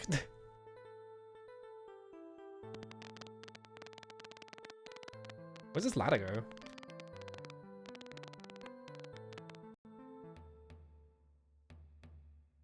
Oh. Well. You Sutek? Whoa, look at this guy. I'm guessing it's Sutek. So, Avatar, you disturb the musings of the mad mage Sutek. What wisdom dost thou seek? Yes, Sutek is mad, they say, is a fine line between genius and madness. Well, Sutek hops up and down that line, cursing the fools that surround him. Alright, name Sutek strikes fear in the hearts of mere mortals. Everyone knows the name of Sutek the Mad. Sutek the Mad is the greatest mage man's ever known. Even the Avatar acknowledges the power and wisdom of Sutek, don't you, milady? No. No, then you must die. But Sutek's is man, so he will grant you one last nugget of wisdom before thy death. What would that like to know? Plan? Balloon? Balloonist? Yeah, Sutek remembers him. He died in Sutek's catacombs, like most of the others who have ever worked for Sutek. Their question is answered. Now flee before the awesome wrath of the mad mage Sutek. Are you attacking me, or are you just... No? Are you stuck? I think he's just stuck. Or run around your house. He doesn't seem to be able to attack me because he's like stuck back there. Yeah, that's just where you're doing weird experiments by combining things. Oh no, alligators. Oh no, he's attacking me. Alright, kill him. Fucking get him, lads. He's not really doing anything, so...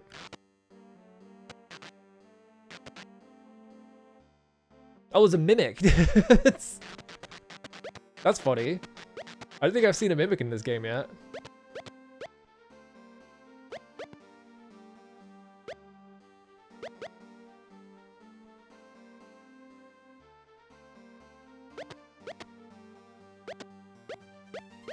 Can you guys like come in here and help me instead of getting stuck in that room? I have multiple people who are poisoned now. Bellim's fine. 1 second. I'm just gonna... He has absolutely nothing. Okay, so he can't even cast spells at me. He's just doing this. Mage is killed.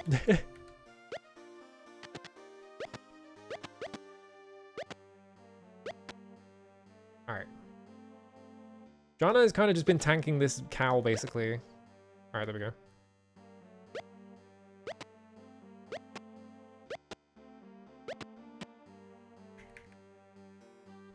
Now, why would you...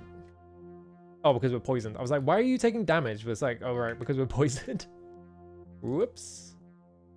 No magic on me.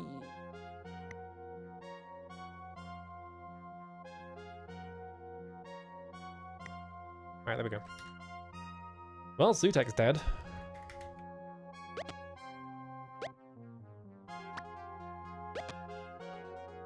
It's still funny that they just disappeared.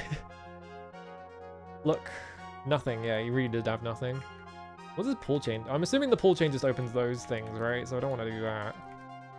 Was he really sleeping with an open chest in his... I closed it.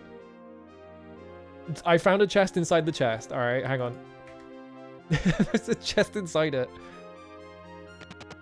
Ow. 66 gold coins. Doink.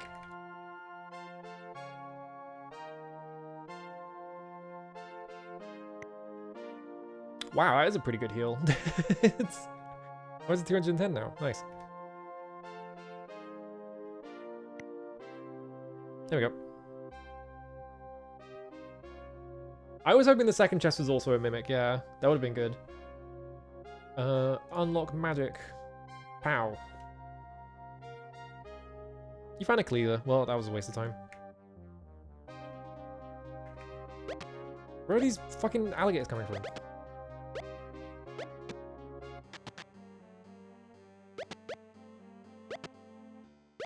It's in the way. There we go.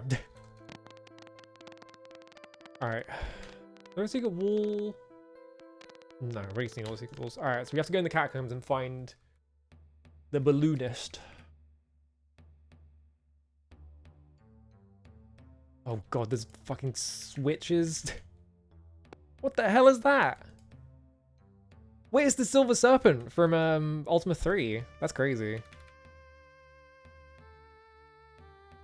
Didn't expect to see that guy here. Got a bunch of force fields.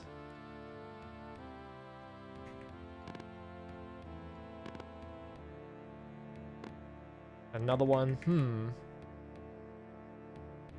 Yeah, Mimic nesting dolls would be awesome. Just have like Mimic inside Mimic. Alright, so I'm guessing...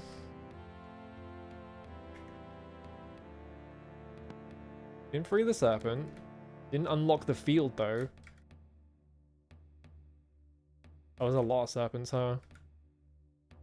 Okay, unlock this field. Alright, so let's go down here.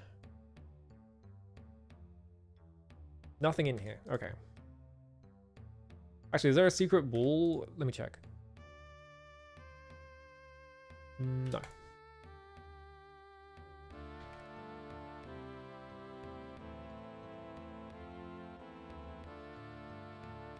All these. Hopefully didn't free the serpents.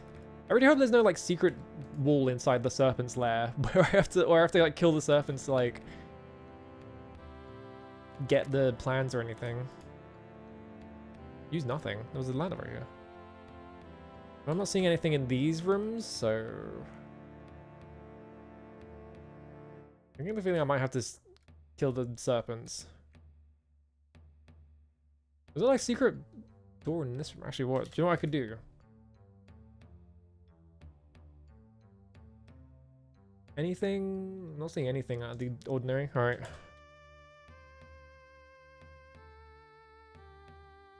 Let me check the bottom one, I think, right?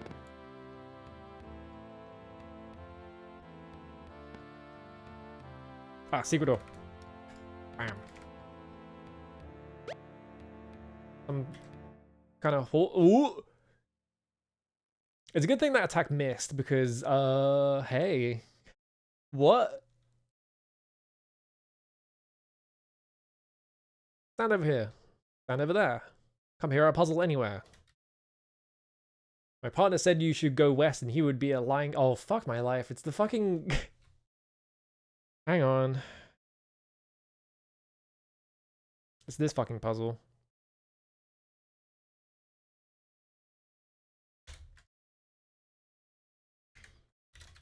Puzzle. My partner said you should go west and he would be a lying pest. And my partner said you should go east and he would be a lying beast.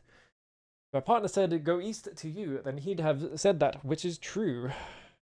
If my partner said to you go west, then his advice would be the best.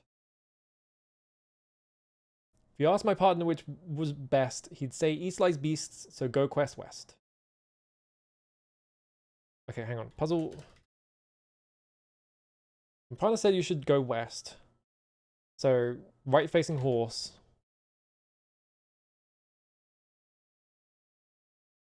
No, left facing horse. Hang on. A weird puzzle.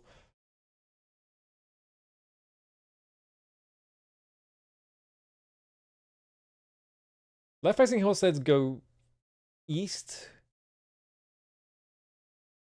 My partner says you should go east, then he would be a lying beast. Yeah.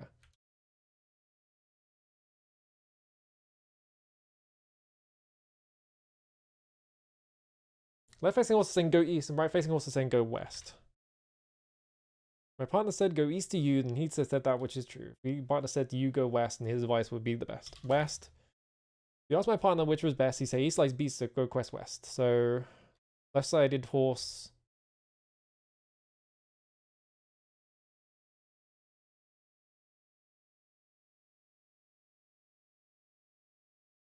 If you try and resurrect a skeleton, you pick up a bug results in this creature being what is resurrected because his portrait is the default portrait for characters that don't exist. That's weird. Okay, hang on. So the right-facing horse is saying, left-facing horse would say, east lies beast, so go quest west. But if I say east, east lies beast, so go quest west.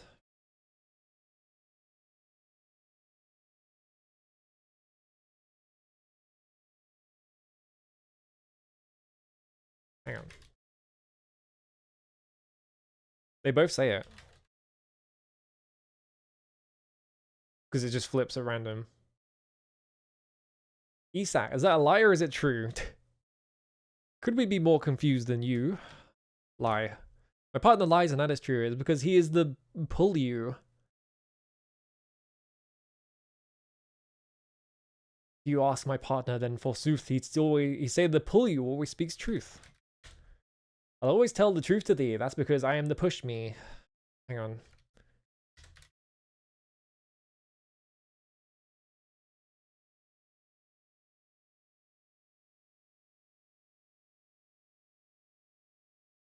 You ask my partner, thinking him wise, he tell you the push me always lies.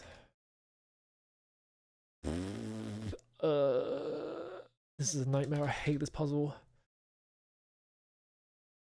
Okay. Push me says pull you lies. Pull you. You ask my partner, then forsooth, he'd say the pull you always speaks truth. But if I say pull you again, it's going to flip the portrait again. So, like, the direction of the portrait doesn't actually matter.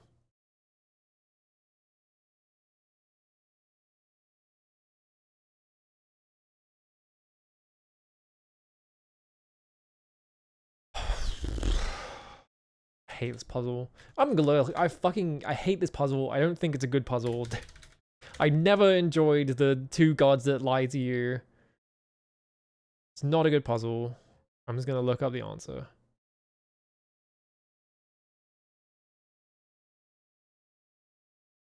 Because I always associate, the thing is, right, I always associate this fucking puzzle with Doxy 2, because it has that in it, and it's the worst puzzle in the entire game, because you just sit there for 5 minutes talking to two guards that are just like, oh, the other guy's lying, and it's like, fucking shut up. It's...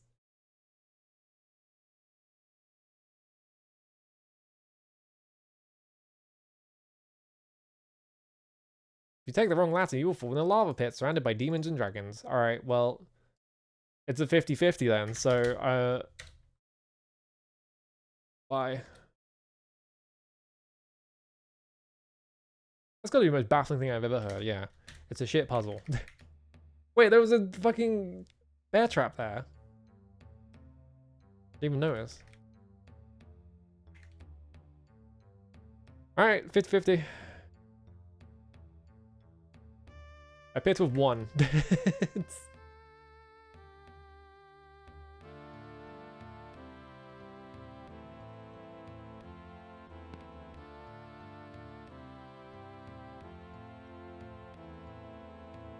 Just taking my chances on the 50-50 because I don't give a shit.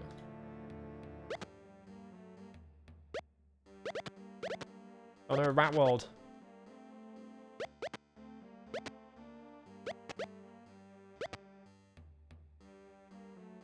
Can you kill this rat, please? I need to look in this guy's inventory.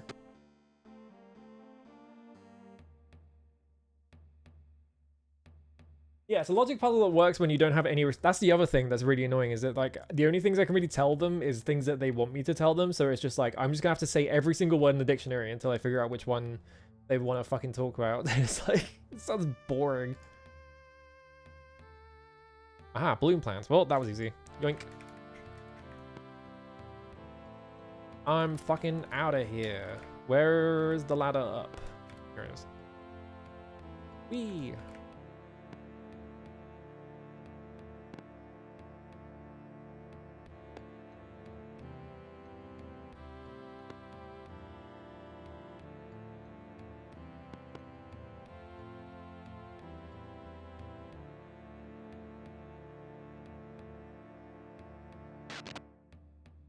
Horse critical. I didn't even kill him.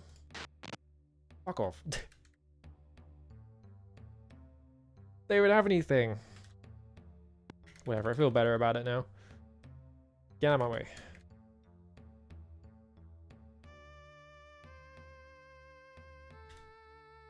Alright. I'm out of here. So long, suckers. That's a big ass ant.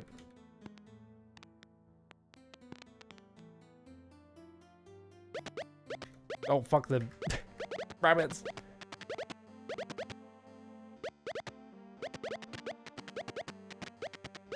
I was gonna say, where's Bill M? But there he is.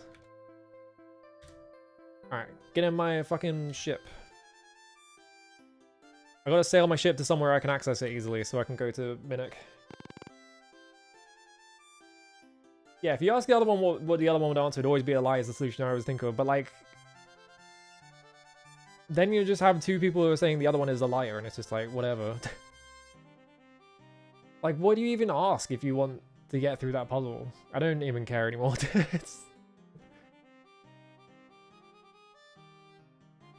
The other would say to go west anyway, yeah. So I was just like, I'm just going to go east. I'm just going to take the 50-50. It's going to be correct or not. If I'm wrong, I'll just explode and die, I guess. I have the power of time travel, so I don't care.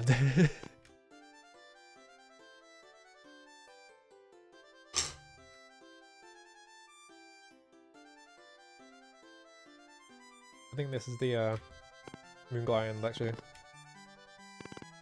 Yeah.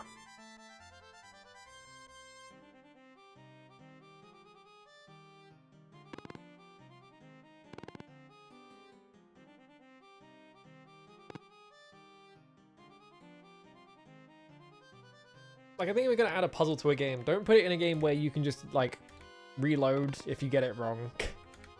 For starters. And second of all, don't make it the fucking two gods that one lies and one tells the truth. That's not a good puzzle. Because, like, I know what the solution is to the puzzle. It's it's the most well-known puzzle ever, basically. But, like, I just have to sit there and try every word that they tell me until I see which one it is. And it's like, I don't want to do that. Where the fuck? Hang on.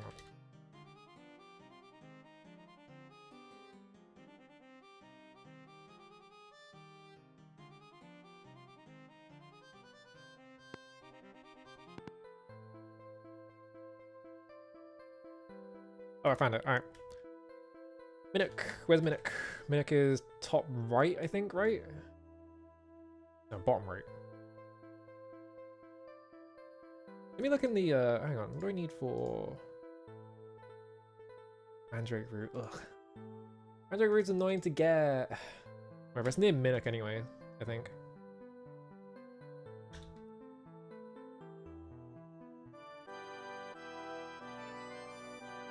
Many riddles more well known is probably the Sphinx's. What's the Sphinx's riddle? I probably know it the second you tell me it, but I can't remember what the Sphinx's riddle off the top of my head.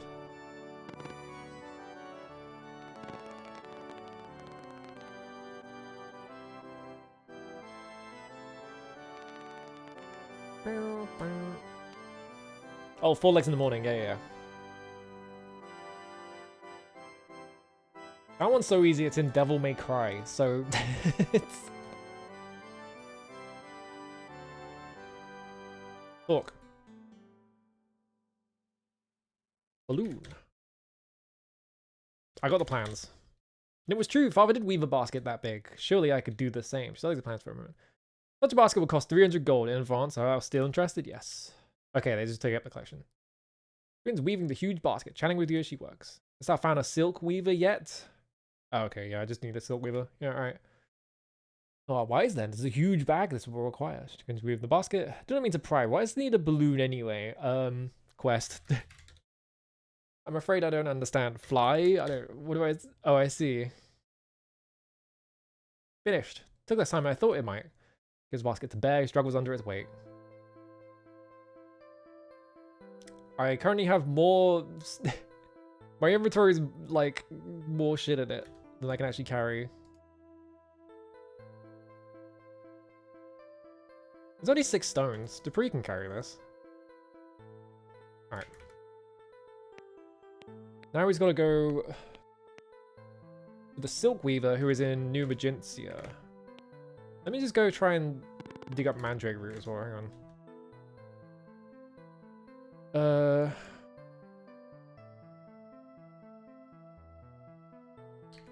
the deal with Mandrake Root? You have to like dig it up at night, right? Pretty sure.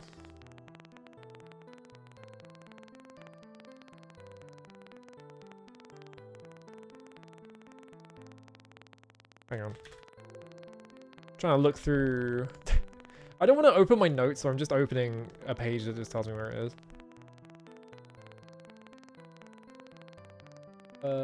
Mandrake Root. Oh, you can just buy it off of Horrence. So whatever, I guess. Just teleport to Shrine of Humility.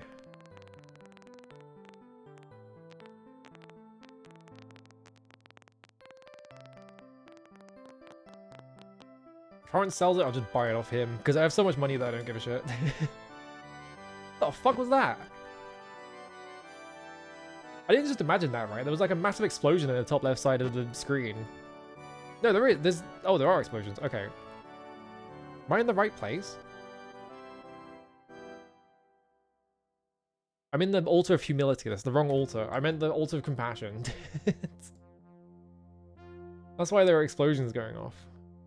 I meant to go up and right. That's right. I thought the world was ending. I was like, what the fuck? Something crazy is happening in the game.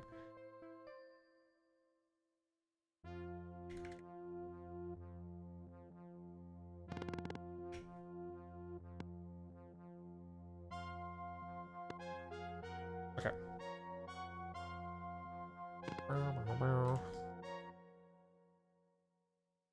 Actually, wait, I don't have money. Yeah, I'm not carrying any money. Whoops. Who's got it? 850. 1304.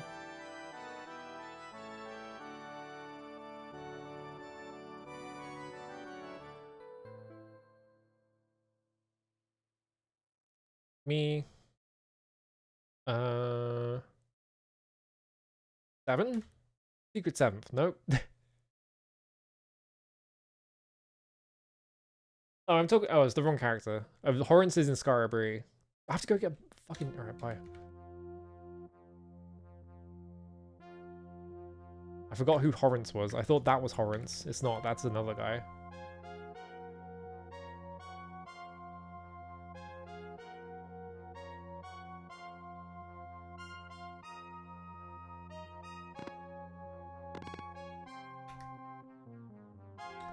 Am I gonna need like sandbags for this balloon? 'Cause that's a thing, isn't it?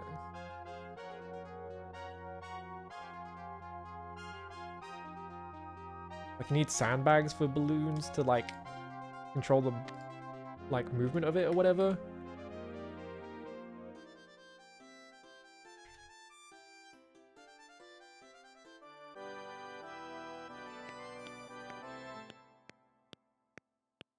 Reagents.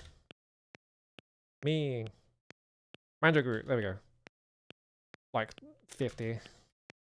Actually, that kind of cost that. That's 500, isn't it? 25 is 250. There we go.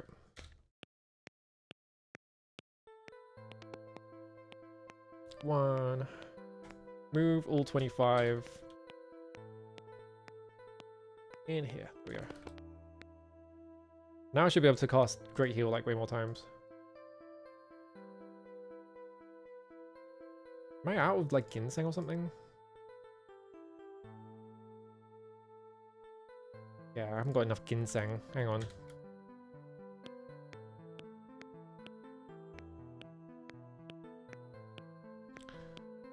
Move 200 into my inventory. Talk to you.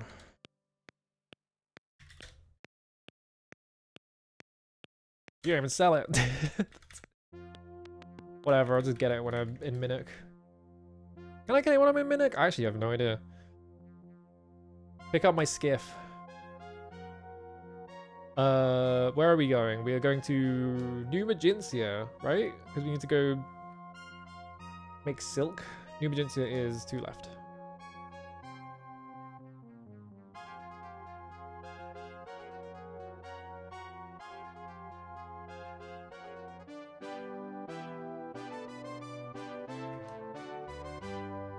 Are the instrumentation different?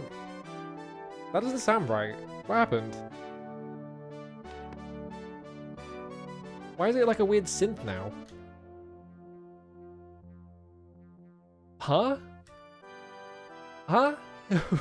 It's not. What happened? It like loaded a song with the wrong instrumentation. That was weird. Where's the Silk Weaver?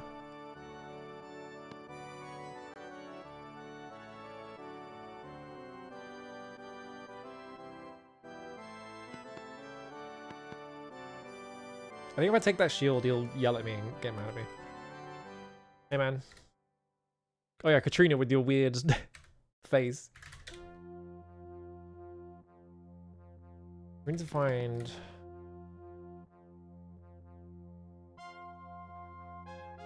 Yonder Silk Weaver. Where is she?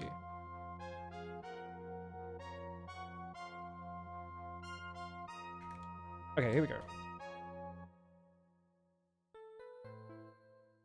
Are you the person who does silk? Yeah.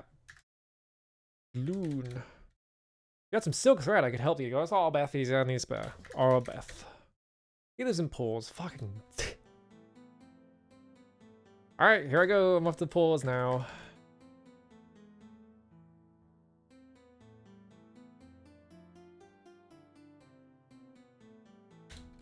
I knew I should have bought this shit when I fucking had the chance.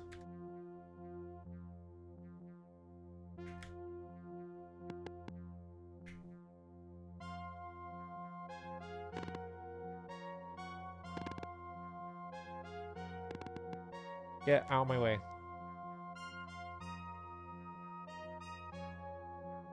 I wonder if any of the virtue stuff is even going to show up in Ultima 7. Because this is like the virtue trilogy or whatever. So like, are they just going to move to like a different plot thread? Because like, I feel like this game kind of runs the course on the virtue stuff anyway. Like, I feel like this is like, they've done all the good ideas for virtues. Now like, if they do another one, it's just going to be kind of weird, not very good. I wonder if they will do something completely different. Or if it's just going to be more virtues. Kinda does. It kind of sounds like they drop it a little bit.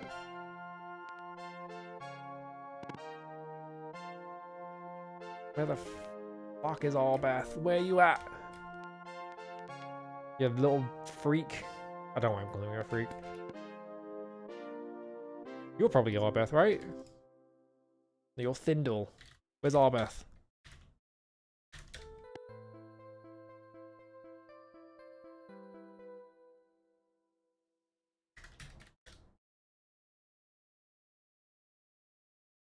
Okay. He's here somewhere. Okay, you're probably Albeth, right? Why are you asleep? Bro, get out of bed.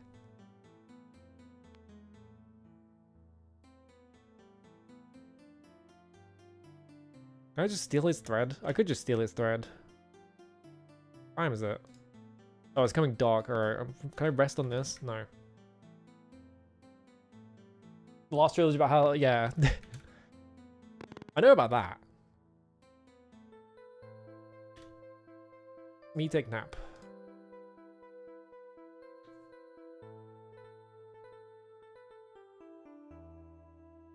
Really?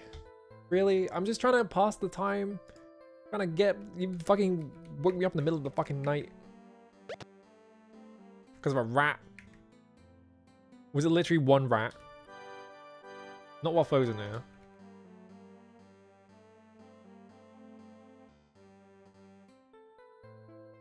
It was one rat. There was a single rat.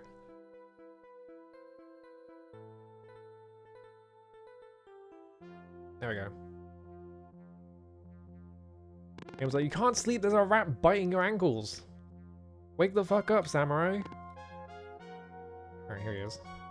Isn't this confusing? He's on like a step or something here, I think, is what this is, but like it looks like a counter. So like you can walk on this. It's really confusing.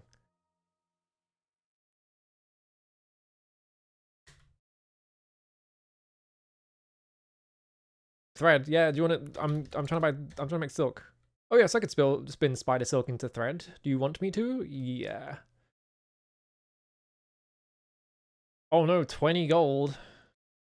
Yeah, man. Soon as finish the spool of fine silk thread. There it is, my finest work, a true pleasure. Let's find a weaver, of course. So I've got one of those. How much of my spider silk did you use? Better not be all of it. I've got 10 spider silk left. How much did you fucking use? Where can I even buy spider silk from? Horrence again. I guess I could go Nicodemus, maybe. See if he sells... Where was Nicodemus, though? I don't actually remember where Nicodemus was.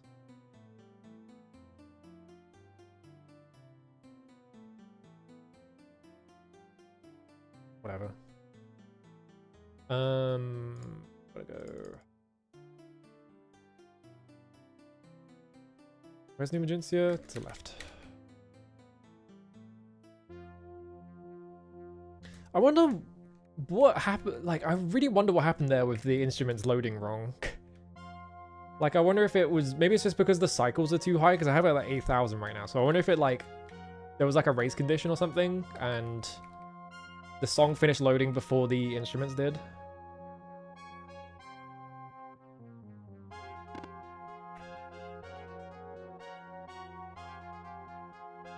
Where was her house? I actually don't remember.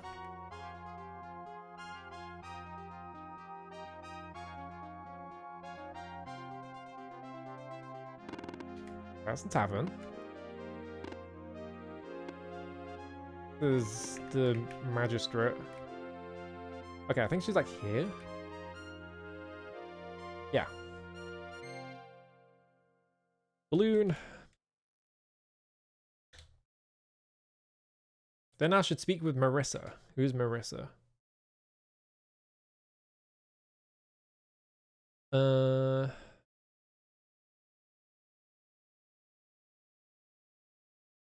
She lives in fuck my life. Yeah, alright. Silk. Yeah. Alright, bye. Oh, you have to go to pause. Oh, man. Well, I'll go do that and come back. Oh, you have to... By the way, once you're done with this, you have to go back to pause again. Oh, okay.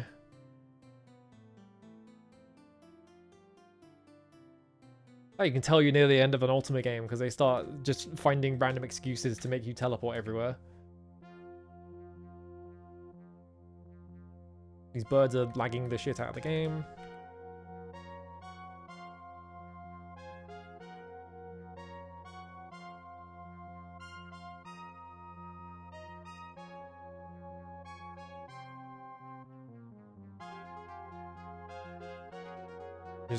I just wanna go up to pause.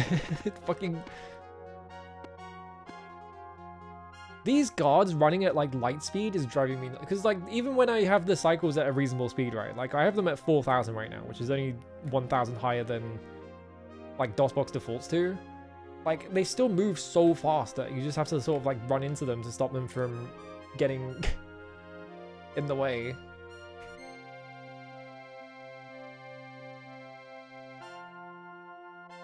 Where's Marissa?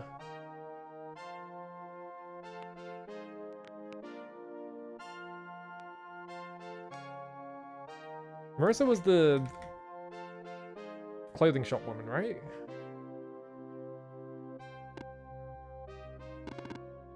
So she should be up here.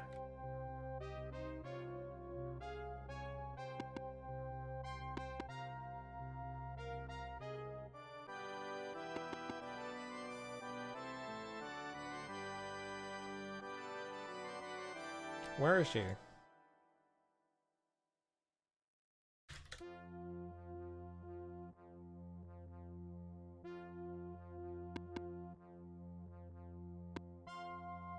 Where'd she go? I don't even know if this is the correct person.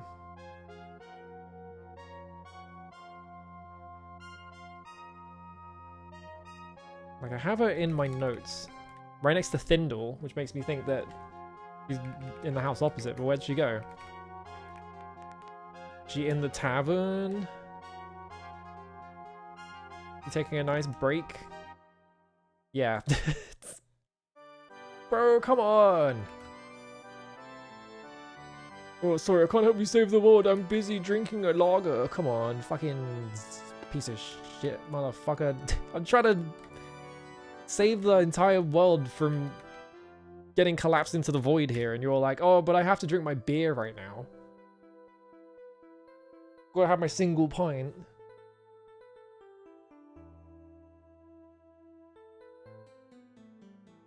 Alright, guess what, lads? We're going for nap 2.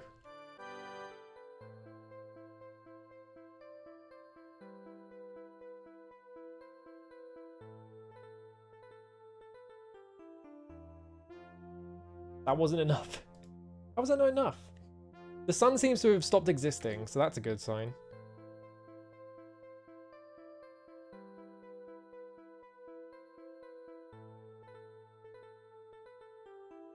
Okay, there it is.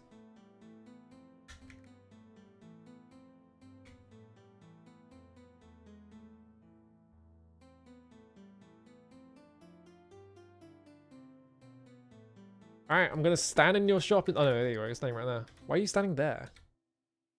Balloon. A large silk bag. Well, it's hardly a challenge for one of my skills, but since it's important, I'll do it. It'll cost you about 75 gold, yeah. There, 'tis done, she cries, handing you the bag. Why is she crying about it? Bye. Can I look at the plans and be like, just in case there's like something I'm missing? Dupree, carry my balloon for me. Can I move this onto this? No. Can I look at this? First, we must have a wicker balloon basket made large enough to carry several passengers. Then we need a big... Sorry, I need a big iron cauldron to hold a fire to generate the hot air. Next, you must have a huge bag sewn out of the silk to hold the air in. Lastly, get enough rope. Tie the balloon securely to the basket. Okay, so I need rope. Flying a balloon, you'll find that the ship's anchor makes the best ballast and is also used for stopping the balloon where and when you wish. Cauldron? Cauldron? Where am I gonna get a cauldron from?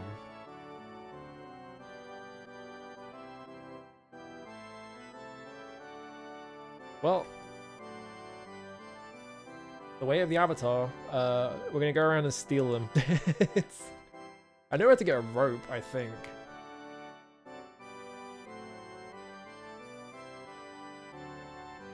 Yeah, did I write cauldron anywhere? No mention of cauldron. I've seen cauldrons around is the thing, so like, they are just like an object in the world. Well, there's two things. Oh, but he spotted me. Alright, hang on.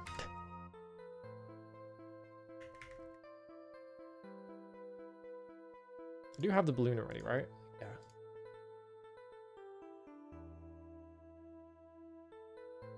Well, you're in the way.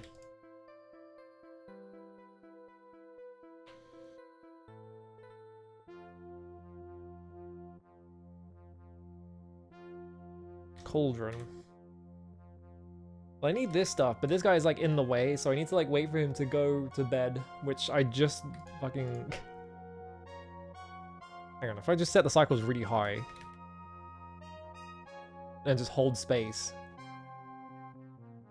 Wait for the sun to very slowly cross the sky. I wonder if there is a time limit on Ooh. I wonder if there is a time limit on the sacrifice, or if it's just sort of like a fake time limit that they lie about. You know who probably has a cauldron? You know who probably has a cauldron?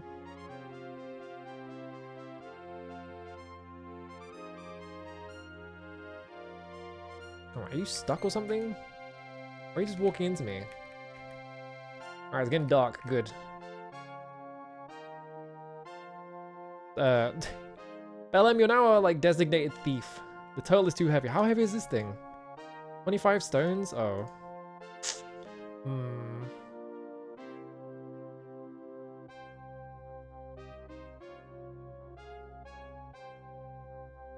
Can I make 25 base?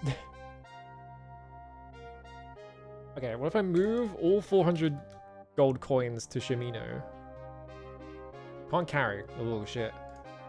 Why can't you carry? Because you have 1,304 stones in your inventory. Alright, you drop this bullshit. No.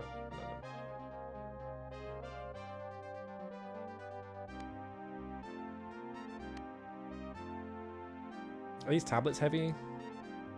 8 stone combined. Get rid of these mugs. What you got mugs for? So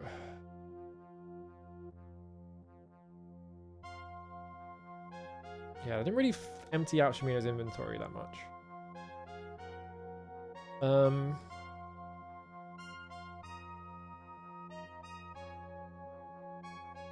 Well, I don't need this skiff really. I only need it to get to Horrence, so I'm just gonna like drop this skiff right here.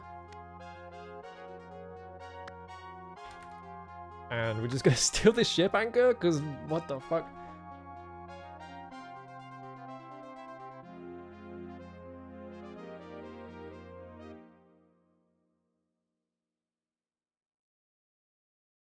What's my karma at?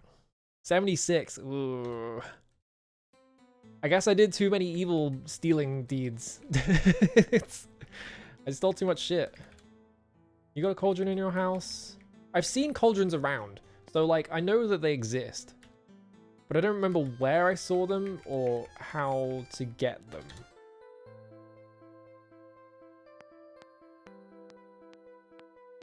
I'm just gonna run around until I see one.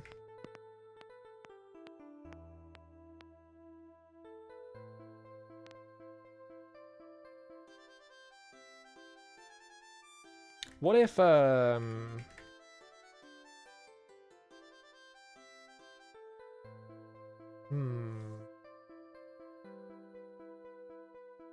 where was my boat parked? Moonglow, right?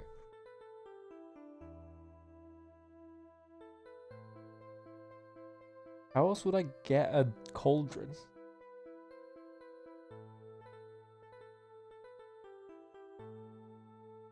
Moonglow is... I wonder if Sutek had a cauldron. I remember seeing one in his lair. I don't think...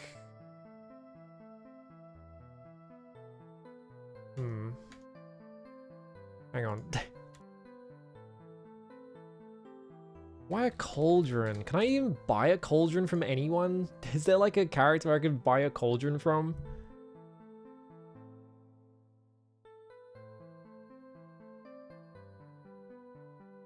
Oh, that's convenient. Oh, my cycles are way too high and down. Yeah, there we go. Actually, no, turn them back up a bit.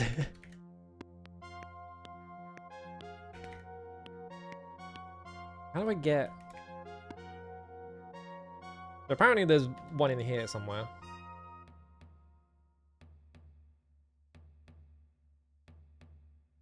Let's just run around here until I see one. That's a bucket.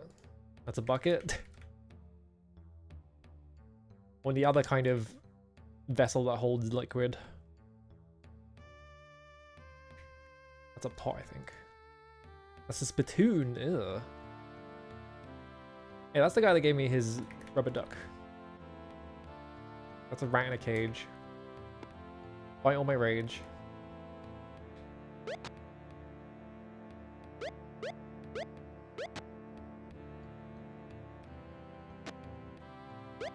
Why is this rat going crazy? This rat... Did you just get poisoned? Oh my god. Get unpoisoned. Why would a rat poison you, by the way? I don't think rats are poisonous. I don't, like, I'm assuming that's because, oh, rats have got the plague, but, like, rats didn't carry the plague. The fleas did. Like, it's... Rats got blamed for it, but it wasn't their fault.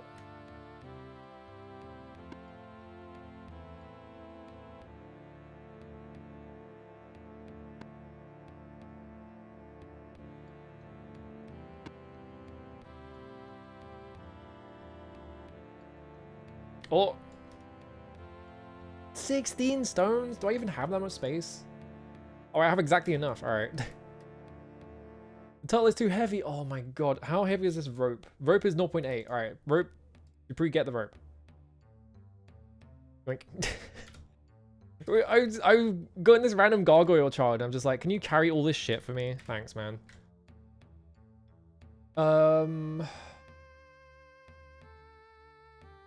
an anchor isn't actually necessary for using the balloon, apparently. Well.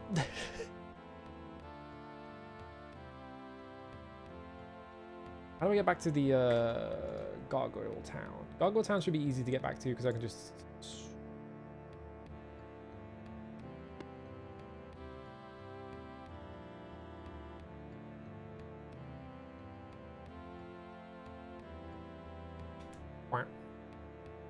He's gonna be fucking crazy jacked, yeah. Yeah, this teleports me to this altar, which is... Oh, I can read these now. Oh, but they don't...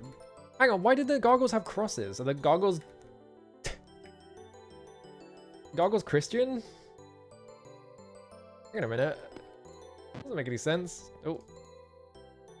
In this chamber rest the bones of kings. Ooh. The altar of singularity. Aha. But I can't go up there because I don't have a balloon unless... Oh, now how close to the end of the game I am then. Move. Do I use balloon plans? It said done, but like I still have an anchor in my inventory. Oh, the balloon's on the floor. Okay. Ooh, okay. Now we can get in the balloon, I guess. Oh, fuck. Do I need to use the magic fan for this?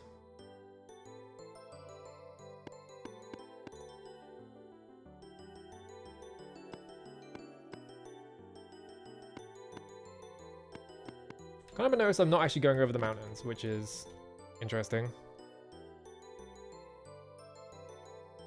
I guess I don't need the anchor at all. So how do I... One second. I bet this is a situation where I'm not actually raised off the floor and I have to do something to go higher, right?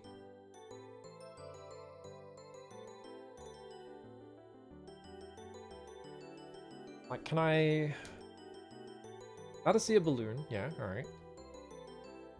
But if I use the balloon, I just get out of it, which I don't want to do. I want to go up. Like, there's got to be a way to go up in the balloon, right?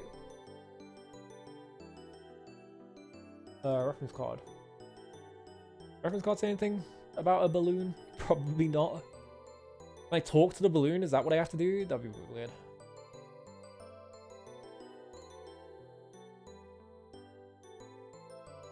Do I move the balloon up, maybe?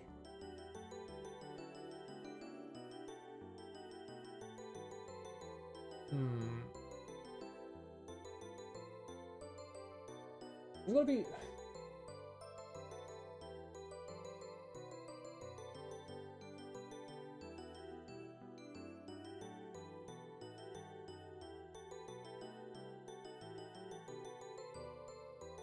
Yeah, do I like move the balloon?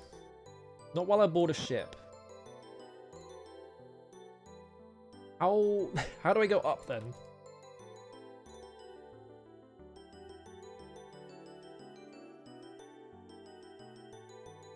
Because I can turn the balloon to go up, but then...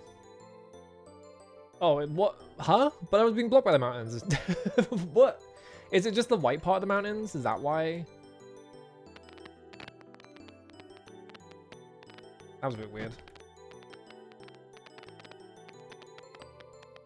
That was kind of jank as well. I feel like that should have just worked.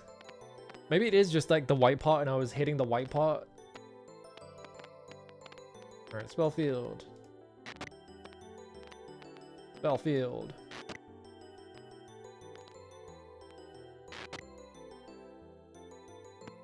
Oh! That's an interesting looking book. The Book of Circles. The Book of Prophecies. I see, so I am So I should probably put the Book of Prophecies back, right? Alright, what we got? Translation. All begins with the three principles: control, passion, and diligence. From control springs direction, from passion springs feeling, from diligence springs persistence. But these three virtues are no more important than the other five. Control combines with passion to give balance, passion combines with diligence to yield achievement, and diligence joins with control to provide precision. The absence of control, passion, and diligence is chaos. Thus, the absence of the principles points towards the seventh virtue, order. Three principles unify to form singularity. This is the eighth virtue, but it is also the first, because within singularity can be found all the principles and thus all the virtues. The circle has no end. It continues forever, with all parts equally important in success of the whole. Our society is the same. It too continues forever, with all members and all virtues equal parts of the unified whole. Okay. Codex of Ultimate Wisdom. Alright, so I'm in...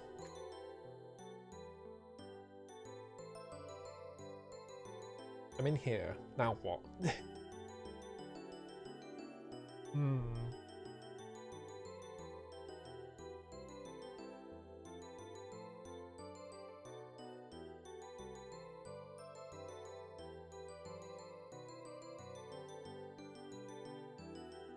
So I've got the Vortex Lens. I've got the Vortex Cube. To help the lens maker, I crafted the Vortex Lens by which I could see the Codex where it originally rested. I crafted the Vortex Cube to focus the power of the Moonstones and draw the Vortex down to the world.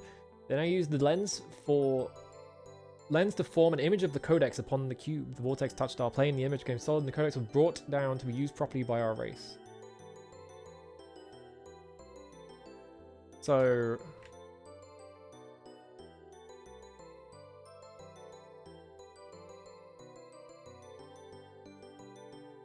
not usable.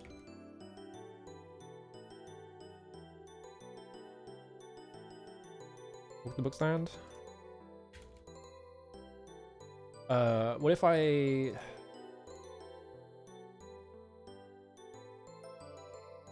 no, 4...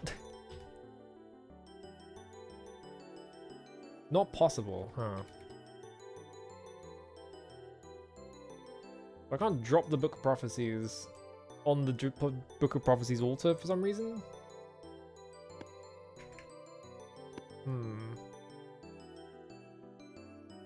Oh, shrine, hang on. Look to triangle? I was just like, oh, it's just a weird, like, decorative triangle. No, it's a shrine. Also, it's fucking off-center. That drives me nuts. As you face the altar, a voice rings in your head. You don't understand it perfectly, but you can't recognize... you understand it perfectly, but you can't recognize the language. Other way around. Thou hast far to travel and much to achieve. May the wisdom imparted here help purify thy inner flame. What do you seek, Avatar? Codex.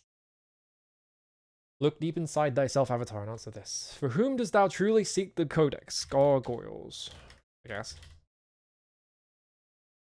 Thy answer is foolish. There is no nobility or honor in betraying one's own race for the sake of another. Such a path can never be a sacred quest. Think again, Avatar. For whom dost thou seek the Codex? Myself? A journey made for selfish reasons can never be a sacred quest, regardless of the goal. The world? Thy mind must be focused clearly on thy path for thy journey to become a sacred quest.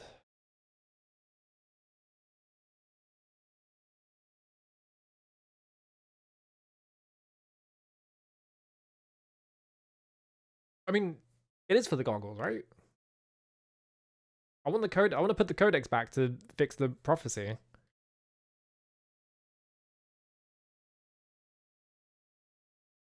Humans. Journey made for selfish reasons can never be a sacred quest regardless of the goal. If I say gargoyles, answer is foolish. There's no nobility or honor betraying one's own race for the sake of another.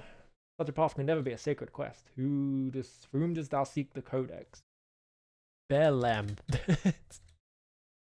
Like, compassion is acknowledged, but compassion is not the key to success. Thy motive must be one with the goal for a journey to become a sacred quest. So, like, I have to think... I'm guessing that, like, I have to think in, like, gargoyle terms.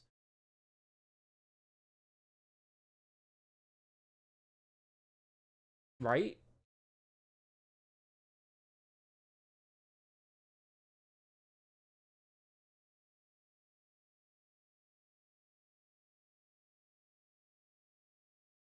Motive must be as one with the goal for a journey Motives must be as one with the goal for a journey to become a sacred quest. What do you want? I'm trying to like stop the world from getting sucked into the void. Like that's the answer. For whom dost thou seek the codex? Based on order. No? My mind...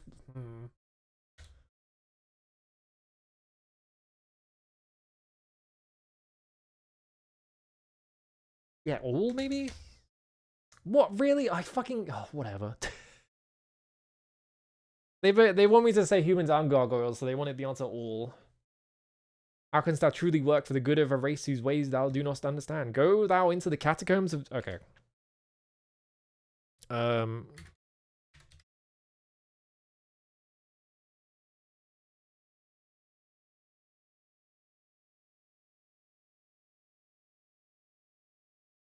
Okay.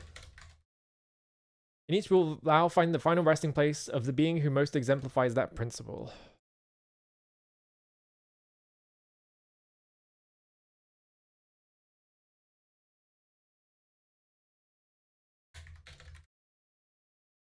Yeah, become a double avatar. Yeah, it just had to pass my answer in a specific way, which is a bit awkward. Return when I found these catacombs. I don't even have to find them. I just have to teleport to them. It's really easy. 3 principles of control, passion, and diligence form the basis of the gargoyle way of life. Control. I wrote control. Control is one of the guiding principles of the gargoyle race.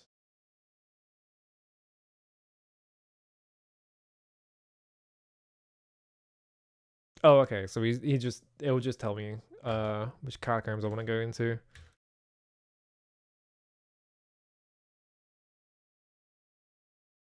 Bye. I don't know yet. All right.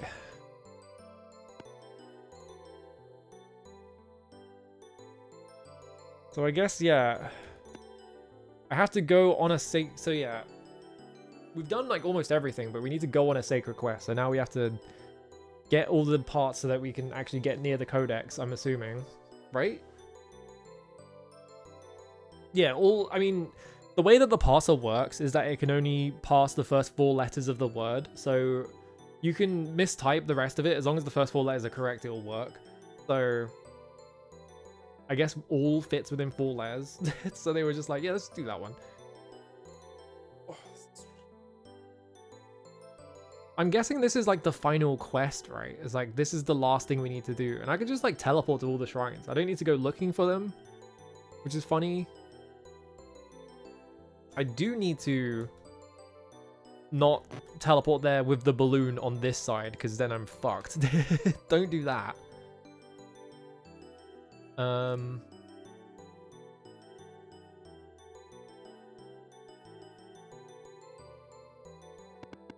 I can't go over the fucking white bits, that's what it is.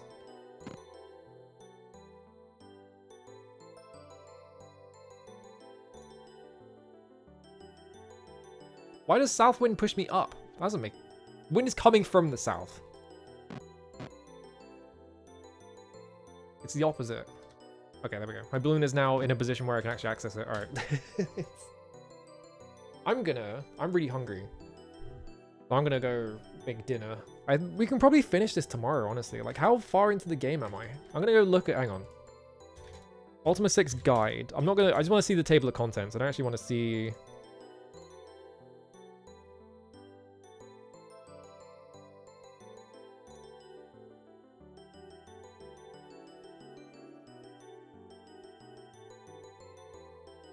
Okay, yeah, so, like, from the Ultima Codex wiki, like, I'm on the last section. Like, literally the last, like, paragraph of the,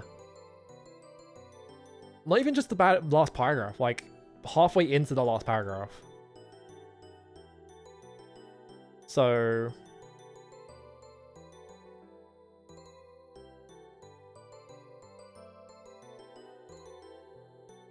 Yeah, I'm like... I have like almost all the, yeah, I'm like, there are like 2 paragraphs left in terms of like what I need to do. So I'm like actually right at the end of the game. So I guess there is no final boss, which makes sense. But it does mean I'm carrying around 6 glass swords for no reason. Yeah, I think I just need to do the 3 shrines to get on the Sacred Quest. And then once I'm on the Sacred Quest, I'll drop the force field. And I can just go grab the codex and put it back. I think that's it. Which is a pretty straightforward ending. It always feels like... Ultima 4, I feel like the ending was like really... Like, the ending worked because it was like, you had to do the Banjo-Kazooie quiz, but for the codex. It does feel like the Ultima games kind of peter out right at the end. Like, the endings aren't quite as, like, dramatic as you would want them to be, but that's fine. They can't all be fucking... it's like, earth-shattering events every single time, can they? I'm gonna go make dinner. I'm gonna try and make katsu, because I played Romeo as a Dead Man, and, like, all the pictures of katsu had me so fucking hungry that I was like, I want to make katsu really bad. I'm gonna try and do that. I'm gonna make an attempt. Other than that, I might try and finish this tomorrow, because yeah, if we're right at the end of the video game, then I might as well just play it tomorrow and get it out of the way with, right? And then conveniently,